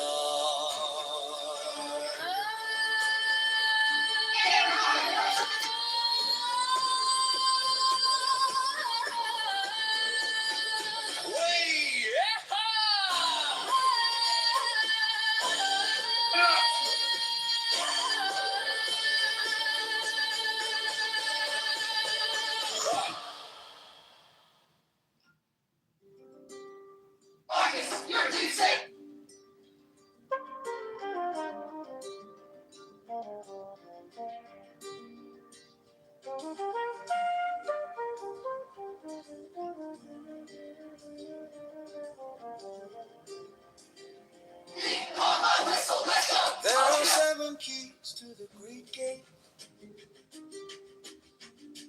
being 8 in 1 and 1 in 8. First let the body of thee be still, bound by the cerements of will. Corpse rigid, thus thou mayst abort Fidget babes and teens.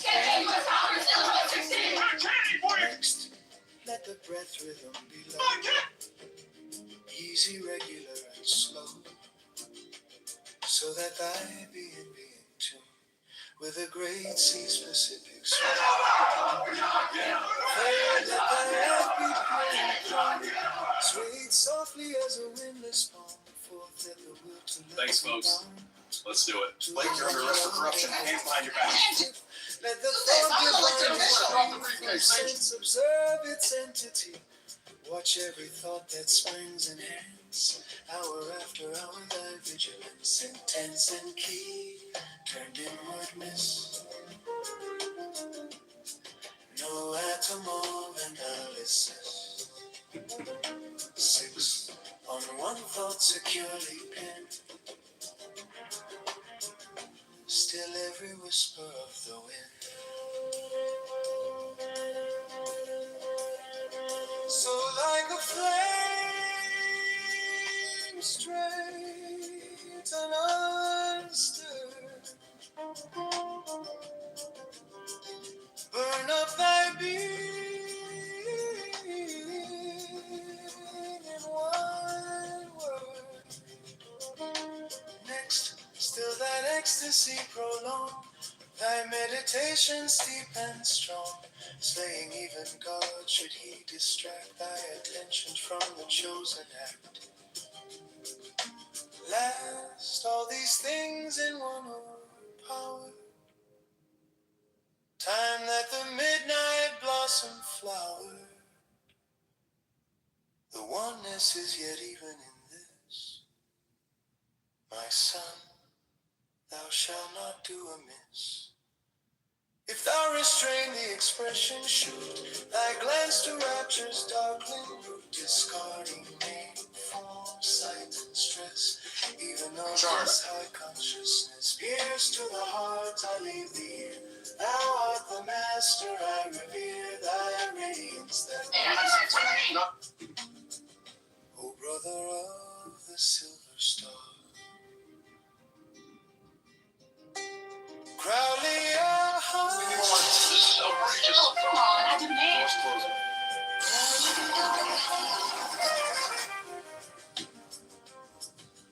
Crowley,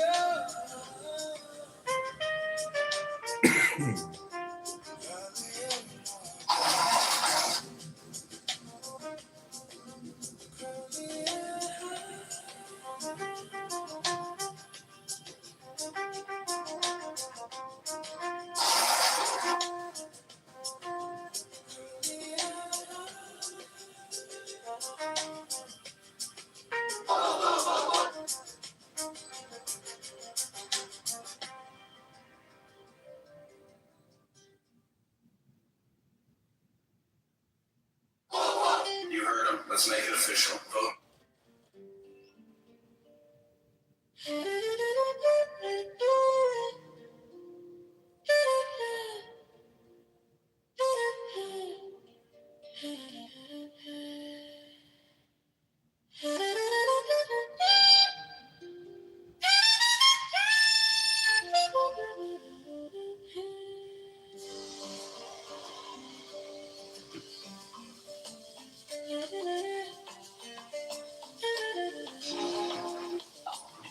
there are 7 keys to the great gate, being 8 in You heard him. one. Let's make it official. Vote right in.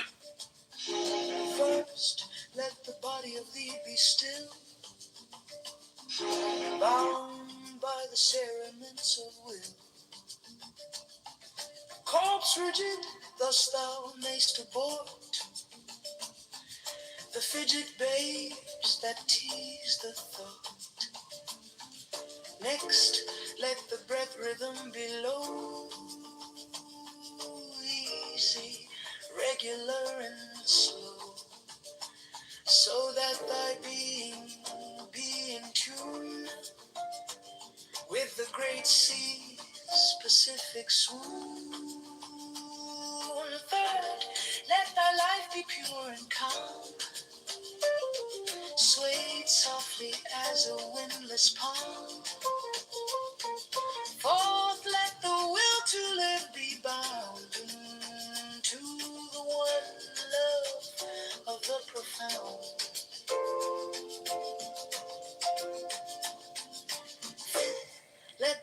divinely free from sense, observe its entity. Watch every thought that springs enhance. Hour after hour, thy vigilance. Plus, the number that's got me shaking my head is 34 trillion. That's where the national debt sits right now. It's a wall. Plus, the number that's got me. 6 on one thought securely pinned. Still every whisper of the wind. So like a flame, straight and unstirred. Burn up thy being in one word. What we do with politics that protects the people. Time to find something honest. Right, John Kitover, candidate for Congress. Thy meditation is deep and strong, slaying even God. Should he distract thy attention from the chosen act? Plus, the number that's got me shaking my head is 34 trillion. That's where the national debt sits right now. Time let the midnight blossom flower. The oneness is yet even in this. My son, thou shalt not. Politics that protects the people. Time to find something honest. Right, John, if thou restrain the expression, shoot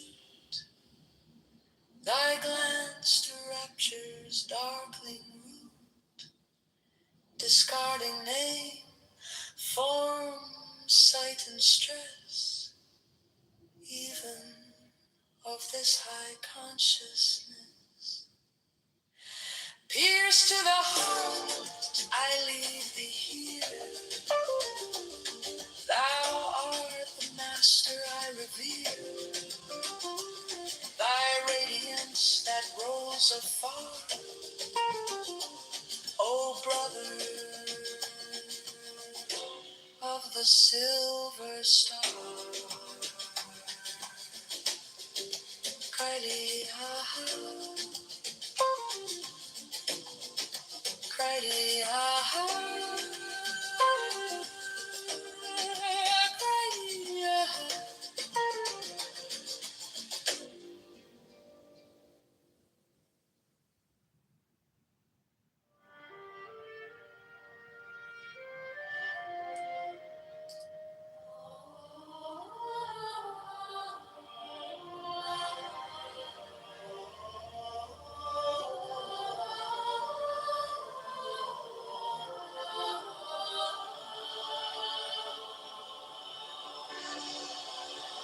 There are 7 keys to the great gate, being 8 in one and 1 in 8. First let the body of thee be still, bound by the cerements of will.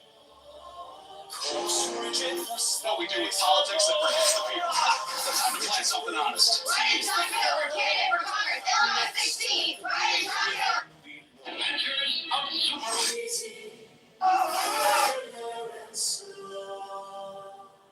So that thy being be in tune with the great sea's pacific swoon. Let thy life be pure and calm, sweet softly as a windless palm.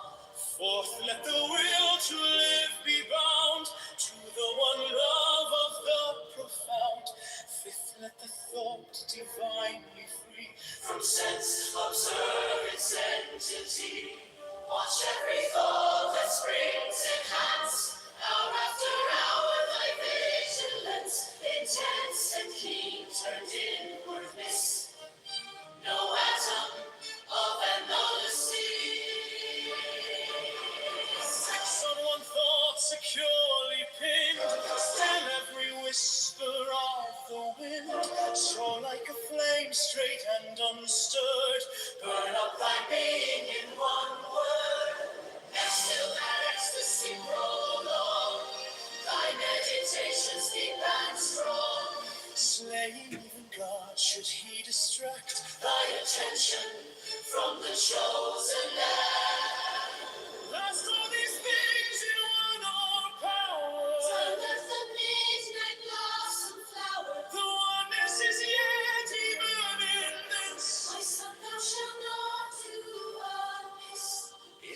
restrain the expression. Shoot thy glance to rapture's darkling root, discarding name, form, sight, and stress, even of this high consciousness. Pierce to the heart, I leave thee here. Thou art the master I revere. Thy radiance that rolls afar, O brother of the silver star.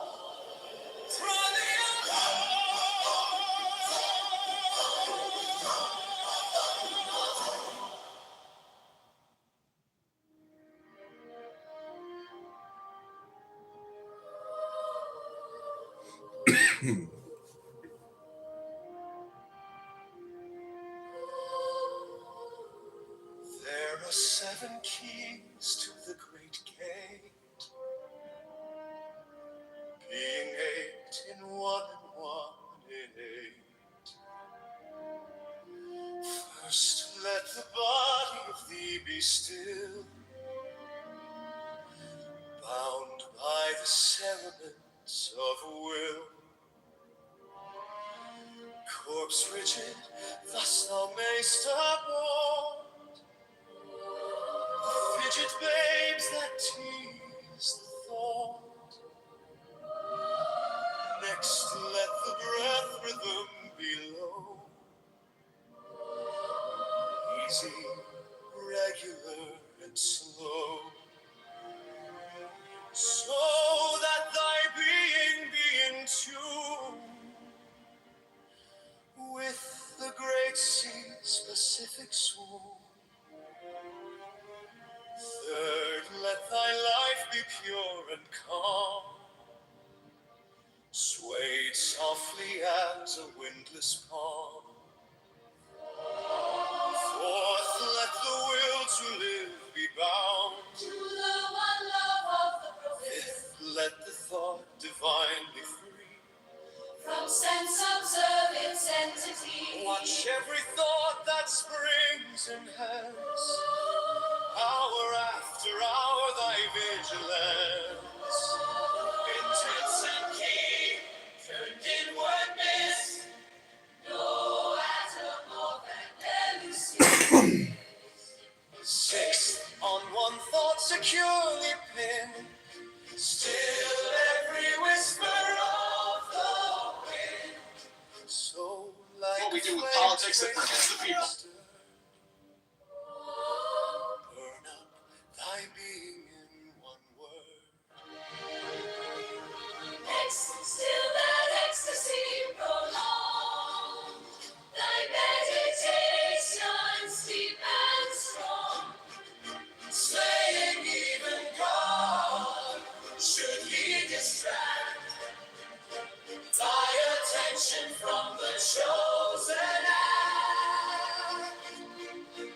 Last, all these things in one power, time that the midnight blossom flowered. Oneness is yet even in this. My son, thou shalt not do amiss. If thou restrain the expression true, thy glance to rapture's darkling root, discarding name, form, sight, and word, even of this unconsciousness.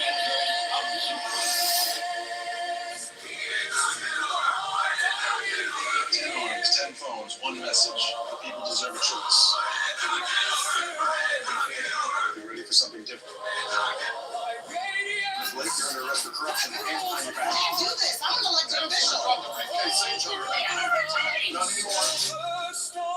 Let's get to work. John Kitover. March 17th, 2026. That's quite the endorsement. Never thought I'd get campaign advice from the force. Let's get to work.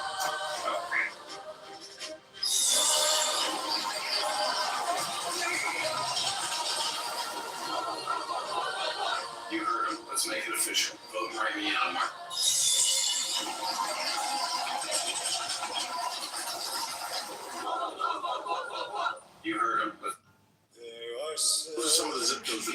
Illinois 16th District, our home, and we deserve better representation. I'm John Kitover, running as a write-in for the United States Congress, a career politician. This is what we do with politics that brings the people. Time to plant something honest. Write-in John Kitover, candidate for Congress, Illinois 16. Write-in John Kitover, candidate.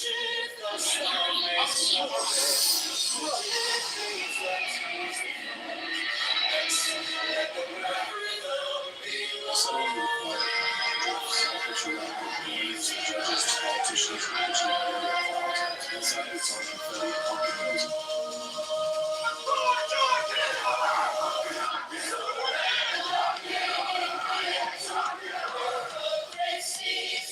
What we do with politics that brings the people. Time to plant something honest. Write-in John Kitover, candidate. The number that's got me shaking my head is 34 trillion. That's where the national debt sits right now. It's a wall of zeros.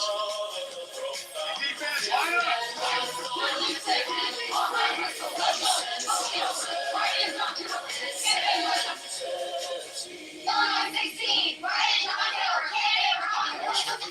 That springs in hands. After hour thy vigilance. Intense and keen turned inwardness. Inside it's all confetti and pumpkin music. It's constant. What we do with politics that brings the people. Time to plant something honest.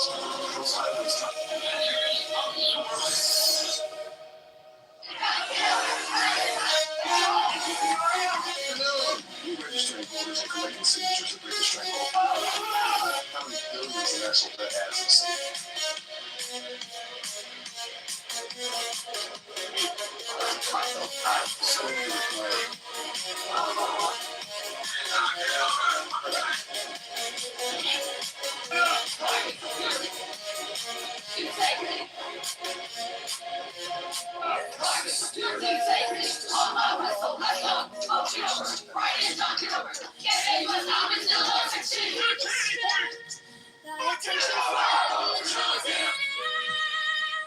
Last of these things in one or power. Time that the midnight blossom flower. The one that is even in this night.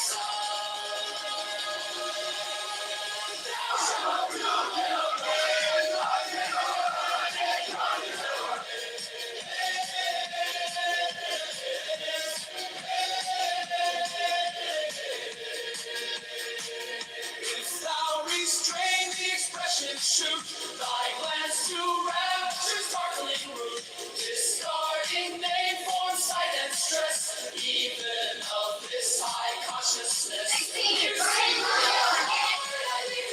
Thou art the master I revere, thy radiance that rolls on.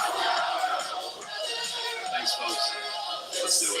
Let's do it. Let's do it. I can't do this. I'm an elected official.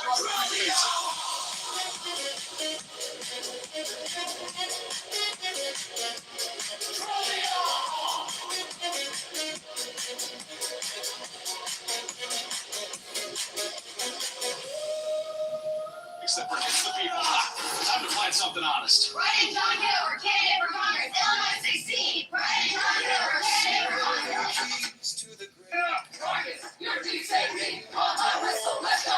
Oh, Kitover. Write-in John Kitover, candidate for Congress, Illinois 16.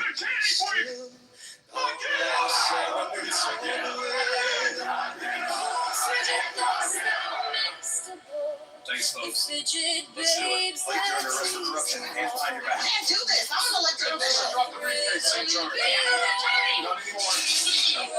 Come on.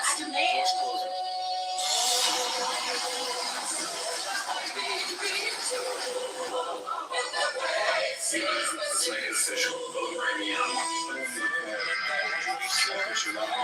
The judges, politicians, and future resident councils. Inside, it's all confetti and pumpkin music.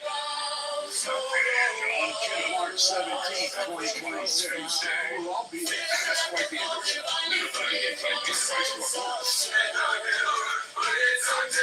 Ten phones, one message. The people deserve a choice. You ready for something?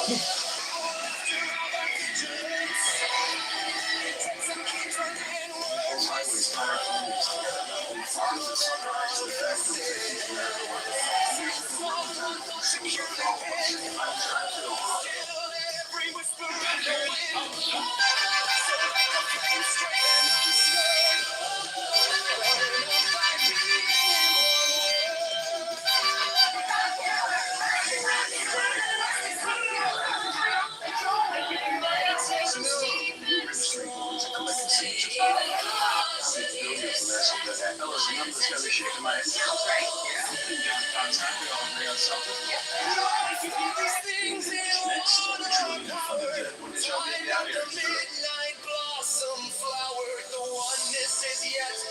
Even in this, my son, thou shalt not do amiss. If thou restrain the expression, shoot thy glance to rapture's darkling root, discarding name, form, sight, and stress, even of this high consciousness. Pierce to the heart. I leave thee here, Master. I revere thy radiance that rolls afar, O brother of the silver star.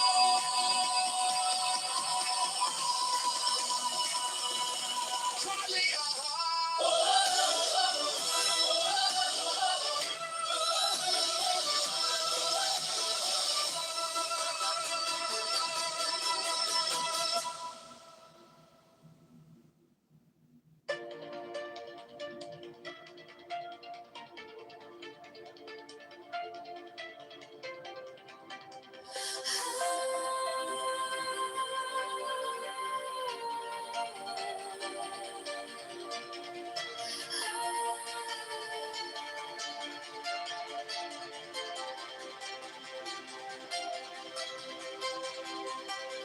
everything that is good is God. Whatever goodness we experience in this life is truly a taste of God. For it is God. For it is God. Everything that is good is God. Whatever goodness we experience in this life is truly a taste of God. For it is God.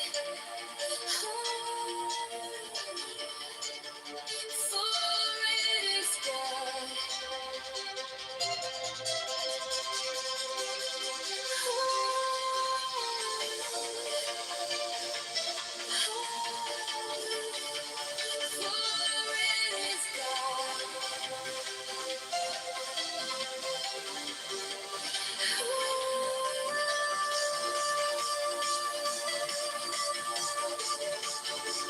This is the US Fernando Country.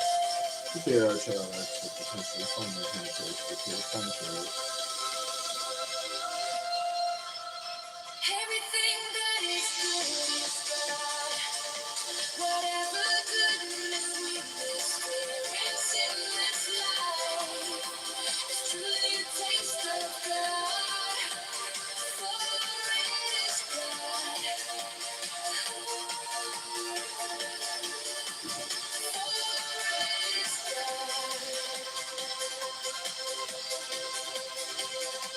Everything that is good is God. Whatever goodness we experience in this life. Give me my money and stats and lace my bitches. Real niggas, niggas don't go to the contractors. Musty Mike.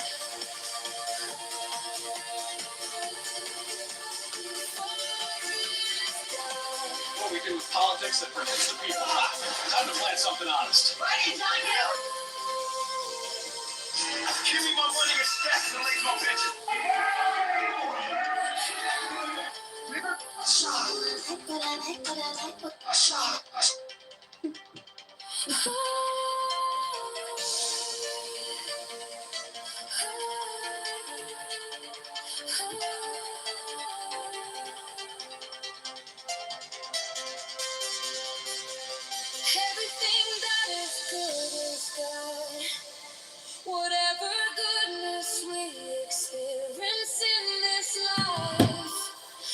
truly a taste of God.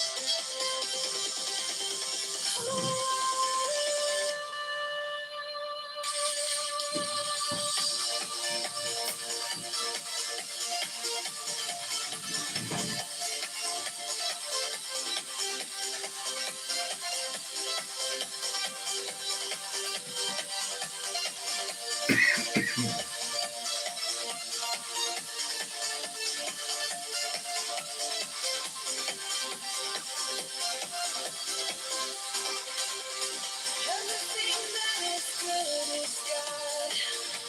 Whatever goodness we experience in this life is truly a taste of God.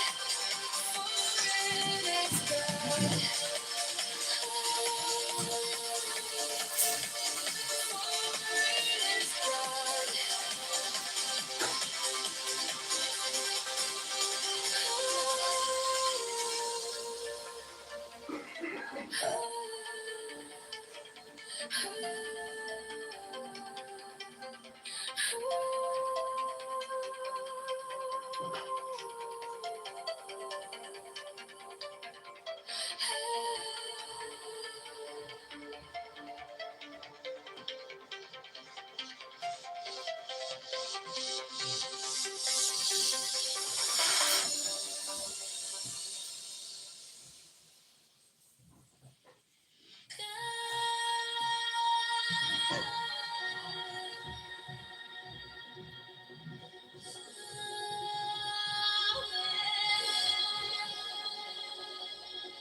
Everything that is good is God. Whatever goodness we experience in this life is truly a taste of God, for it is God.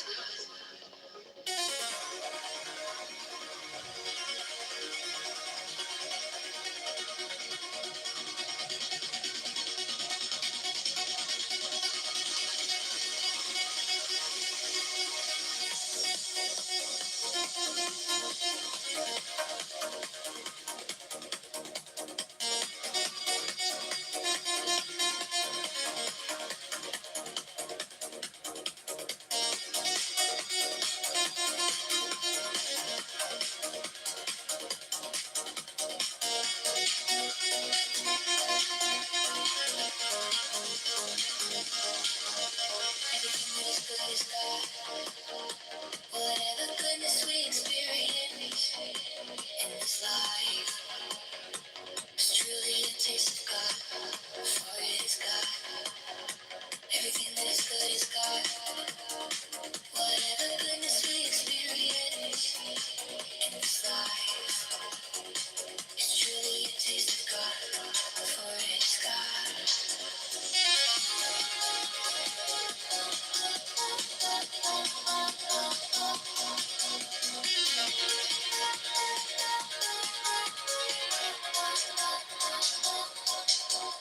Everything that is good is God.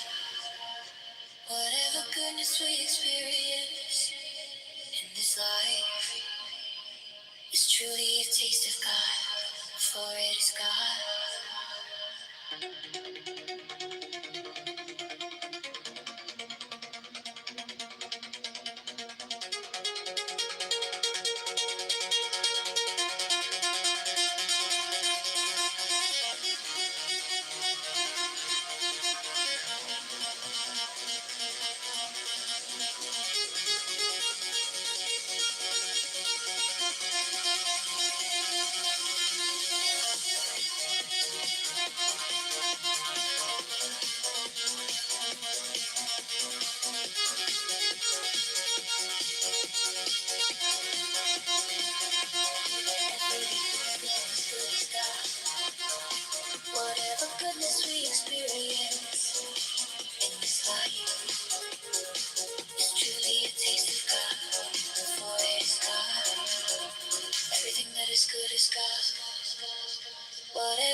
taste of God, for it is God.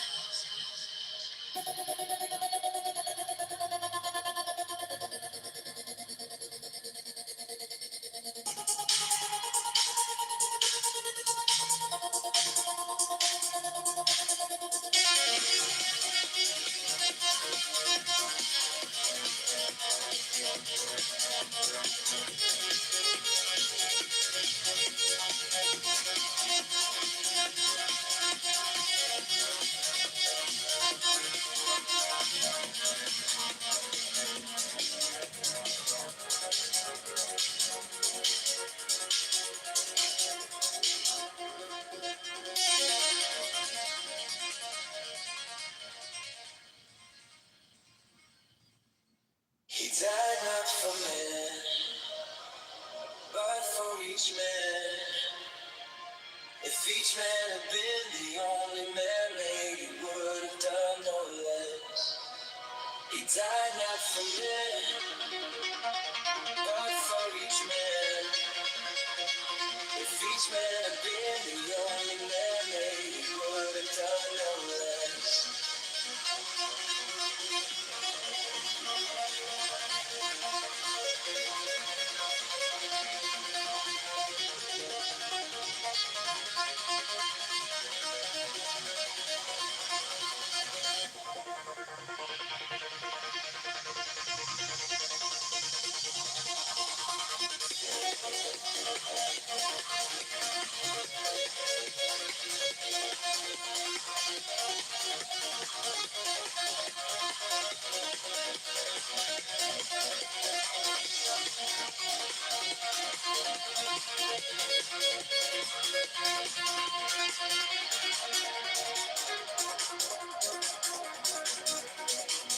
He died not for men, but for each man. If each man had been the only man made, he would have done no less. He died not for men, but for each man. If each man had been the only man made, he would have done no less.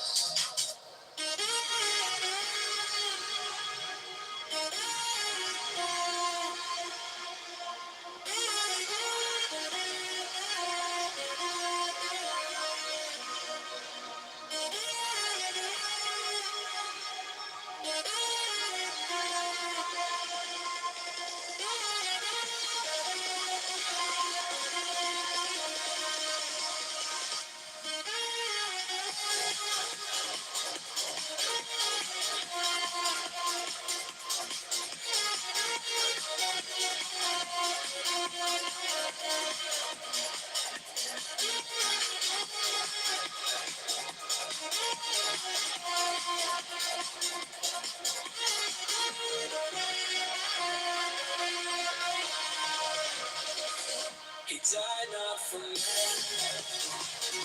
but for each man. If each man had been the only man made, he would have done no less. He died not for men, but for each man. If each man had been the only man made, he would have done no less. He died not for men, but for each man. If each man had been the only man made, he would have done no less. He died not for men, but for each man. If each man had been the only man made, he would have done no less.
for each man, if each man had been the only man made, he would have done all that.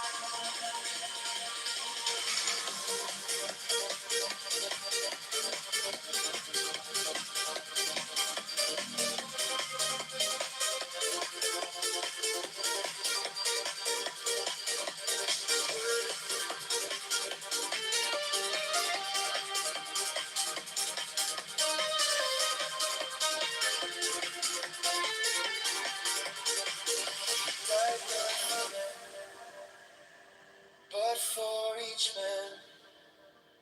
If each man had been the only man made, he would have done no less.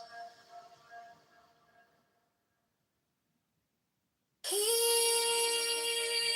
died not for men, but for each man. If each man had been the only man made, he would have done all that.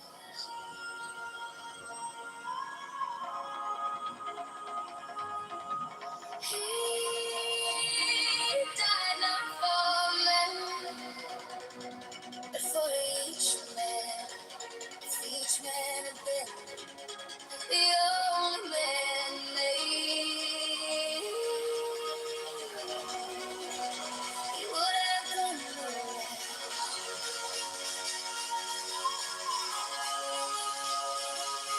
He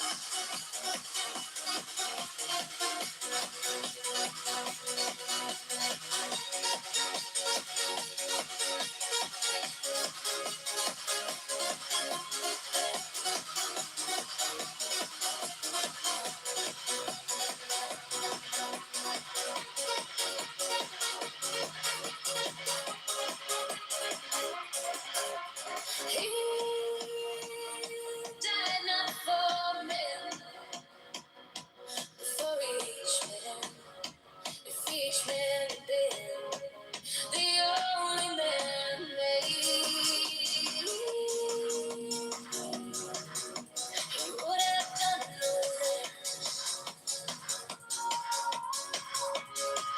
he would have done no less. He died not for men, but for each man. If each man had been the only man made, he would have done no less.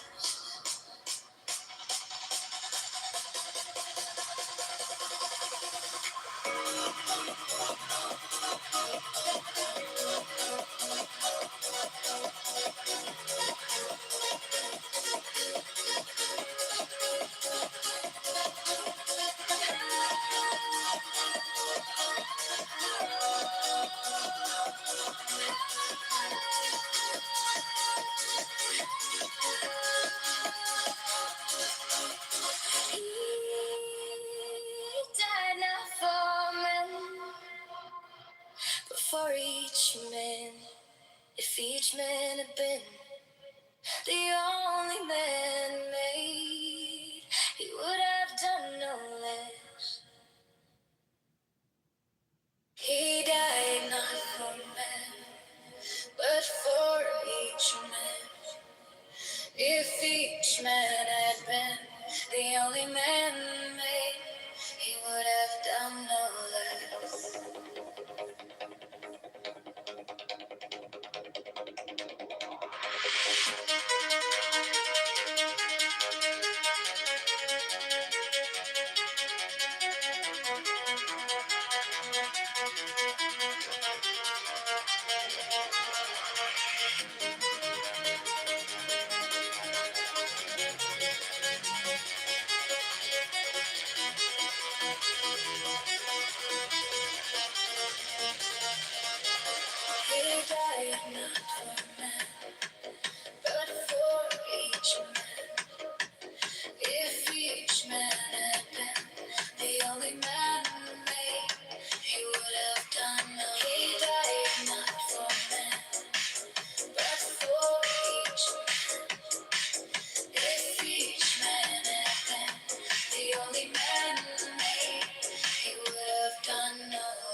only man made, he would have done no less.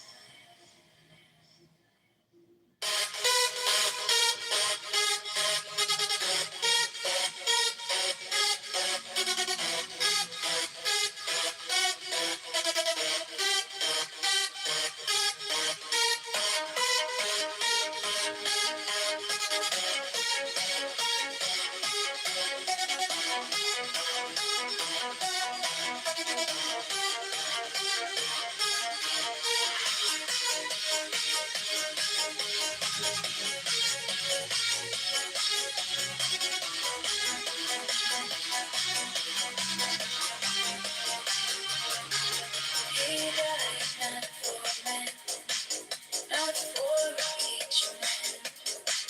If each man had been the only man made, he would have done no less.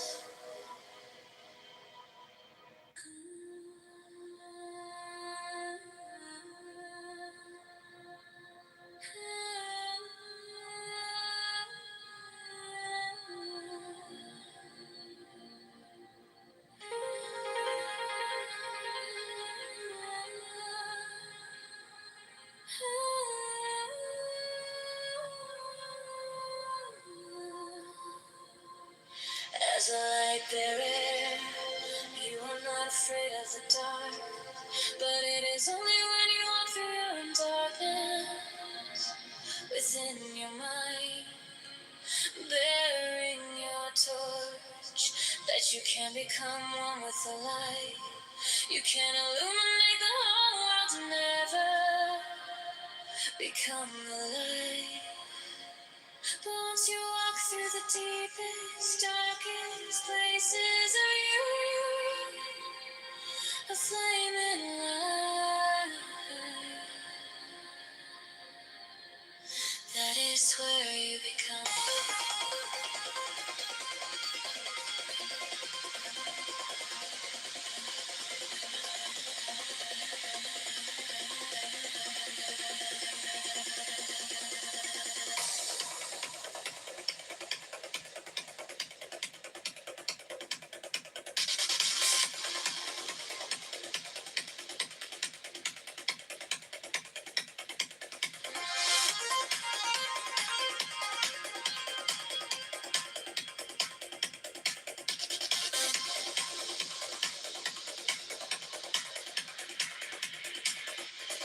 As a light bearer, you are not afraid of the dark, but it is only when you walk through your own darkness within your mind, bearing your torch, that you can become one with the light. You can illuminate the whole world and become the light. But once you walk through the deepest, darkest places of you, a flaming light, that is where you become it.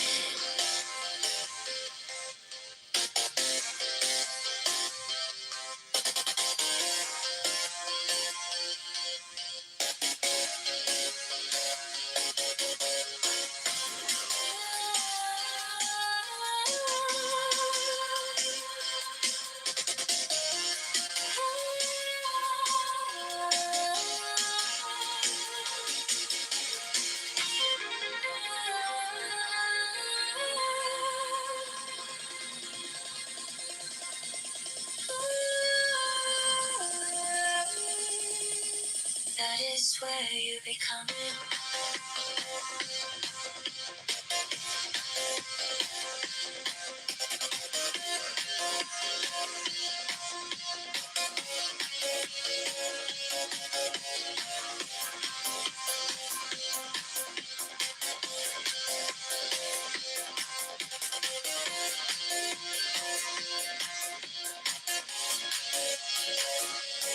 As a light bearer, you are not afraid of the dark, but it is only when you walk through your own darkness within your mind, bearing your torch, that you can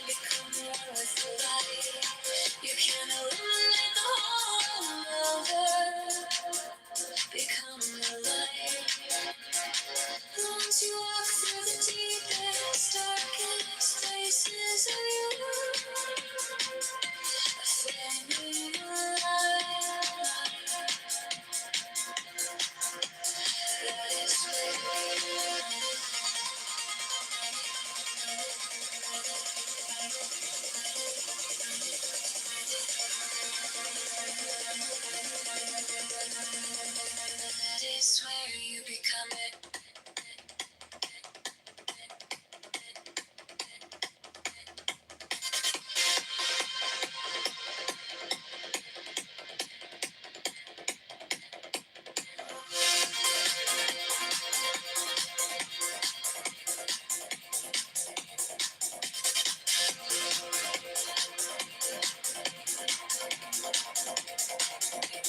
As a light bearer, you are not afraid of the dark.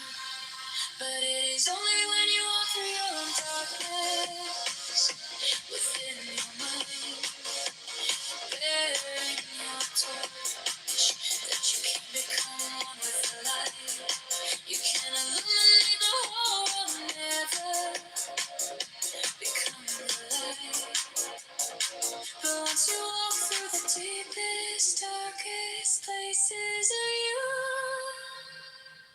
a flaming light. That is where you become it.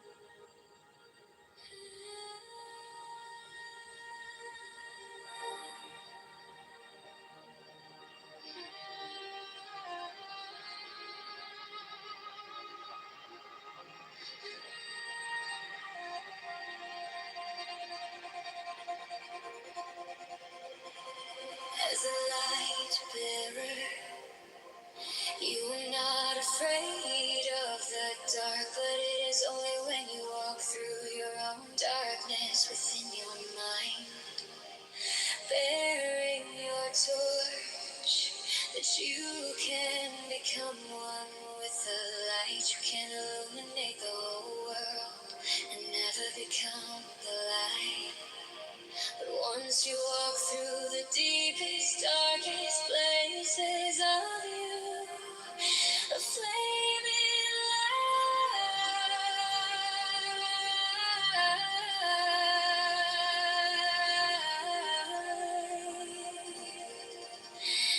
That is where you become it.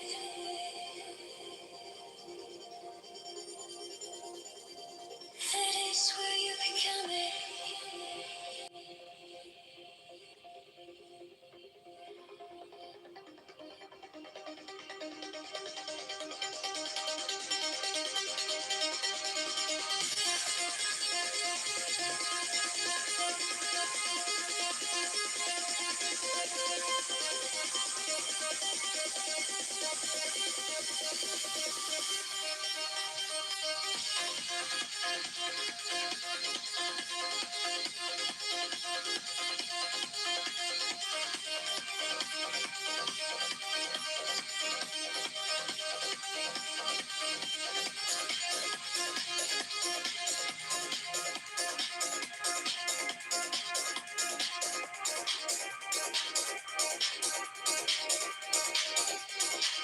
As a light bearer, you are not afraid of the dark, but it is only when you walk through your own darkness within your mind, bearing your torch, that you can become one with the light. You can illuminate the whole world and never become the light.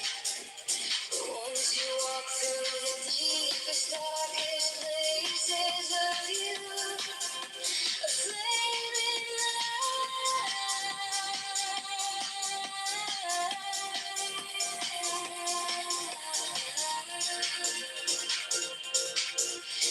That is where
within your mind, bearing your torch, that you can become one with the light. You can illuminate the whole world and never become the light. But once you walk through the deepest, darkest places, darkest places,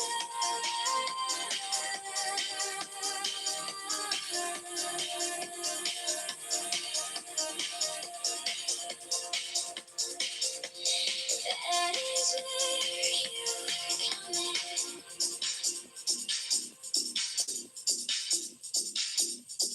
That is where you become it.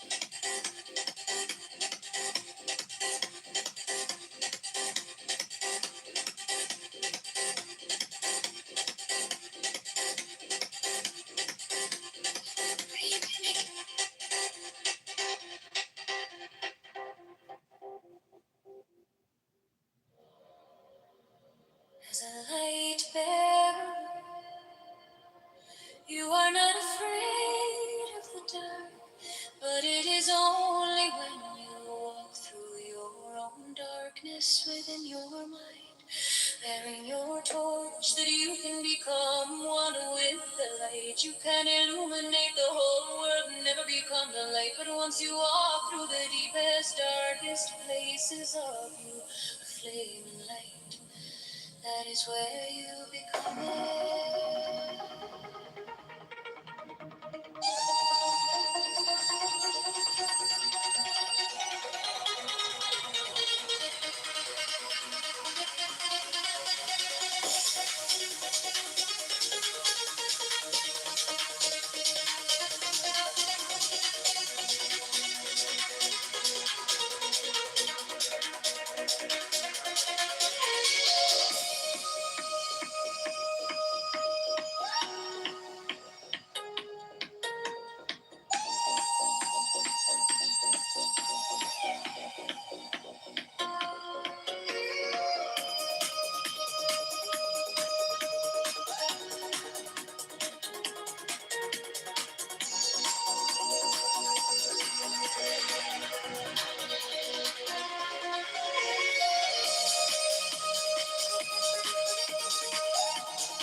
As a light bearer, you are not afraid of the dark, but it is only when you walk through your own darkness within your mind, bearing your torch, that you can become one with the light. You can illuminate the whole world and never become the light, but once you walk through the deepest, darkest places of you, a flaming light, that is where you become it.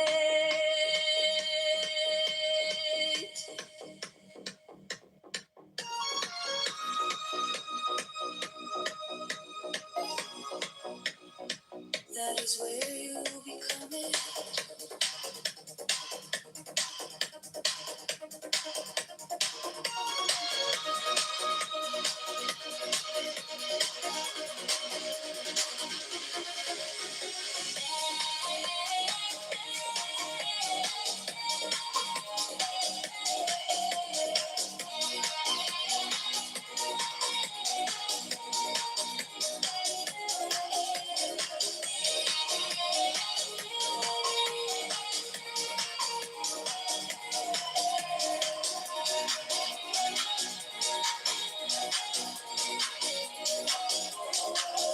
As a light bearer, you are not afraid of the dark, but it is only when you walk through your own darkness within your mind, bearing your torch, that you can become one with the light. You can illuminate the whole world and never become the light, but once you walk through the deepest, darkest places of you, a flaming light, That is where you become it. That is where you become it.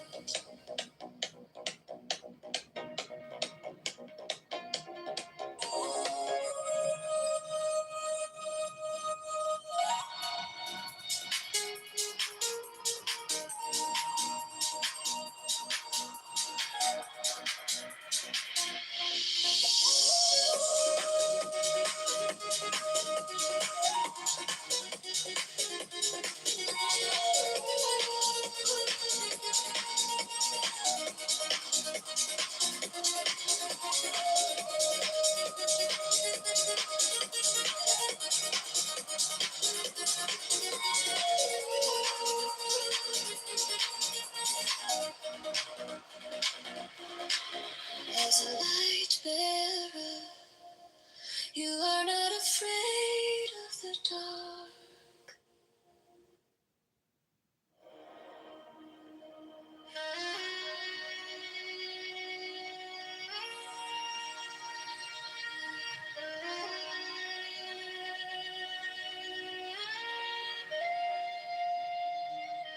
As a light bearer,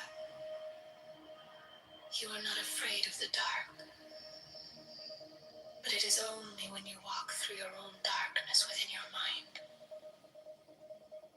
bearing your torch, that you can become one with the light. You can illuminate the whole world and never become the light. But once you walk through the deepest, darkest places of you, a flame and light, that is where you become it.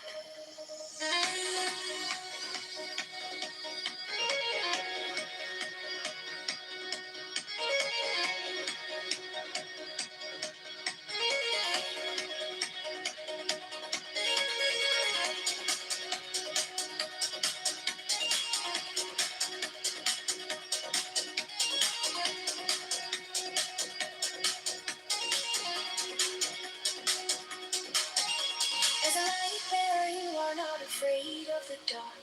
But it is only when you walk through your own darkness within in your mind, bearing your torch, that you can become one with the light. You can illuminate the whole world and never become the light. But once you walk through the deepest, darkest places of you, a flame and light, that is where you become it.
As a light bearer, you are not afraid of the dark.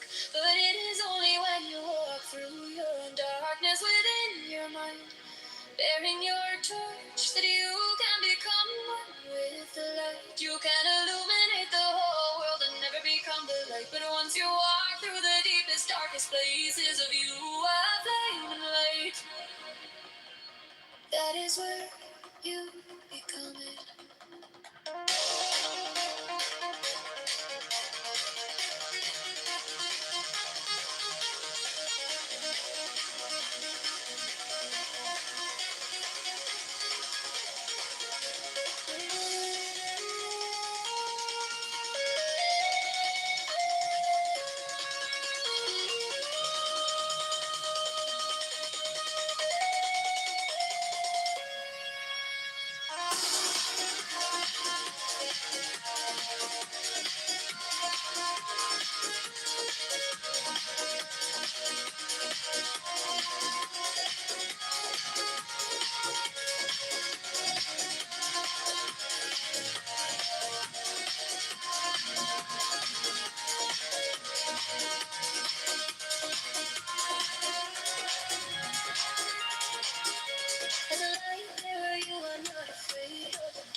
is where you become it.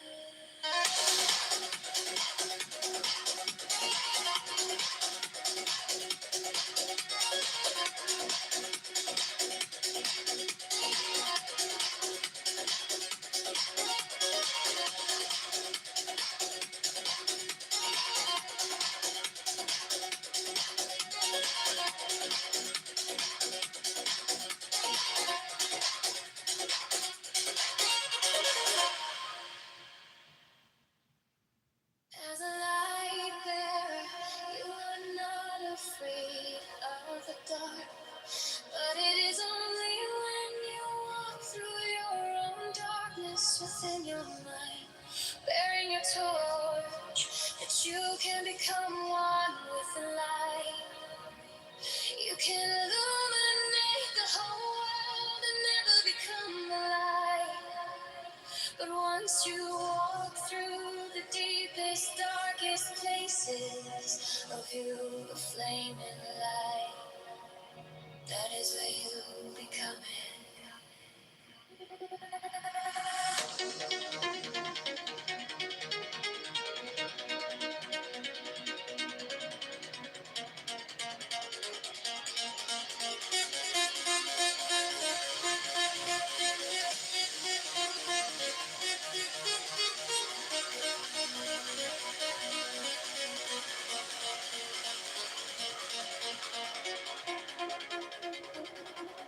As a light bearer, you are not afraid of the dark.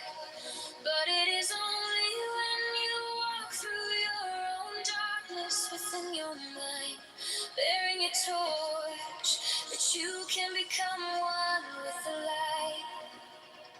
You can illuminate the whole world and never become the light.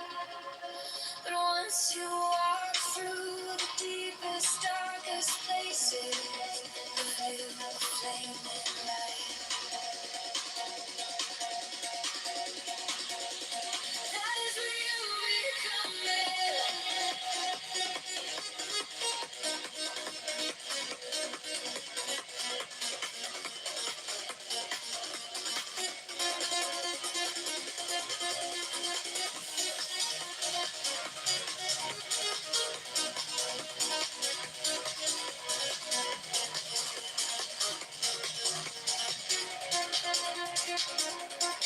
as a light bearer, you are not afraid of the dark.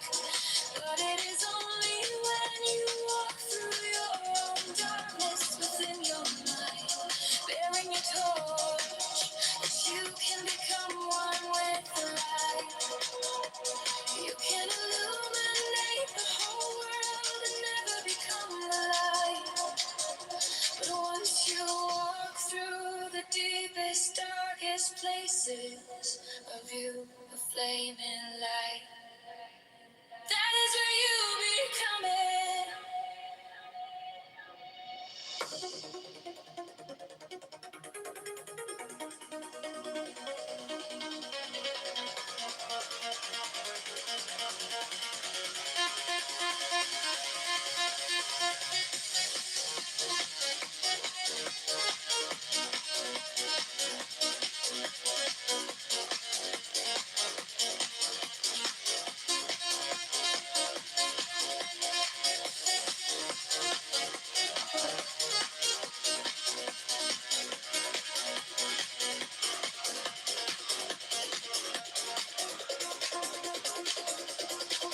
As a light bearer, you are not afraid of the dark.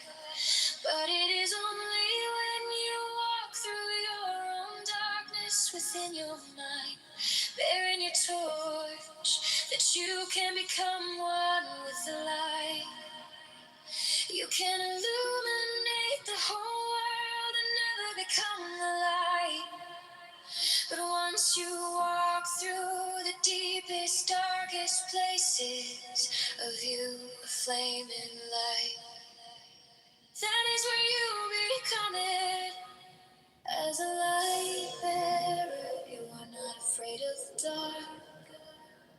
But it is only when you walk through your own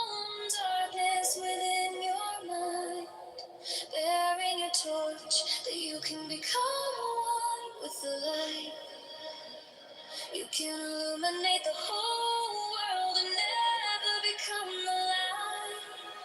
But once you walk through the deepest, darkest places of you, a flaming light, that is where you become it.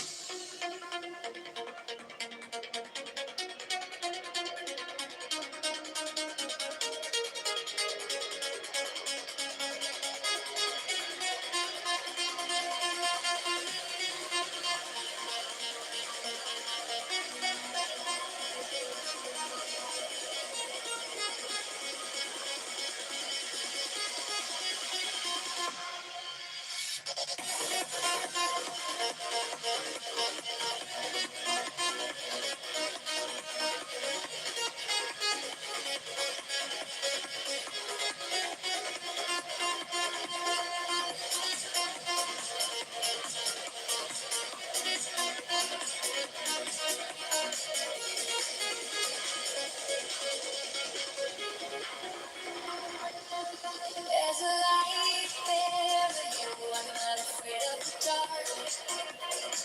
But it is only when you walk through your own darkness within your mind, bearing a torch that you can become one with the light. You can illuminate the whole world and never become the light. But once you walk through the deepest, darkest places of you,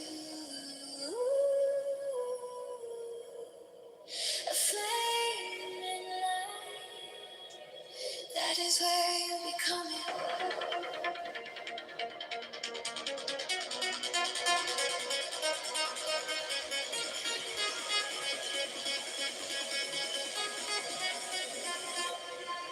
As a light bearer, you are not afraid of the dark.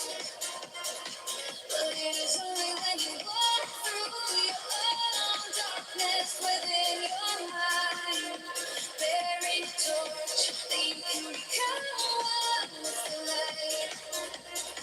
You can illuminate the whole world and never become the light. But once you walk through the deepest, darkest places of you, a flaming light, that is where you become it.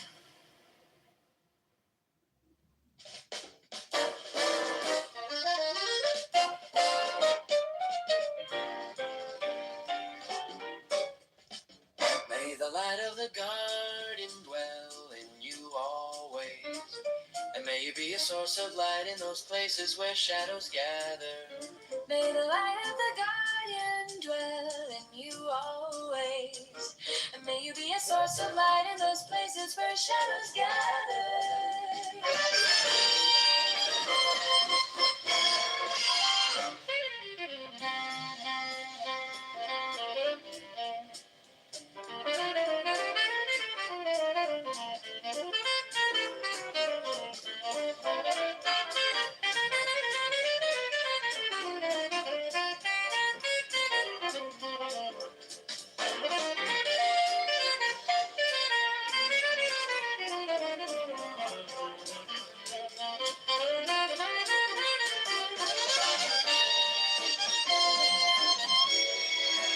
May the light of the garden dwell in you always. And may you be a source of light in those places where shadows gather. May the light of the garden dwell in you always. And may you be a source of light in those places where shadows gather.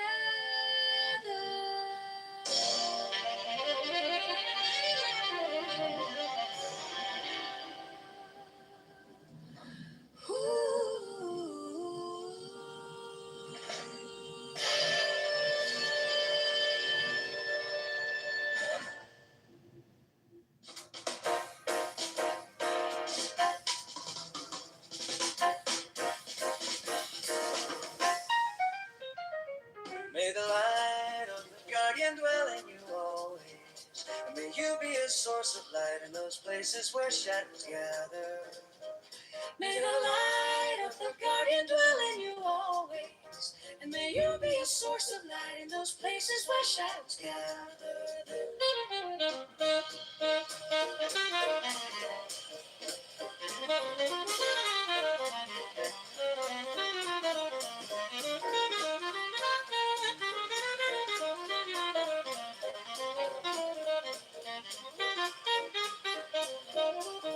May the light of the guardian dwell in you always, and may you be a source of light in those places where shadows gather.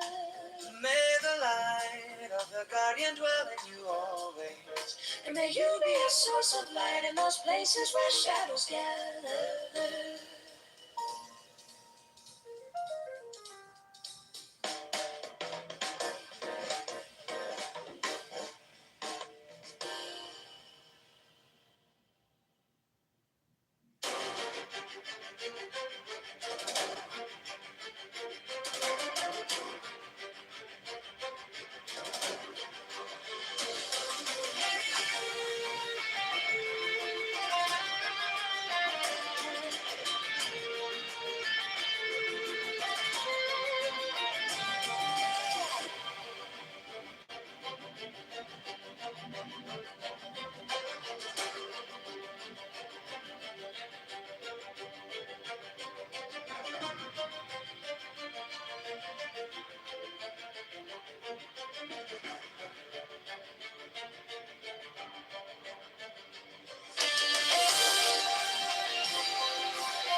course of the fashion of love when I broke through the shroud, through the cloud, through the storm, through the smoke, to the mountain of passion volcanic that woke. I rise, I choke.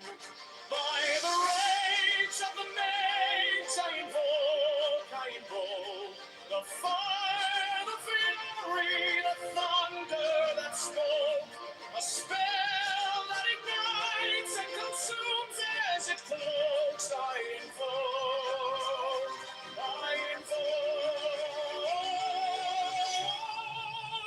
I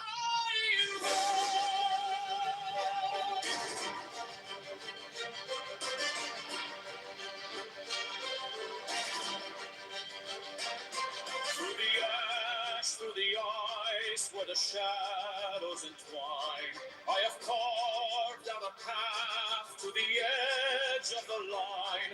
Every heartbeat a drum, every breath an cry. I climb divine.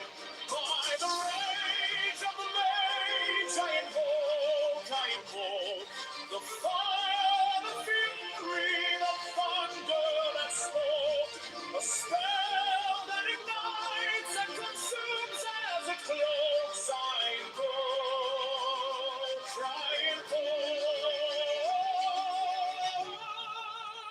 I invoke.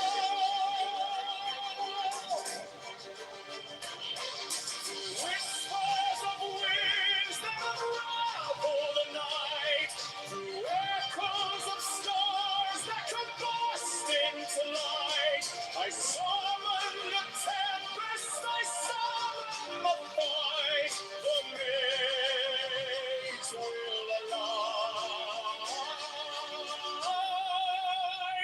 By the rage of the mage, I invoke the fire, the fury, the thunder that spoke, a spell that ignites and consumes as it cloaks. I invoke, I invoke.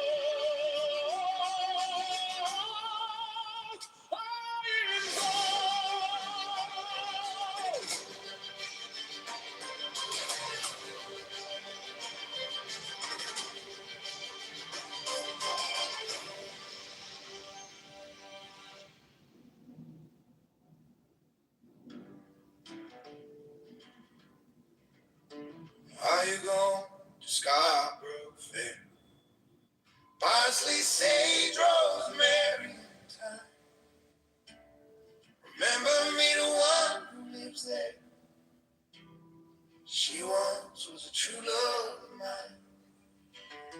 On the side of a hill in the deep forest green, tracing sparrows on snow-crested brown. Blankets and bedclothes, the child of Did you see my Instagram? Yeah, you have to see my videos. I'm gonna put the link. No, I'm gonna take a look and see where am I bed. Gotta put Gma to bed. You're ready to go to bed. You see this thing? And this one?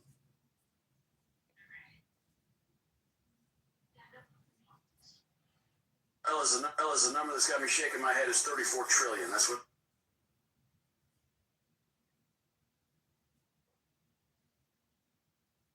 Just couldn't count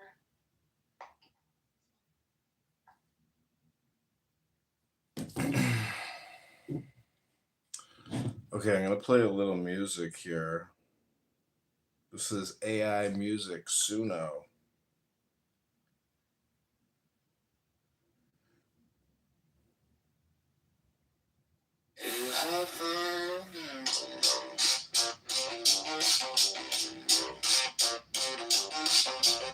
Hey, hey, hey. Hey, hey, hey, hey. Knowing this body is frail like a jar.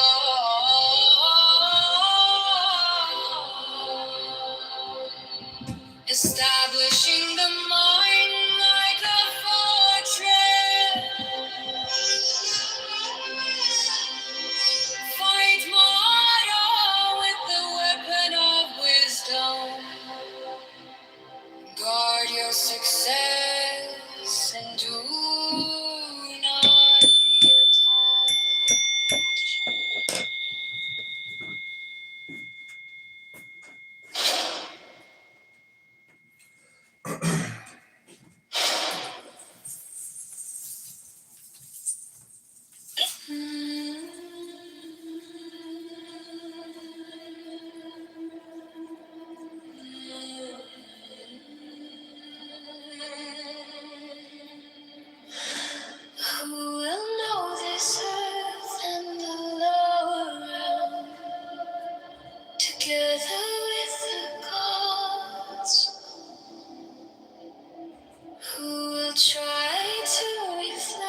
Said, oh love, what kind of moon is this? Love said to me, this is not for you to question. Be silent. I said, oh love, what kind of face is this? Angelic or human? Love said to me, this is beyond anything that you know. Be silent. I said, please reveal this to me. I am dying in anticipation. Love said to me, that is where I want you. Always on the edge, be silent. You dwell in this hall of images and illusions. Leave this house now and be silent. I said, oh love, tell me this. Does the Lord know you are treating me this way? Love said to me, yes it does. Just be totally, totally silent.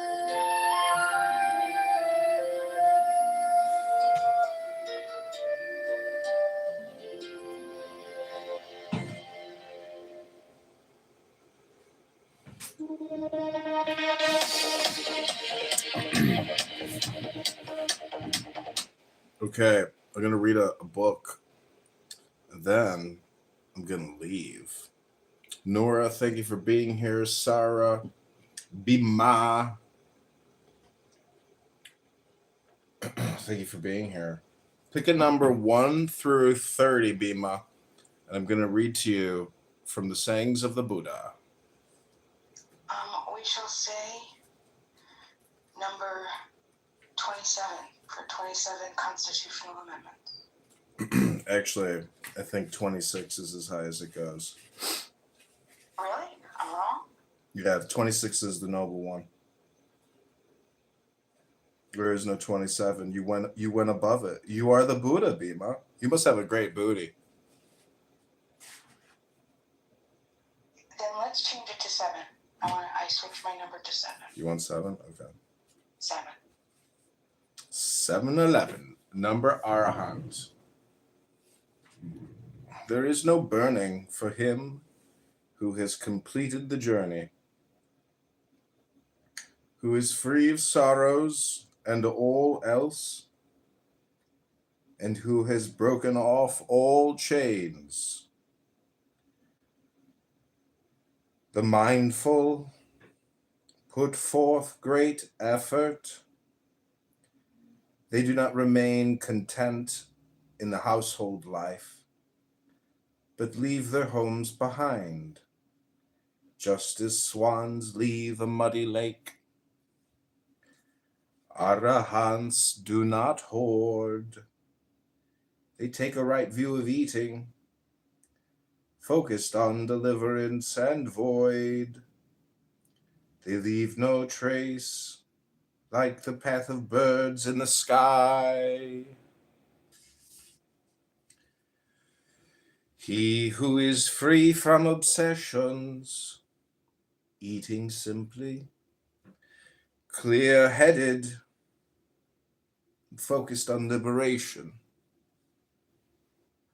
like a migrating bird, leaves no trace of a track in the sky. Even the gods delight in the presence of one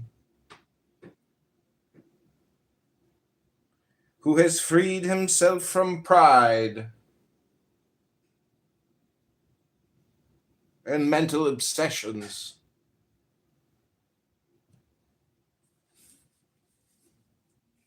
Who has his senses under his control.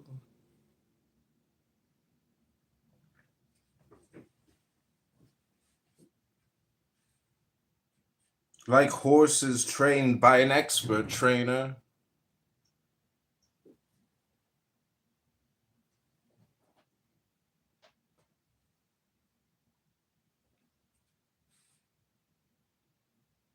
done with the round of rebirths. He is as accepting as the earth, as firm as a doorpost, placid as a pond free of mud, and dutiful. Whoever has reached a state of freedom through perfect wisdom, peaceful and unshakable, is nonviolent in his mind, his speech, his action. Whoever is in touch with the infinite, free of attachment, desireless, is the highest among men. Delightful is the place where the saints dwell, be it village or forest, cavern or open field. Delightful are forests, where more worldly men find no joy, being free of the pull of desire. Saints who seek no worldly pleasures find delight in such places.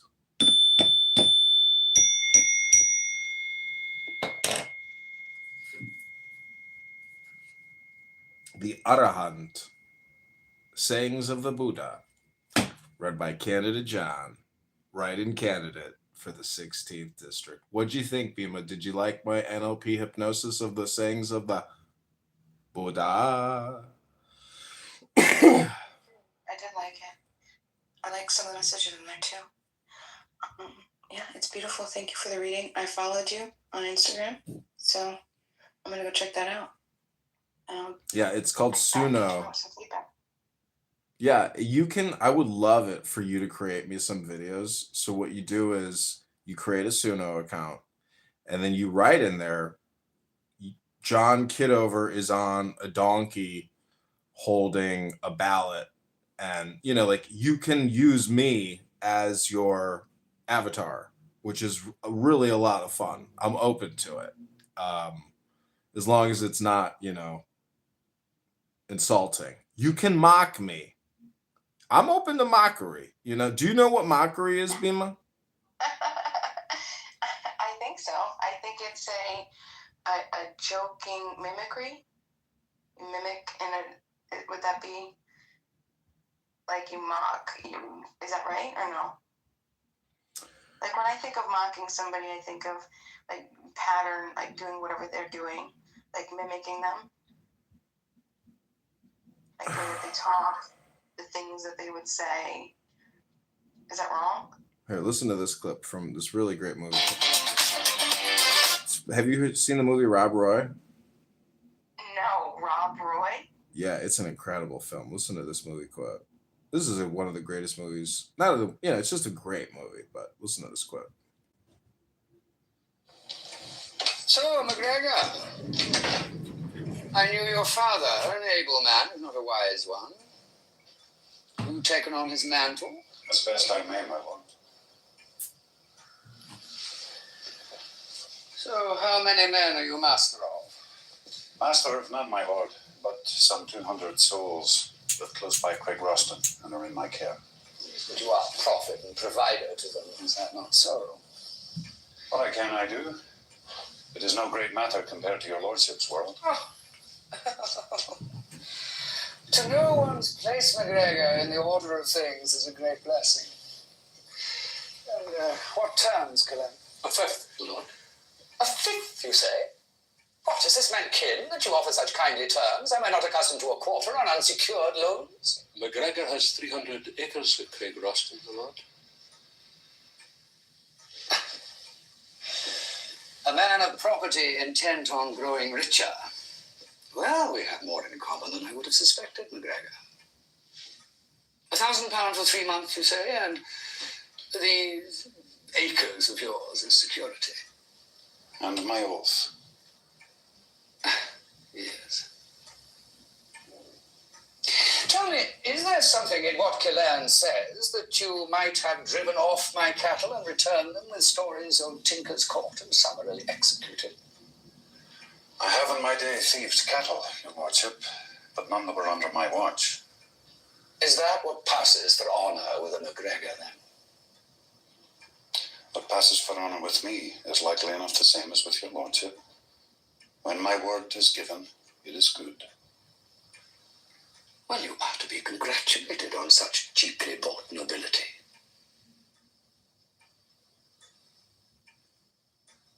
Killeen will draw papers, and I will expect the terms to be met. My thanks to your lordship. That's not the quote I wanted, but he's screaming at his nephew, you know, are you mocking me? You're mocking me. And people on this app will not be mocked. There are certain people with their green bean perches and their houses and their topics and their patterns, but they will not be mocked. And I come here, Bima, you know me well enough now that I do come here to mock people, because I just read to you the sayings of the Buddha. And to me, it's very smart. It's so intelligent. And people in this app, you know, I guess I could be more like a Buddha or a nicer person and go into some of these perch rooms of mockery, of what I consider people worthy of mockery, and say, hey, can I get 60 seconds of your time to read? You know, so Bima, you know, take it easy. I know I'm an asshole, but, you know, I like information and I don't like wasting my time. And I don't know, intelligence is intelligence. If you read to me some type of wisdom or you tell me a secret or a gossip, those are of value. To me, the wisdom is more valuable than the gossip. So I'm telling you, Bima, everybody is playing the role of a politician, a spy, and a philosopher all at the same time. What do you think about that statement? Yeah, I like it. Politician, spy, and philosopher. Yeah, sounds good to me. My sister said to me once, she's like, every philosopher wants to be a politician, every politician wants to be a philosopher. I was like, wow, that's pretty smart. I never, fucking, where did you hear that? You know, I couldn't believe she said that. I was like, she must have heard it somewhere. I definitely want to be a philosopher. I definitely do not ever See, want to be a politician. But I did want to be a politician once. So maybe every politician wants to be, maybe it goes one way. I was surprised when you said that you started studying philosophy and then you became an atheist. I had the exact opposite occurrence because I read Marcus Aurelius and it's very spiritual. It's all about God. And then I was like, wow, these atheists or people who talk about philosophy, if you go to ancient, you know, Roman Greek, it's all about God. I was like, so what are they talking about when they say philosophy is like not God? It's atheistic? I'm like, no, it's so spiritual. And so that's why the Roman government outlawed it, because it's super spiritual. It's not the atheism that maybe you came out of from like Nietzsche, something like that. I don't know. How did you find atheism in your philosophy? Yeah, sure, great. So I'll try to be quick. I'll do a 2-minute quick story. So I became friends with my philosophy professor in college, and we would, because we would walk, I found out after the end of the class, we would walk the same path, which is almost like a 10-minute path. He would walk to his car. I would walk to my car, he would walk home. And I would always have to park like going down that area. So we would have extra time to discuss. Well, this is the craziest thing. He was a very interesting, do you know what he did the very first day of class?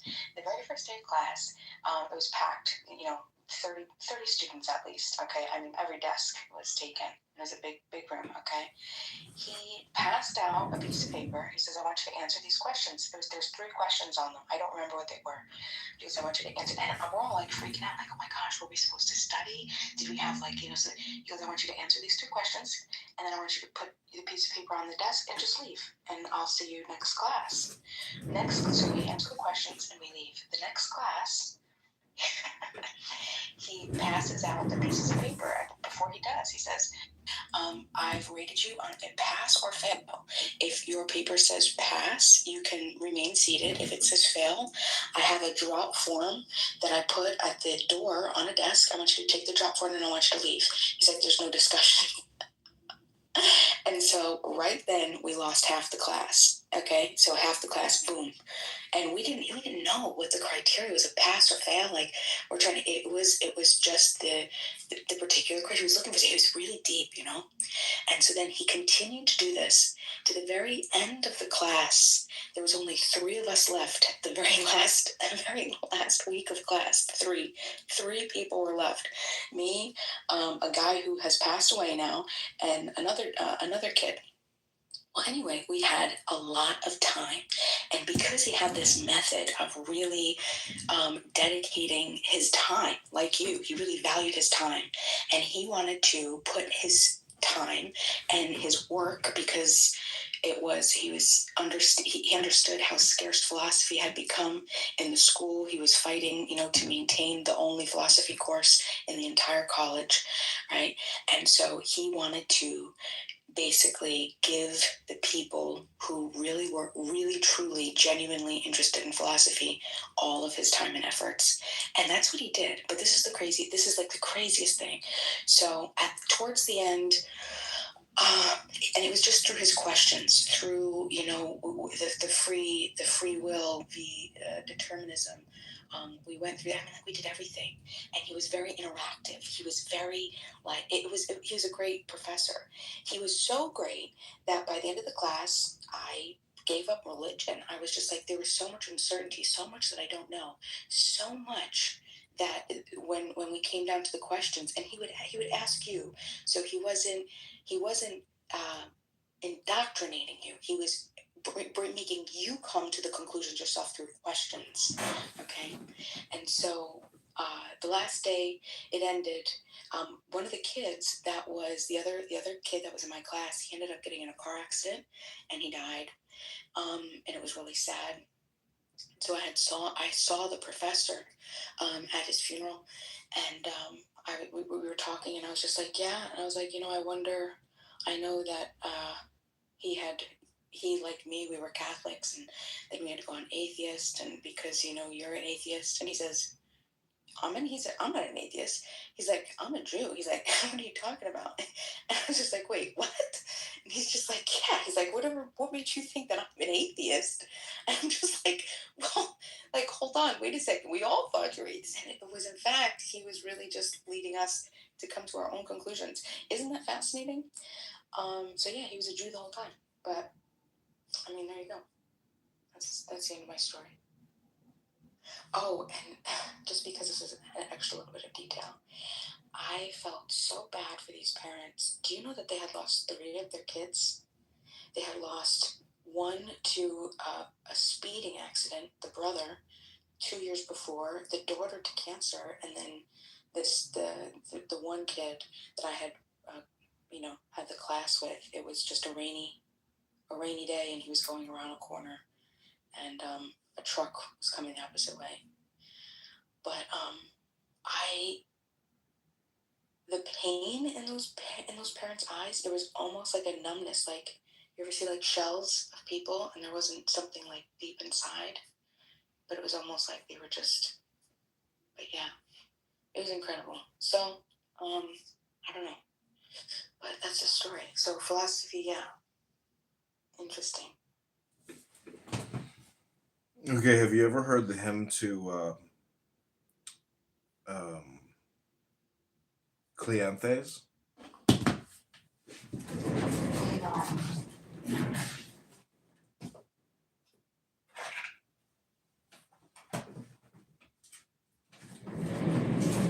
So just, you have to remember that life is relativity, meaning that, like, if you can use your imagination to put yourself in ancient Greece and you can read the poem now, in a way, you're matching that person's brain pattern.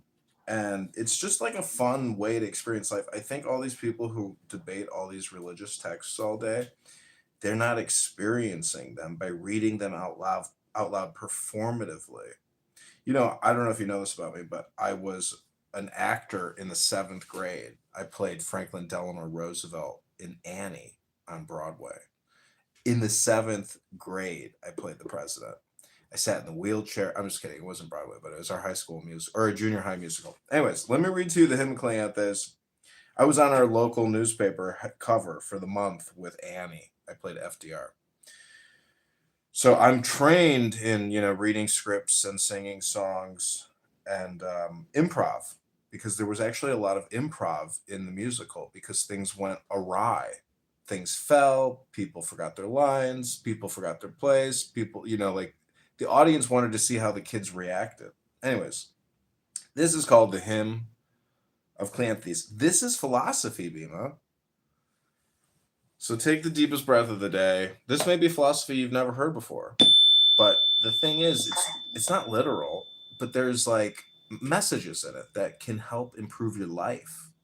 That's the point of studying this stuff. Personal development, not debate. Take it with you. Because people come into the gymnasium and they leave with what they brought in, but I'm giving you what I brought in. So this is called the Hymn of Cleanthes. This is from a book.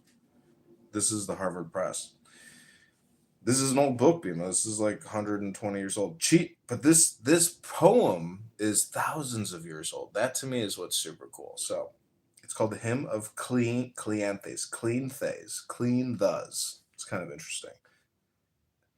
Chiefest glory of deathless gods, almighty forever, sovereign of nature, that rulest by law, what name shall we give thee? Blessed be thou, for on thee should call all things that are mortal, for that we are thine offspring. Nay, all that in myriad motions lives for its day on the earth bears one impress, thy likeness upon it. Wherefore my song is of thee. I hymn thy power forever. Lo, the vast orb of the worlds round the earth, evermore as it rolleth, feels thee its ruler and guide, and owns thy lordship rejoicing. I for thy conquering hands have a servant of living fire. Sharp is the bolt. Where it falls, nature shrinks at the shock and doth shudder. Thus thou directest the word universal that pulses through all things, mingling its life with lights that are great and lights that are lesser. Ein es beseemeth its birth, high king through ages unending, not is done that is done without thee, in the earth or the waters, or in the heights of heaven, save the deed of the fool and the sinner. Thou canst make rough things smooth at thy voice. Lo, jarring disorder moveth to music, and love is born where hatred abounded. Thus hast thou fitted alike things good and things evil together, that over all might reign one reason, supreme and eternal. Thou, thereunto the hearts of the wicked be hardened and heedless. Woe unto them, for while ever their hands are grasping at good things, blind are their eyes, yea, stopped are their ears to God's law universal, calling through wise obedience to live the life that is noble. This they mark not, but heedless of right, turn each to his own way. Here, a heart fired with ambition, in strife and straining unhallowed, there, thrusting honor aside, fast set upon getting and gaining, others again given over to lusts and dissolute softness, working never God's law, but that which warreth upon it, nay, but, O giver of all things good, whose home is the dark cloud, thou that wieldest heaven's bolt, save men from their ignorance grievous, scatter its night from their souls, grant them to come to that wisdom wherewithal, sistered with justice, thou rulest and governest all things, that we, honored by thee, may requite thee with worship and honor,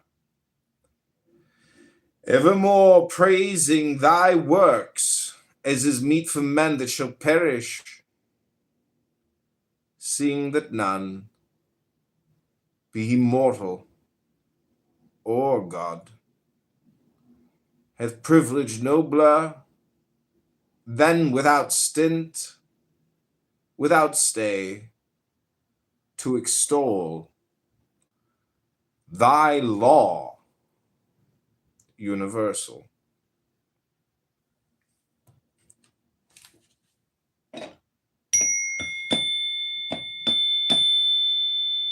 So there's like a theme in these words that I see, by all these books. They're all manipulating the law and the will. And, but it's a meditation, Bima. That's the whole point, that's the point that people aren't getting. Is what I just did was basically hypnosis, but it's a large language model, a universal large language model. So it's very smart. People aren't communicating this way. They're not transmitting this information on this app. This app is a entertainment. It's a profane, vulgar hypnosis. I just gave to you a very intelligent hypnosis. Would you agree? Did you enjoy it? That was called The Hymn to Cleanthes. I think it's the hymn to clean your mind. What do you think? I appreciate it. I'd like to read it. I was trying to find it to read along with you, but I couldn't find that translation. Yeah, I got this book. It's Plato, Epictetus, and Marcus Aurelius, the Harvard Classics. And that is a short little poem in between Epictetus and Marcus Aurelius. And this, to me, is like a very valuable philosophy book. And it's so smart, Bima. I don't think women will ever read this stuff. Therefore, I don't put a lot of trust in women unless they're in my book club. That may sound ridiculous, but there are women that claim, I heard this literally by Cora, Cora on this app, who just had a breast surgery for... I do know Cora. Why are you exposing her details like that? because I was asking her, are you going to get angry today? And she's like, can you just take it easy on me? I'm sitting here relaxing. I was like, oh yeah, sure. My bad. Okay. So anyways, she claimed that nobody needs to read Confucius. Nobody needs to read Lao Tzu. Nobody needs to read anything because eventually your brain will figure it out. And I was like, that's the dumbest thing I've ever heard, because it's there for our ingestion, just like a salad is at 7 p.m. if you want to have dinner. It's up to you to try to seek out, read these things, maybe read them regularly and see, because the theory is reality is constructed with your thoughts. So if you can use these sacred texts in your communication, it's a little bit like, manifestation or matrix. It's really just large language matrix, but I'm just saying the power of words, the power of your brain, the power of these sacred text documents is the therapy and healing that everybody's looking for. And if you heal yourself, you heal the world. So that's my theory. I like the theory. I am curious though, because I found a similar experience that women don't like not only to not read philosophy, but most aren't deeply involved in politics, economics, history, these types of things. And my question is, do you think that this could have been because there was, the typical, this is the feminist answer, which is there was this great epistemic injustice where the places that spoke and talked and discussed was all tied to things that didn't include women, right? So you have these conversations, these debates, these discussions at universities and back in the cowboy days, the salons, politics, and they excluded women. Do you think that if men led us women to value philosophy more, that then there would be a shift in that? Or do you think that women inherently just don't like philosophy and politics and history? Yeah, most women are in the now, so philosophy would take them out of the now, and therefore they don't want to engage in it because they would rather, fulfill their routine or their pattern. Philosophy is de-patterning, and that's why the Roman government outlawed it, because it was dangerous to the pattern of the government. It's the same thing today. Anybody who essentially says we've already achieved, total abundance and fulfillment, they will rapidly be told, no, get back to work. You see what I'm saying? So it's like we have a philosophy problem as much as we have like an economic problem, because economics really is philosophy. And that's why I was asking, what's your economic philosophy? Because if you're a libertarian, Mises Institute, or you understand big government, big problems, small government, small problems, it's just a question of power sharing, distribution, because we already have infinite abundance, because we have infinite dollars, technically. It's just a question of will, and then fraud and fairness. And so it's like you want to apply the solution to what will give us the best yield. Like if you look at a large spreadsheet with, thousands and thousands of categories, and you're trying to like adjust to try to optimize, it always essentially always becomes a normal distribution curve. And then there's like certain outliers and opportunities for optimization, but the bell-shaped curve is the status quo. But philosophy is like the X factor that allows you to manipulate the bell-shaped curve. So you could call it a black swan event. If there are black swan events, there are black swan people. It's the same thing. See, no, hold on, wait a second, because you said, women are in the now, and you also mentioned manipulation. These are two very interesting things, because I think the complete opposite. Mhm. Women are never in the now. Didn't you see that study where they took men? I think you might have even been the one who told me this. They took men and they took women and they put them in rooms and they asked them what they thought about for, the time. And the women were replaying all these conversations from the past, and men, they weren't thinking about anything. They were thinking about like something fun or a car or some new thing or something like that. And so I don't think women are in the now at all. I think that's the problem with relationships, because women are so deep and they get into the thoughts and they cycle. I think it's the complete opposite. And also the manipulation.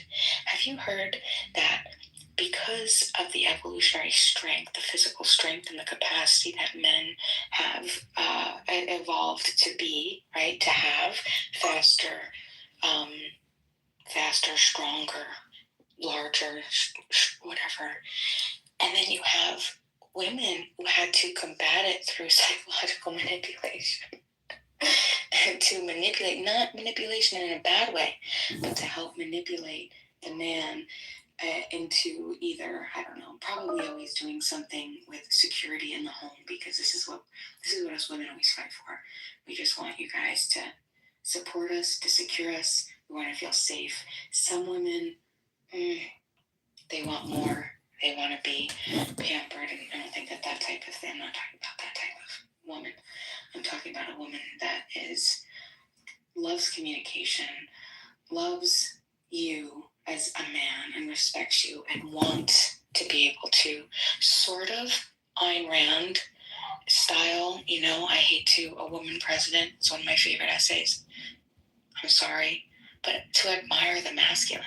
We like that. Us feminine women love a masculine man, to feel safe and secure. And then we do all the back work, we raise the kids and have to do all the deep stuff while you guys are doing the immediate stuff. We're the ones constantly thinking, replaying, and trying to figure out the dynamics, blah, blah, blah, blah. I think ultimately women would love philosophy if our leading men would guide us more to have it as an interest. That's my opinion. What just happened?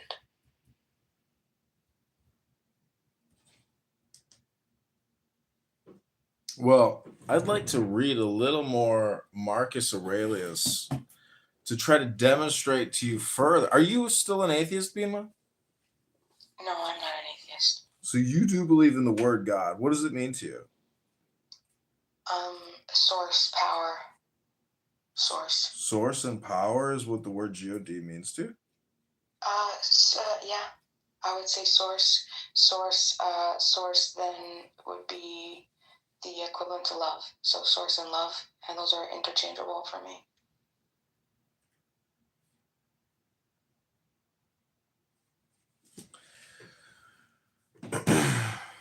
Okay, so I'm probably not going to read Marcus Aurelius right now. I'm like on a kind of a time crunch. I have a hard out. And do you know what the opposite of a hard out is? You're I'm going to say soft and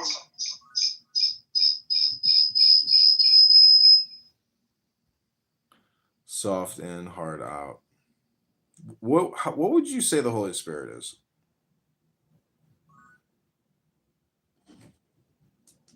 I'm not sure I understand it in the same way that different sects of Christianity understand it, but I would just say I'd probably get how I've developed my understanding of what source is, what energy is, how energy transmute, how source connects, how we're connected, how it touches us, what love is, soul. It would just be the presence of love that is an all-seer being, because it is all of what is around us. Even if we can't see it, it sees us. So I don't know, something like that.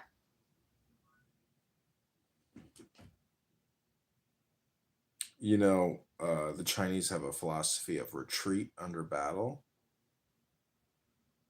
So meaning that the question is, what is energy conservation to you? Because if you are energy, how do you conserve yourself for tactical deployment? So it's like Jesus is a carpenter, meaning that you get a solid block of wood and you carve an object out of that in the same way that you are like a pot or a cup. You are what you put in it. So it's a question of self-molding, really, which is just personal development, or trying to, and certain esoteric books, they call it the genius effect. People are trying to achieve genius with their brain in some field. So how would you consider your brain achieving? What are you trying to achieve in your field? Like I heard Jerry Seinfeld say, whatever you're doing, try to do it better. That's your job, is to try to do what you're doing better. And I'm like, yeah, that's like a very simplistic way of like framing it for you. So what are you trying to do better, Bima? My ultimate goal is to master a form of communication that enhances people's life. So whenever I talk to somebody, whatever I can offer them through anything I can offer them. Maybe it not be a specific suggestion, recommendation, but just a way to communicate that improves and leaves us more whole and more feeling loved.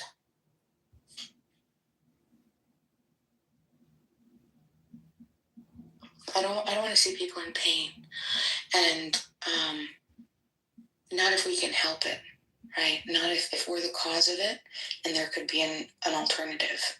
Obviously, I know that some things have to happen because entropy, right? And I think that there's a beauty in that, and we can learn to accept that. But I don't think that we have to. I don't think that it's a good thing. I know I'm sneaking in a lot of reifications, but I don't think that it's a loving thing. And I like to love, so I'm a lover. I thought for the longest time that I wanted to know so much. And then I started to learn more, and you know the phrase, the more that I was learning, the more that I was like, I really don't know anything. And that's why I came to develop the philosophy that I have towards interactions between human beings. And I wanted to create like a universality, I guess, to apply it to anybody. Because I understand I'm an American. I was born in here. There was such a small percent. I'm not in control of any of this. Nobody is. So how can I extend what I've been gifted to the world? And that's just communication. You already said it. So I want to be able to communicate masterfully, masterful communication. And that's really difficult because you have to meet different people at different levels. Psychologically, you have to be able to tell like where they are and what they need to hear in order to break through barriers, to give them different perspectives, to hold multiple perspectives of multiple things, just so they can soften, they could soften their heart out.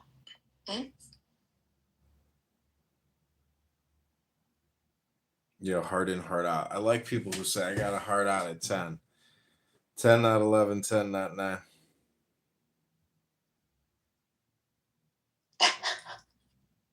You know, there was this one, it was a news article. I want to say it was in the Financial Times.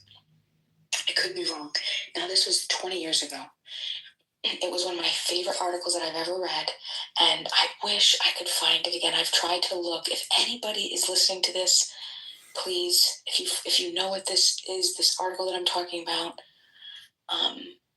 let me know. Find a way to let Dima know, okay, or John Kitover, and John Kitover will get me the message. But this is basically what happened. There was a professional violinist, or maybe he was a cellist. He played in an orchestra, and he was just brilliant at what he did. And he had said that he was playing like this song, and it was a song that he's played hundreds and hundreds of times. And it was something that everybody's heard, right? And people would ask him, like, don't you get bored, like, playing the same thing over and over and over? And he said, no. He said, because in my mind, every time and every attempt that I play, it's almost a game in my head that I play to master the playing of that piece. Like, there is so much, even if it sounds like the best that you've ever heard somebody play, in his mind, there's still more to be done and more that he can improve. And I thought that was so beautiful. Like, he's at peace and content with doing something that is just would be so, like, I don't know if the word would be monotonous or boring to everybody else, doing something over and over and over. And that's what I want to do with communication, because you think like, oh, you learn to communicate, and then there's it. No, there's just so much. There's so many different ways to talk to somebody. There's so many different things that you need to know about what people are thinking in order to create a communication that there can actually be an exchange, like a true exchange, a true communication, a transaction of communication. Mhm. Yeah? Instead of just like this, like me, I'm just talking. I doubt that you're receiving anything. You're probably doing something else. No, I hear you. So I'm just like, So there's what you're saying is already true. However, there are treacherous people about. There are traitors, there are betrayers, there are backstabbers, there are liars, there are charlatans, there are thieves, there are murderers. So that always throws a pickle in the bone. But lucky for you, I've already been to the deli and I got a great pickle. I hope it's half sour. 'Cause that's the only thing I'll eat. So you know Zach Ruda on this app? No. Him and I have a theory that you can within 10 minutes you can get 100 song titles just by listening to what people say on Clubhouse. So when he talks, sometimes I'll just be like, okay, I'm gonna create a song based on what you just said. And I came up with a song called I Just Went to the Deli and I Got a Great Pickle. Can we hear it? Possibly.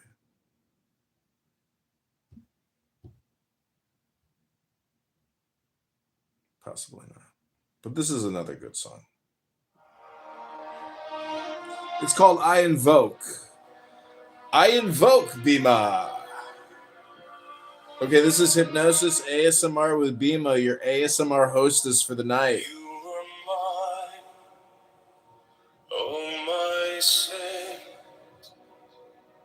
a whisper, a flame, a soft restraint by the scars we create. I called your name, I sealed our fate. Though I fall, though I faint, though I choke,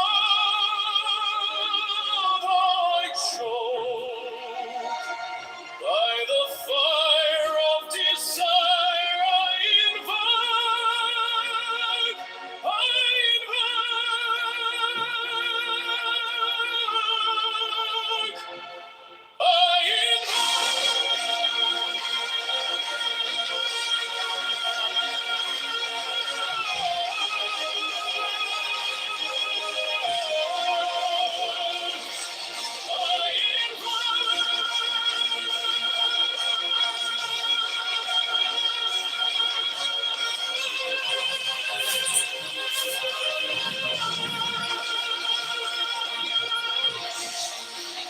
your shadow lingers, your breath still warm, a tempest rising, a breaking storm.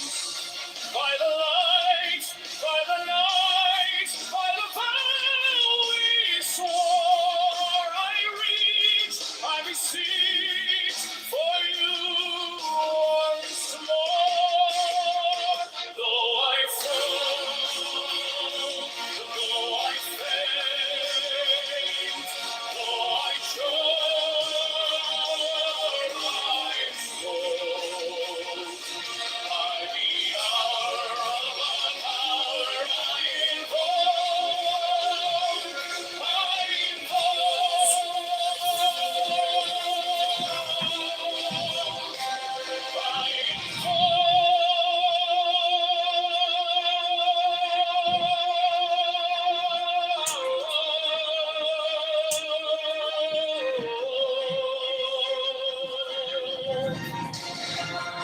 the echoes scream, the silence weeps, the bond we wove, eternal key. Okay, Bima. I'm gonna hard out soon, but not right now. What is your number? Pick a number 1 through 200.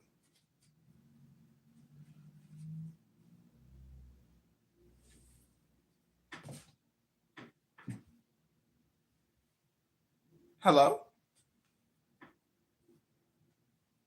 Bima, do you have a number 1 through 200? I'm going to read you a poem very quickly.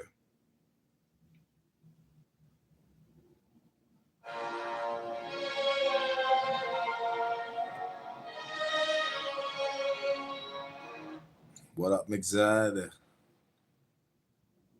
McZed just came in for a second. Okay, Bima, let me know when you're ready for your poem. 1 through 200. This song is called The Secret Communion. By the mystical union of fairy and fowl, unspoken, unbroken, the dust to the dawn, a secret communion, unmeasured, unsung, the listless resistless tumultuous tongue, through shadows that shimmer, through whispers that hum, an echo eternal, a heartbeat, a drum, a secret communion, unmeasured, unsung, the listless resistless tumultuous tongue, beneath moonlight's mirror, where stars softly weep, the vow that was uttered, still buried so deep,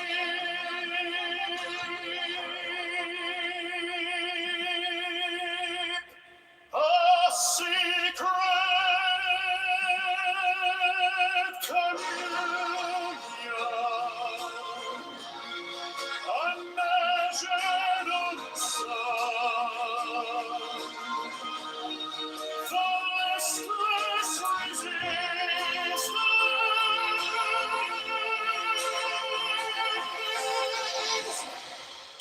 tumultuous time.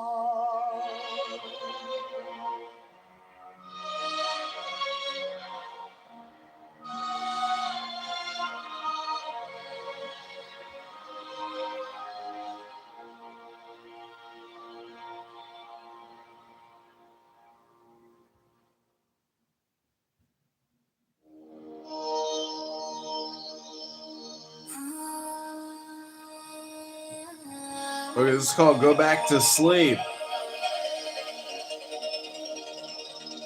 You who have no love in your heart, you can go back to sleep. What's the name of this one? Another banger by John Kitover Music Incorporated. Bima, thanks for the hypnosis and ASMR. Let's start this Sunday night. This is your 10 o'clock, not 10, not 11, 10, not 9. Hard out. You made it. You are a survivor. You did it. You can go back to sleep. Oh, you're here, Bima. You're here. All right, well, I'm going to read a poem to you. I'm going to just go to the 10th page, 10, not 11, 10, not 9. Couldn't give me a straight answer. I'm watering my begonias. Watering begonias. Go back to sleep. You who have no love in your hearts.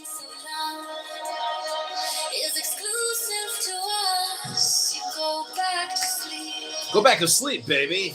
You got no love in your heart. I have been burned by the fire of love. Do you have love in your heart, Bima? Do you have love in your heart? You can go back to sleep, Bima. Go back to sleep, Bima. Get back in bed. Get back to sleep. You got no love in your heart.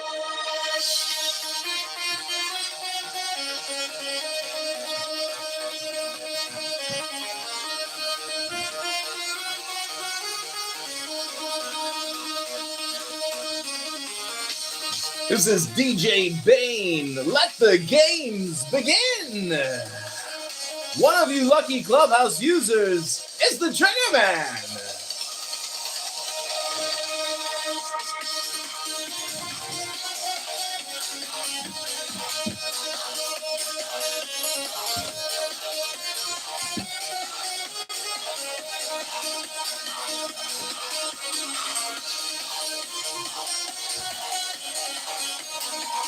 Go back to sleep, Bima. You got no love in your heart. Bima, can you prove that you have love in your heart?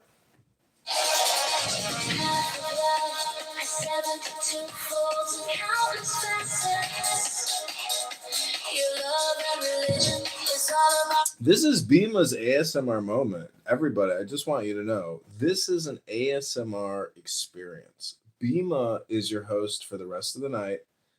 Bima, you can come in and out, heart in, heart out, totally up to you. But if you want to host this room, I mean, it's yours to do with it what you will. It will run until probably 2, 3, 4 in the morning. And I hope you have fun with this experience, Bima. It's your opportunity here to do your own hypnosis, your own ASMR, your own NLP. Read whatever you want, but I would encourage you to read a book in this room. It will run till 4 a.m. today.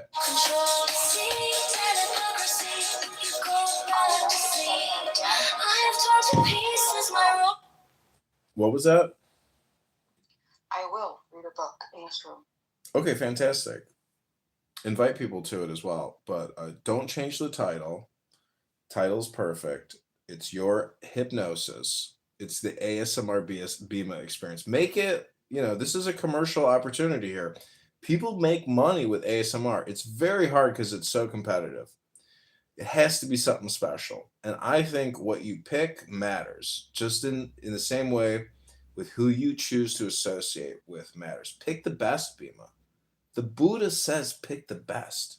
And I love the best booty.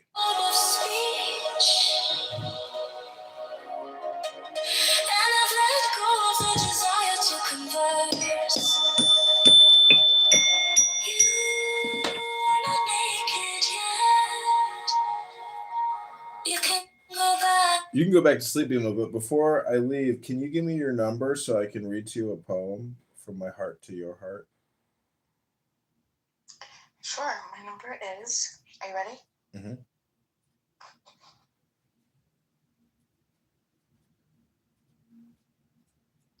Do you remember those old numbers that you would give to somebody back in the day, and then there was like a recording, and it'd be like, this isn't really my number. 1 through 99. What's your number, Bima? Let's do, Begoniaceae. How many? You can go up to actually 196. All right. I'm just going to read you one page. Hurry up. Give me your number, Bima. It's your poem. This is going to rock your world. 97? No, 77. 77? All right, good pick.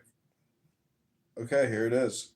Ooh, what the F? This is what I wanted to read you, which is strange. Okay, so take the deepest breath of the day. This is a journey, Bima. Are you open to going on a journey? Okay, can you record this somehow, Bima?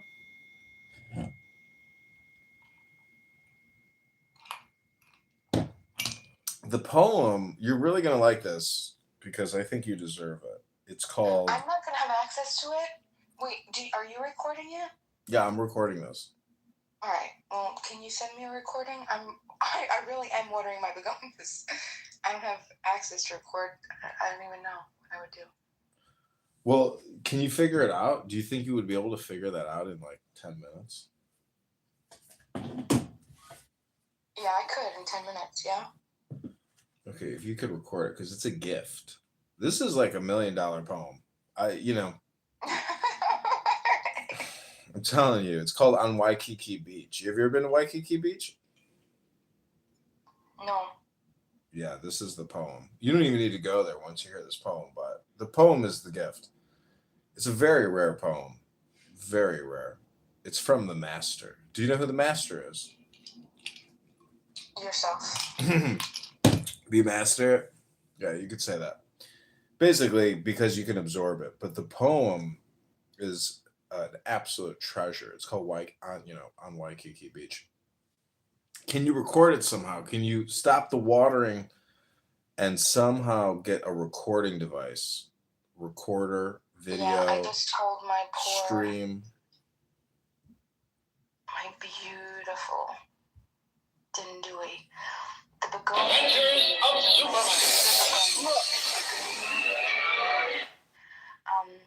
And I just told it, oh my gosh, look at that leaf. If you could, I wish you could see what I see right now through my eyes. It's beautiful. Bima, can you somehow figure out a way to record this conversation? Because I want to give you a gift. I want you to listen to it, and then I want you to play it back to me so we can listen to it. Just give me 3 minutes. Okay, you got this. Because what the whole goal here, Bima, is for you to play back what I'm giving you. And then the comprehension and the understanding is the real cream, the real cherry on top of this pie. Cake. This is a delicious, scrumptious, incredible 5-star Michelin poem of extreme delight.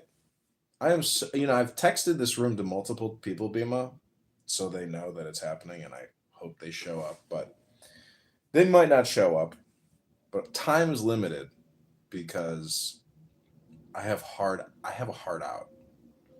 And as we've discussed, the difference between a soft in and a hard out, time is limited. So you have been put on the clock at 3 minutes that somehow you'll be able to record the poem so you can play it back to us right after we read it to you. Again, it's from the master. You're not going to want to miss this masterful poem from Master. We've identified it. 77's the number on Waikiki Beach. This is the vacation you'll never get to take, even if you had $60,000 to drop on a vacation, which would be a very nice vacation. Most people in their lives will never spend $60,000 on a vacation, but this is $1 million vacation. That we can guarantee you, because it's from the master. Okay, Bima. All right, we're ready to go. You can record now? Yeah, we're ready to go. Okay, far out. Okay, Bima, this is my gift to you, my begonia. This is page 77. It's a 2.5-page poem. It's called On Waikiki Beach. So just take the deepest breath of the day. Focus on your heart center. Imagine yourself on a beautiful beach in the tropical Pacific, surrounded by flowers, birds, and the ocean. It's called On Waikiki Beach. Upheaved from chaos, through the dark sea hurled, through the cleft heart of the amazed sea, sprang mid deep thunderous throats of majesty. Titanic, in the waking of the world, spring one vast mass of spume and molten fire. Lava. Tremendous waves of earth sprang higher than the sea's crest, volcano torn to be. Written encyclopedian charactery. Hawaii. Here she stands, queen of all laughter's lands, that dance for dawn, lie tranced in leisured noon, dreaming through day towards night, craving the perfumed light of the stars lustrous and the gem-born moon. Dewy with clustered diamond, the long land swoons to sleep, the sea sleeps and yet wakes beyond. Here in the crescent beach and bay, the sea, curving and carving in warm shapes of dream, answers the love song of the lilied stream, and moves to bridal music, stern and free.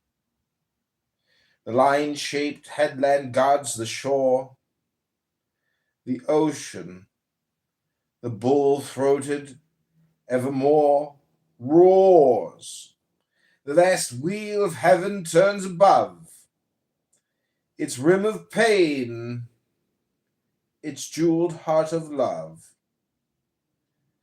Sun waved, the eagle wing of the air of feathered spring royally sweeps, and on the musical marge watches alone the man, O silvern shape and span of moonlight, reaching over the gray large breast of the surf-bound strand, life of the earth, God's child, man's bride, the light of the sweet land.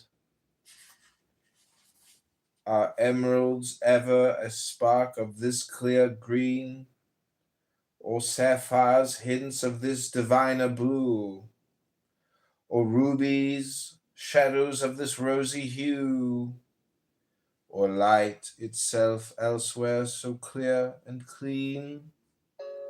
For all the sparkling dews of heaven fall far crystalline, fixed, forgotten as a star forgets its nebulous virginity, are set in all the sky and earth and sea, shining with solar fire, the single-eyed desire of scent and sound and sight and sense perfuses the still and lambent light of the essential night, and all the heart of me is faint and muses, as if forever doomed to dream, or pass in peace, Lethean, adown the grey Lethean stream.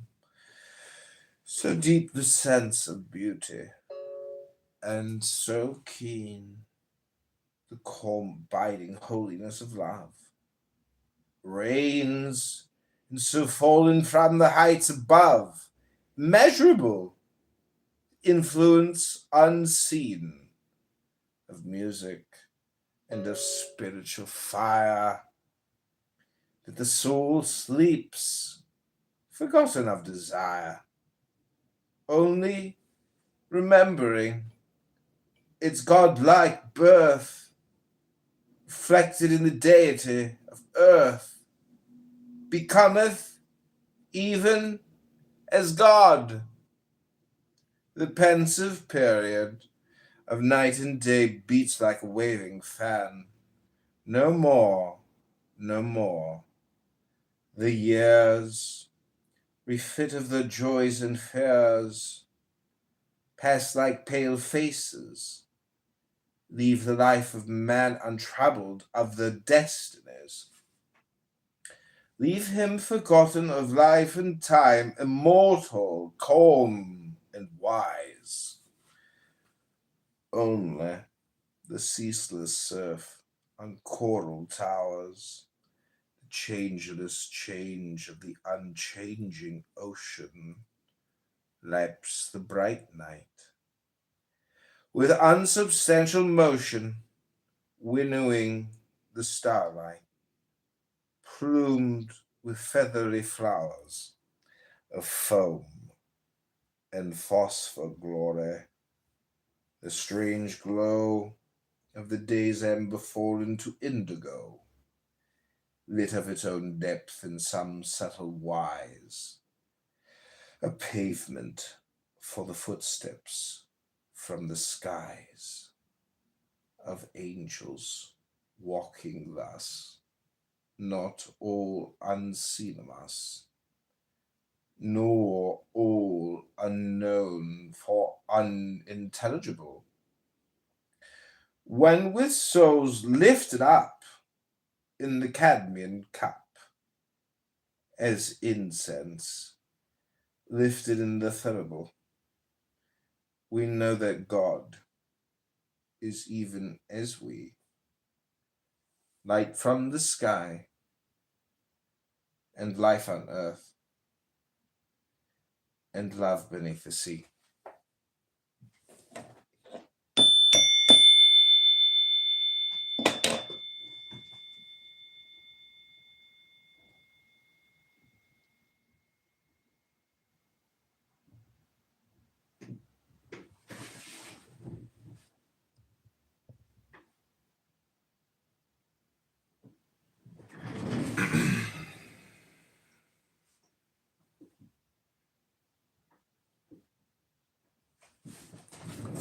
Okay, now I'm just going to play you a little wake-up song from that deep hypnosis of Waikiki Beach. This is another begonia.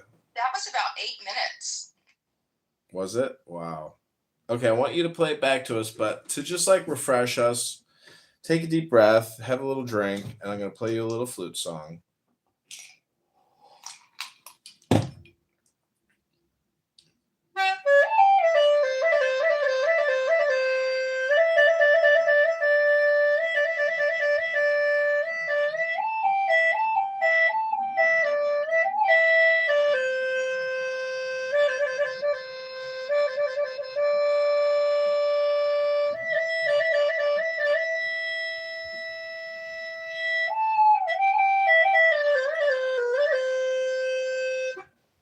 Never had one lesson.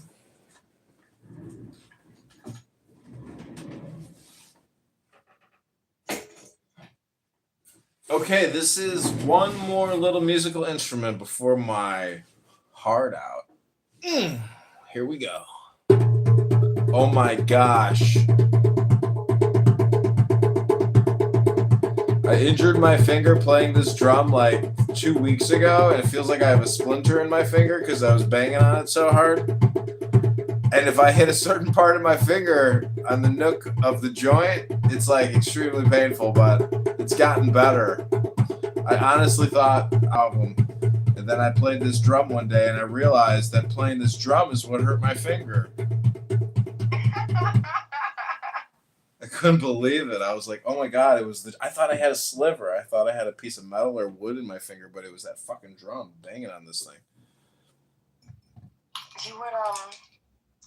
You should, you got a hand pan? You need to do the hand pan. Yeah, I got a hand pan. I have a, what is that thing called? I'd love to hear the hand pan. What key did you get it in? I have the hand pan I have is actually the top of an oil barrel. Oh, you got it from the original. Like, who did you get that from? Some music store on eBay. Oh, okay, never mind then. Yeah, the other one I have is called a space drum or a pan drum. Oh. But the space drum is like an octagon, and then the pan drum is like a concave versus a convex. Do you want to hear it?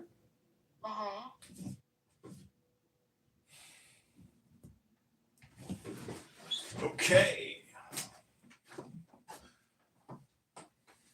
For the sake of not having dead airtime, I'm going to put on some music in this office.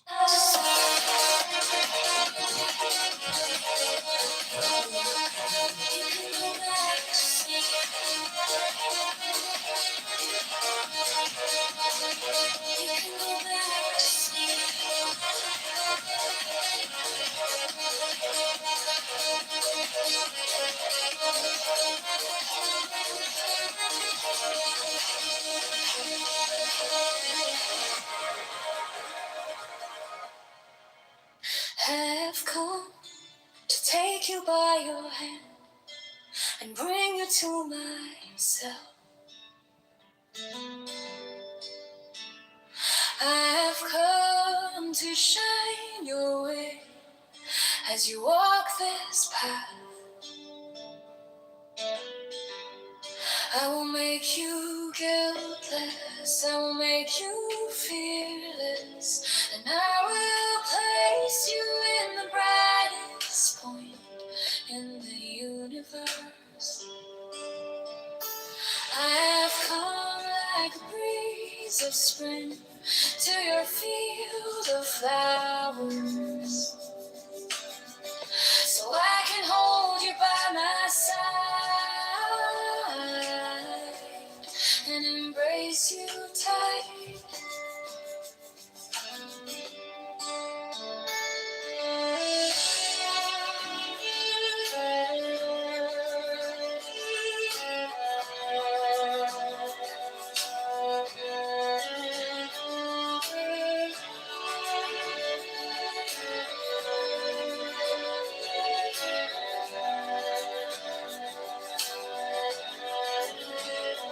I've come to take you by your hand and bring you to myself. I've come to shine your way as you walk this path, like the cry of lovers. I will help you reach the roof of heavens, from the dust of the earth to a human being. There are 1,000 steps, I've been with you through these steps. I have held your hand and walked by your side, and I will be with you as you move beyond this human form and soar to the highest heaven.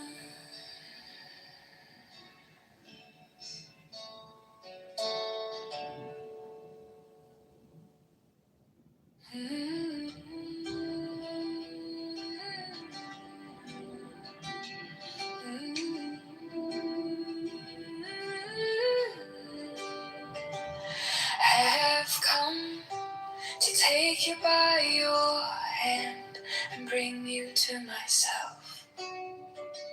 I have come to shine your way as you walk this path. I will make you guiltless, I will make you fearless, then I will place you in the brightest point in the universe. I have come like a breeze of spring to your field of flowers, so I can hold you by my side and embrace you tight.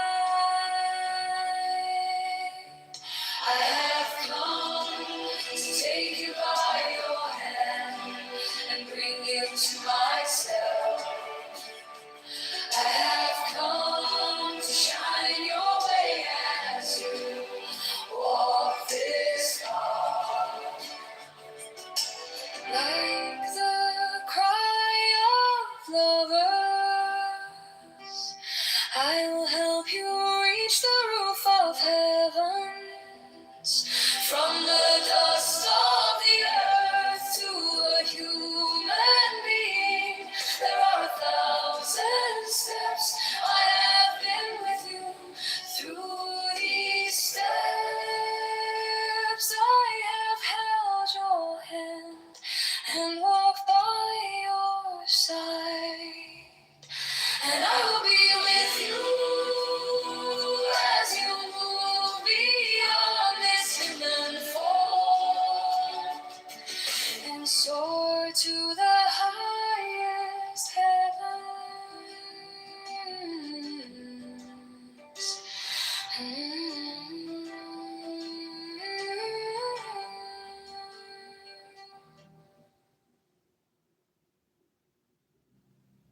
Go back. Go back to sleep. Yes, you are allowed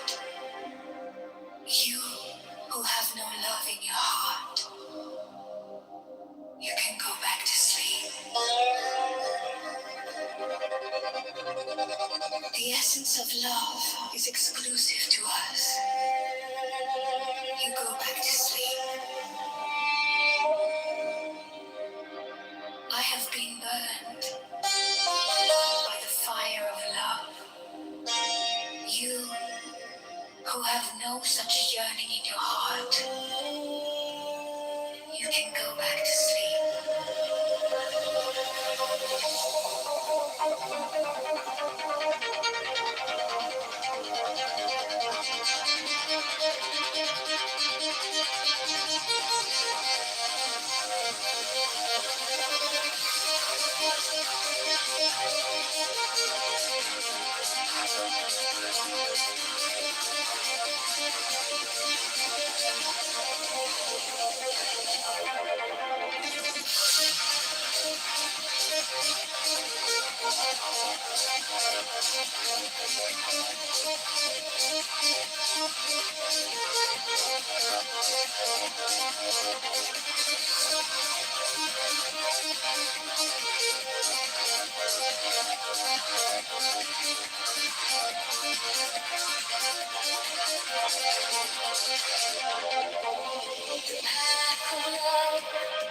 Her 72 folds and countless facets, younger than religion, is all about control, deceit, and hypocrisy. You go back to sleep. I have torn to pieces my robe of speech and have let go the desire to converse. You are not naked yet, you can go back to sleep.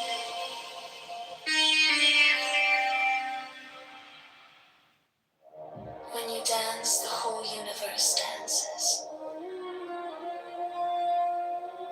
All the rounds spun around you in endless celebration.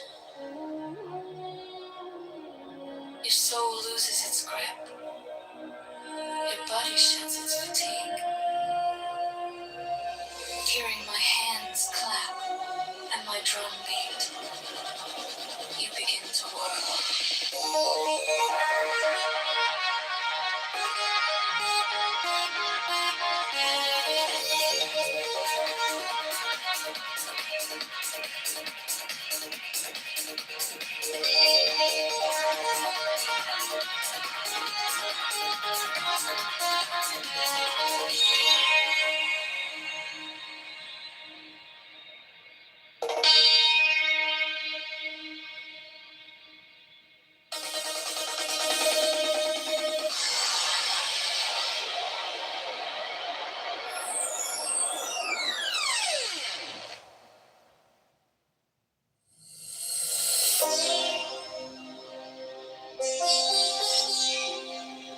When you dance, the whole universe dances. All the realms spun around you in endless celebration. Your soul loses its grip. Your body sheds its fatigue. Hearing my hands clap and my drum beat, you begin to whirl.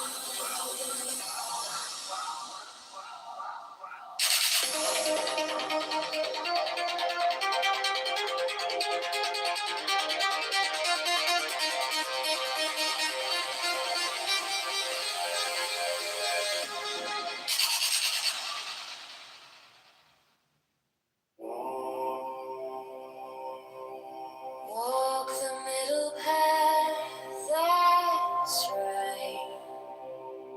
Walk the middle path, embrace the part of you. Embrace the dark in your light, the pleasure in your life, the chaos in your peace, the shift in your routine. You gotta set a higher routine.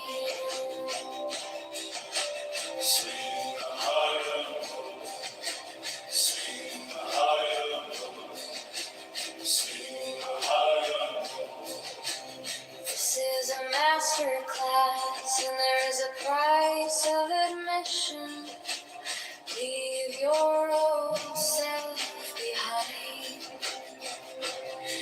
your soul of shackles of convention? Just your mind of methods of control. Soul evolution is the beloved is you. Soul evolution is the beloved is you. The beloved is you. You're the deity that you worship. You're the God that you see. Come out of yourself. Come out of yourself. We are eternal beings, currently in three-dimensional earth-based bodies. From the moment you are born, an escape hatch is placed in front of you. Escape with your mind and the desire to be free and learn more. You are starlight, particles of matter mixed with energy. You are born of light and will return to light. Manifest like a flame. No place in time. Power on the inside. No place in time. Power on the inside. Enjoy this bounty. Eat your heart out. Now listen to heal your wounds. I get you to dance. Soul evolution is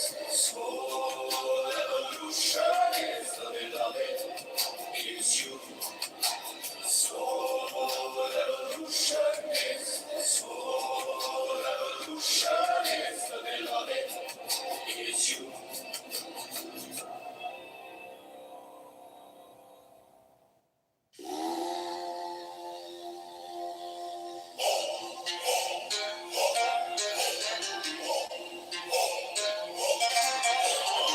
You got it all figured out. You bend your body real well. You repeat my name so loud. You call your meat. Take over the eyes and where you reach. You read about the stars and the wheels that turn eternal. You think you got it all figured out. You think you got it all figured out. You are all that you'll ever want. You are all that you'll ever need. You are all that you'll ever see.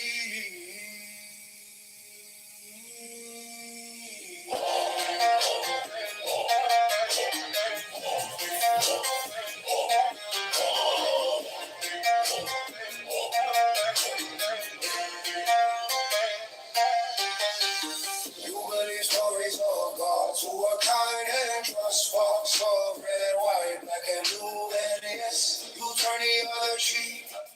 And you think you got it all figured out. You think you got it all figured out. You swing from dogma to dogma. You switch from control to control. Oh friend, this is a vicious circle to buy your soul. This is a vicious circle to buy your soul. You think you got it all figured out. You think you got it all figured out. You are all that you'll ever want. You are all that you'll ever need. You are all that you'll ever see.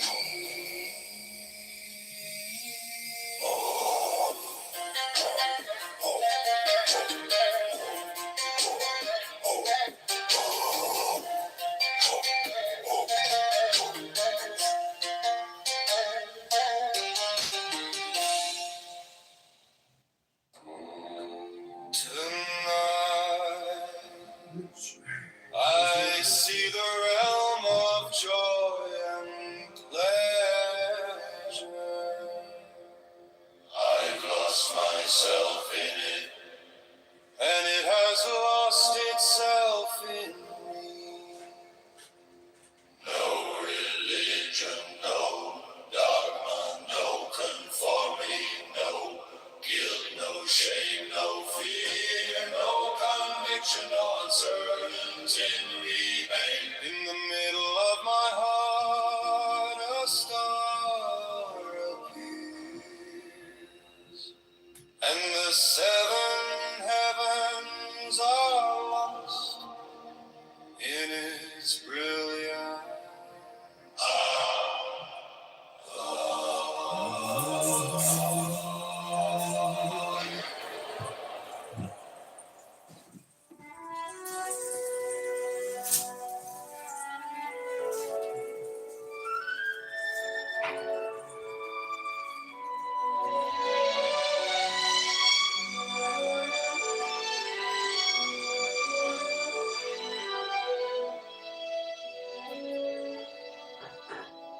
Listen, my love, your soul is ever intact.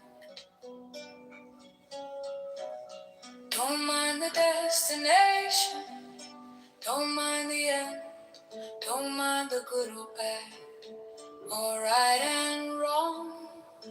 Grow from the past, but grab hold of now. Now is always evolving. The end is eternal, it's ever reaching. As there are billions of stars, there are billions of steps. As there are billions of souls, there are billions of ways to grow. Last night, under the roof of all nations, a woman in red spoke of self-realization. She said, I am fully illuminated. Listen, my love, illumination is eternal. It can never be formed. Evolution is eternal. Now is always evolving. The end is eternal. It's ever reaching. As there are billions of stars, there are billions of steps. As there are billions of souls, there are billions of ways to grow.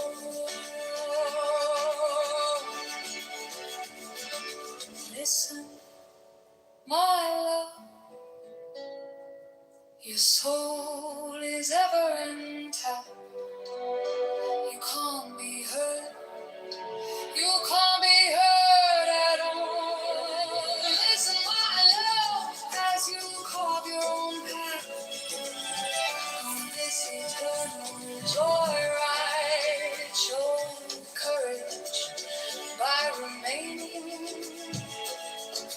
open, free, and guiltless in the midst of an ever-reaching end.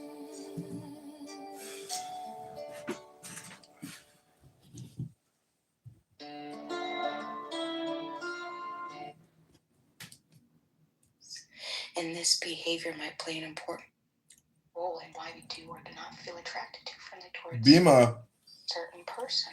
Bima, point of order, moderator.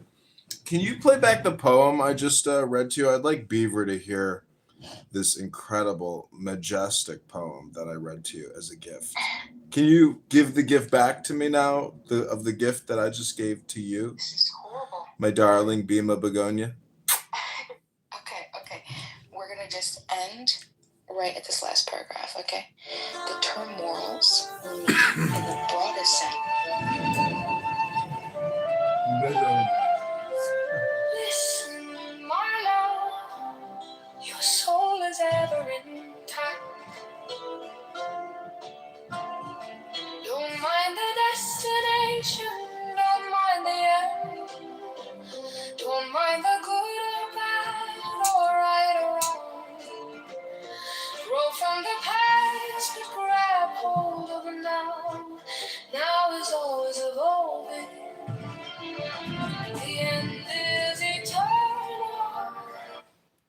Point of order, moderator. What was the matter? Point of order, moderator. I want to invite Beaver up. I like you, Beaver.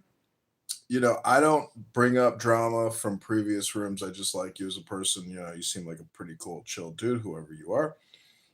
I can't bring him up. That's okay. Can you play the gift I gave you, Bima?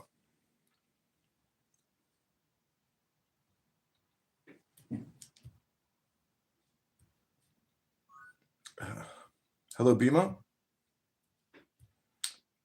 Bima, can you play the gift I gave you? Yeah, we're preparing. It's an 8-minute poem, Beaver. Welcome to Hypnosis ASMR with Bima. This is a book reading room. I'm going to hard out. The opposite of a hard out is a soft in. So I hope that you just had a soft in and you have a hard out, because knowing, you know, when you basically, it comes down to scheduling. You're in love with, and I'm in love with Bima. Oh boy. Okay, so Beaver, do you have love in your heart?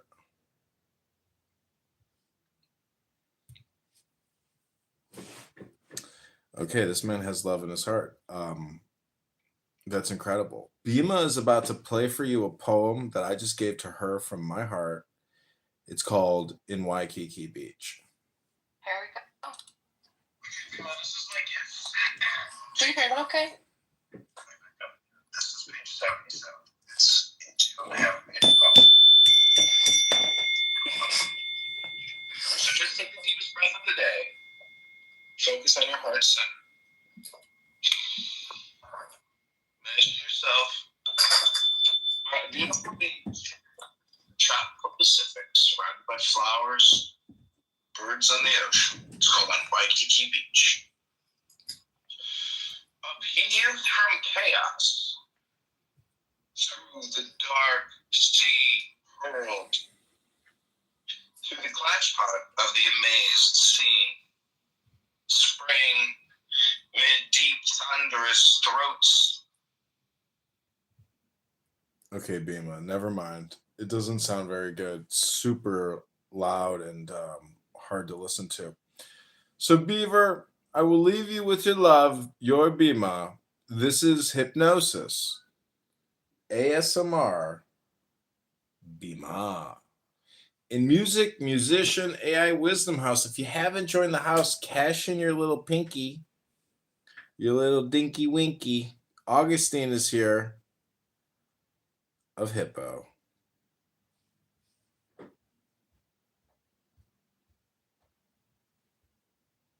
It's amazing. Beaver's fallen in love with Bima. Bima, how do you feel about that? Beaver has cute aggression, and so he likes cute things. Beaver and Bima, I will also point your direction to the link in the Jumbotron. Click that link and you can hear yourself talking. You're being broadcast live to my yoga studio. Everything you say is recorded live in my yoga studio. How do you feel about that? I feel powerful. What can I do? What should I read? Tell me. It's your recording studio for the night. I'm going to hard out. Augustine just had a soft in. Welcome, Augustine.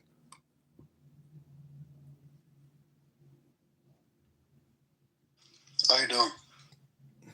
I'm doing great. How are you doing, Augustine? I'm not too great since the Bears lost, but I'm good. Do you live in Chicago, Augustine? Yeah, I do.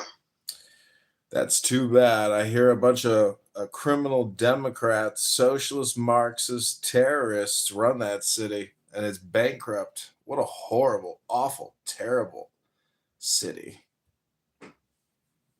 I agree. I don't like the liberalism. Well, this is your Hypnosis ASMR experience to help you relieve the pain of suffering, the loss of defeat. That ram meat wasn't as tasty as the bear meat, but what are you going to do? It's a barbecue. Augustine, how do you feel about mockery? Are you open to being mocked? Yeah, I'm fine.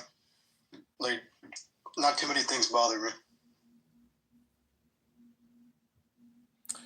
Okay, so welcome to the inside joke, where we will be mocking people who come to this room.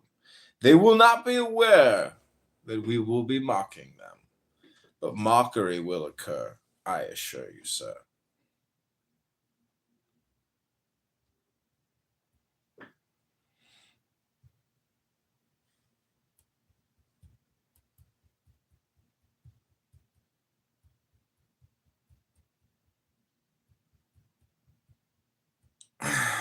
So not many people know bee psychology, but I got a couple books on some bees, and I figured like 2 or 3 things out about a bee queen and her cohort of drones that serve her. She has a special retinue of men.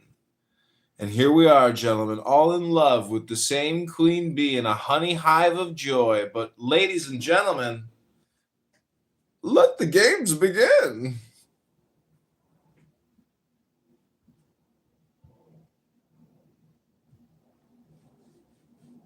What makes you happy?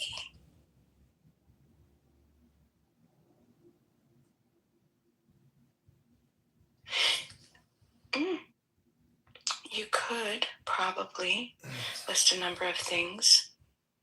I'm reading from a book. All of which, upon closer scrutiny, will be seen as restrictions of your happiness. To put the question another way, under what circumstances and with what will you be happy? Nothing makes you happy. Nothing is all that can ever make you happy and all that ever will make you happy. Things can only provide you with a state you call happy, which at best is a temporary distraction or absence What we do with politics of sadness. Cause and effect is a tool of the mind on a large scale. It's an attempt by the mind to make things predictable, but at the same time, it oppresses the mind endlessly by the conditions which exist outside of it. You think something causes something else, then you're not the cause. You are to some degree the effect which makes you a victim.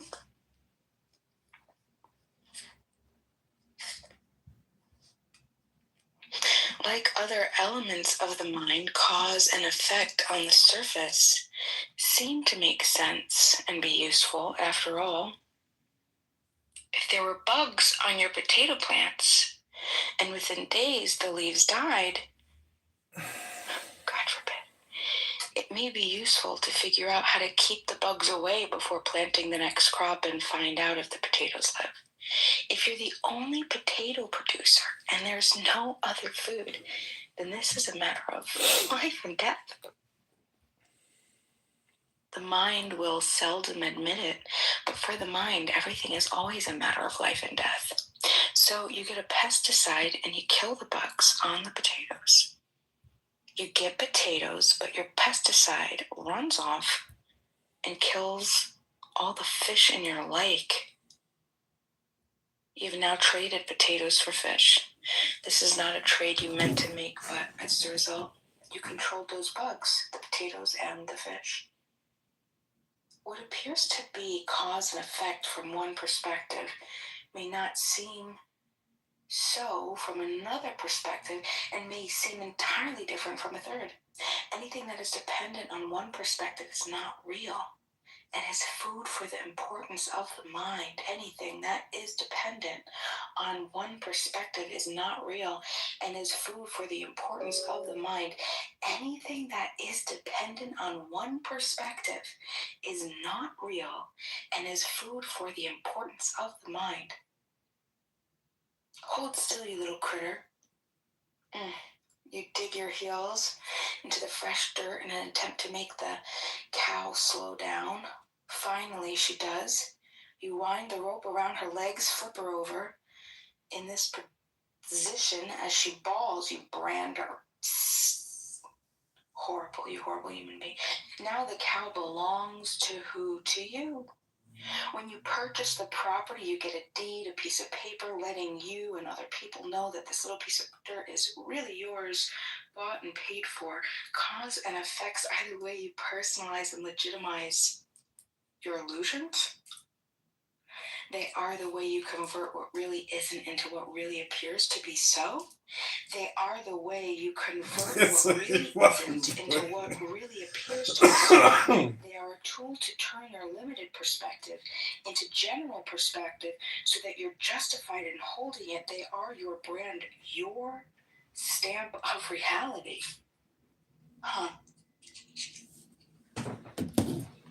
Happy because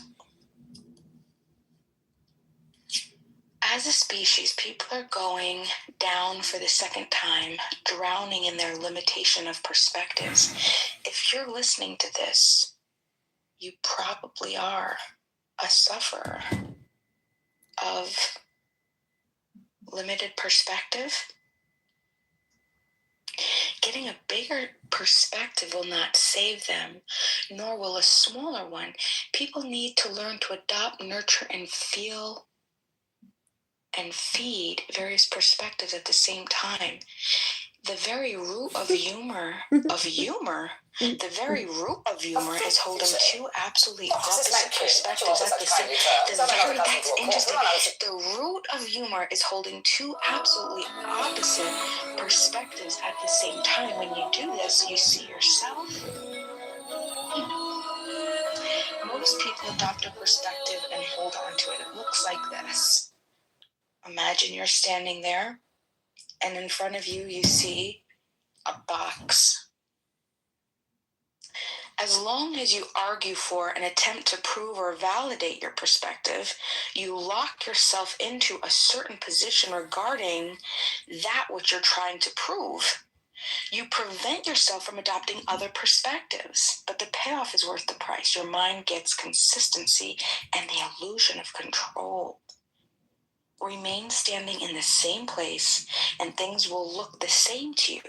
Cause and effect is what lets you know where you stand based on something outside yourself. If you can adopt, hold, and nurture both your present perspective and the opposite of your present perspective, something magical happens.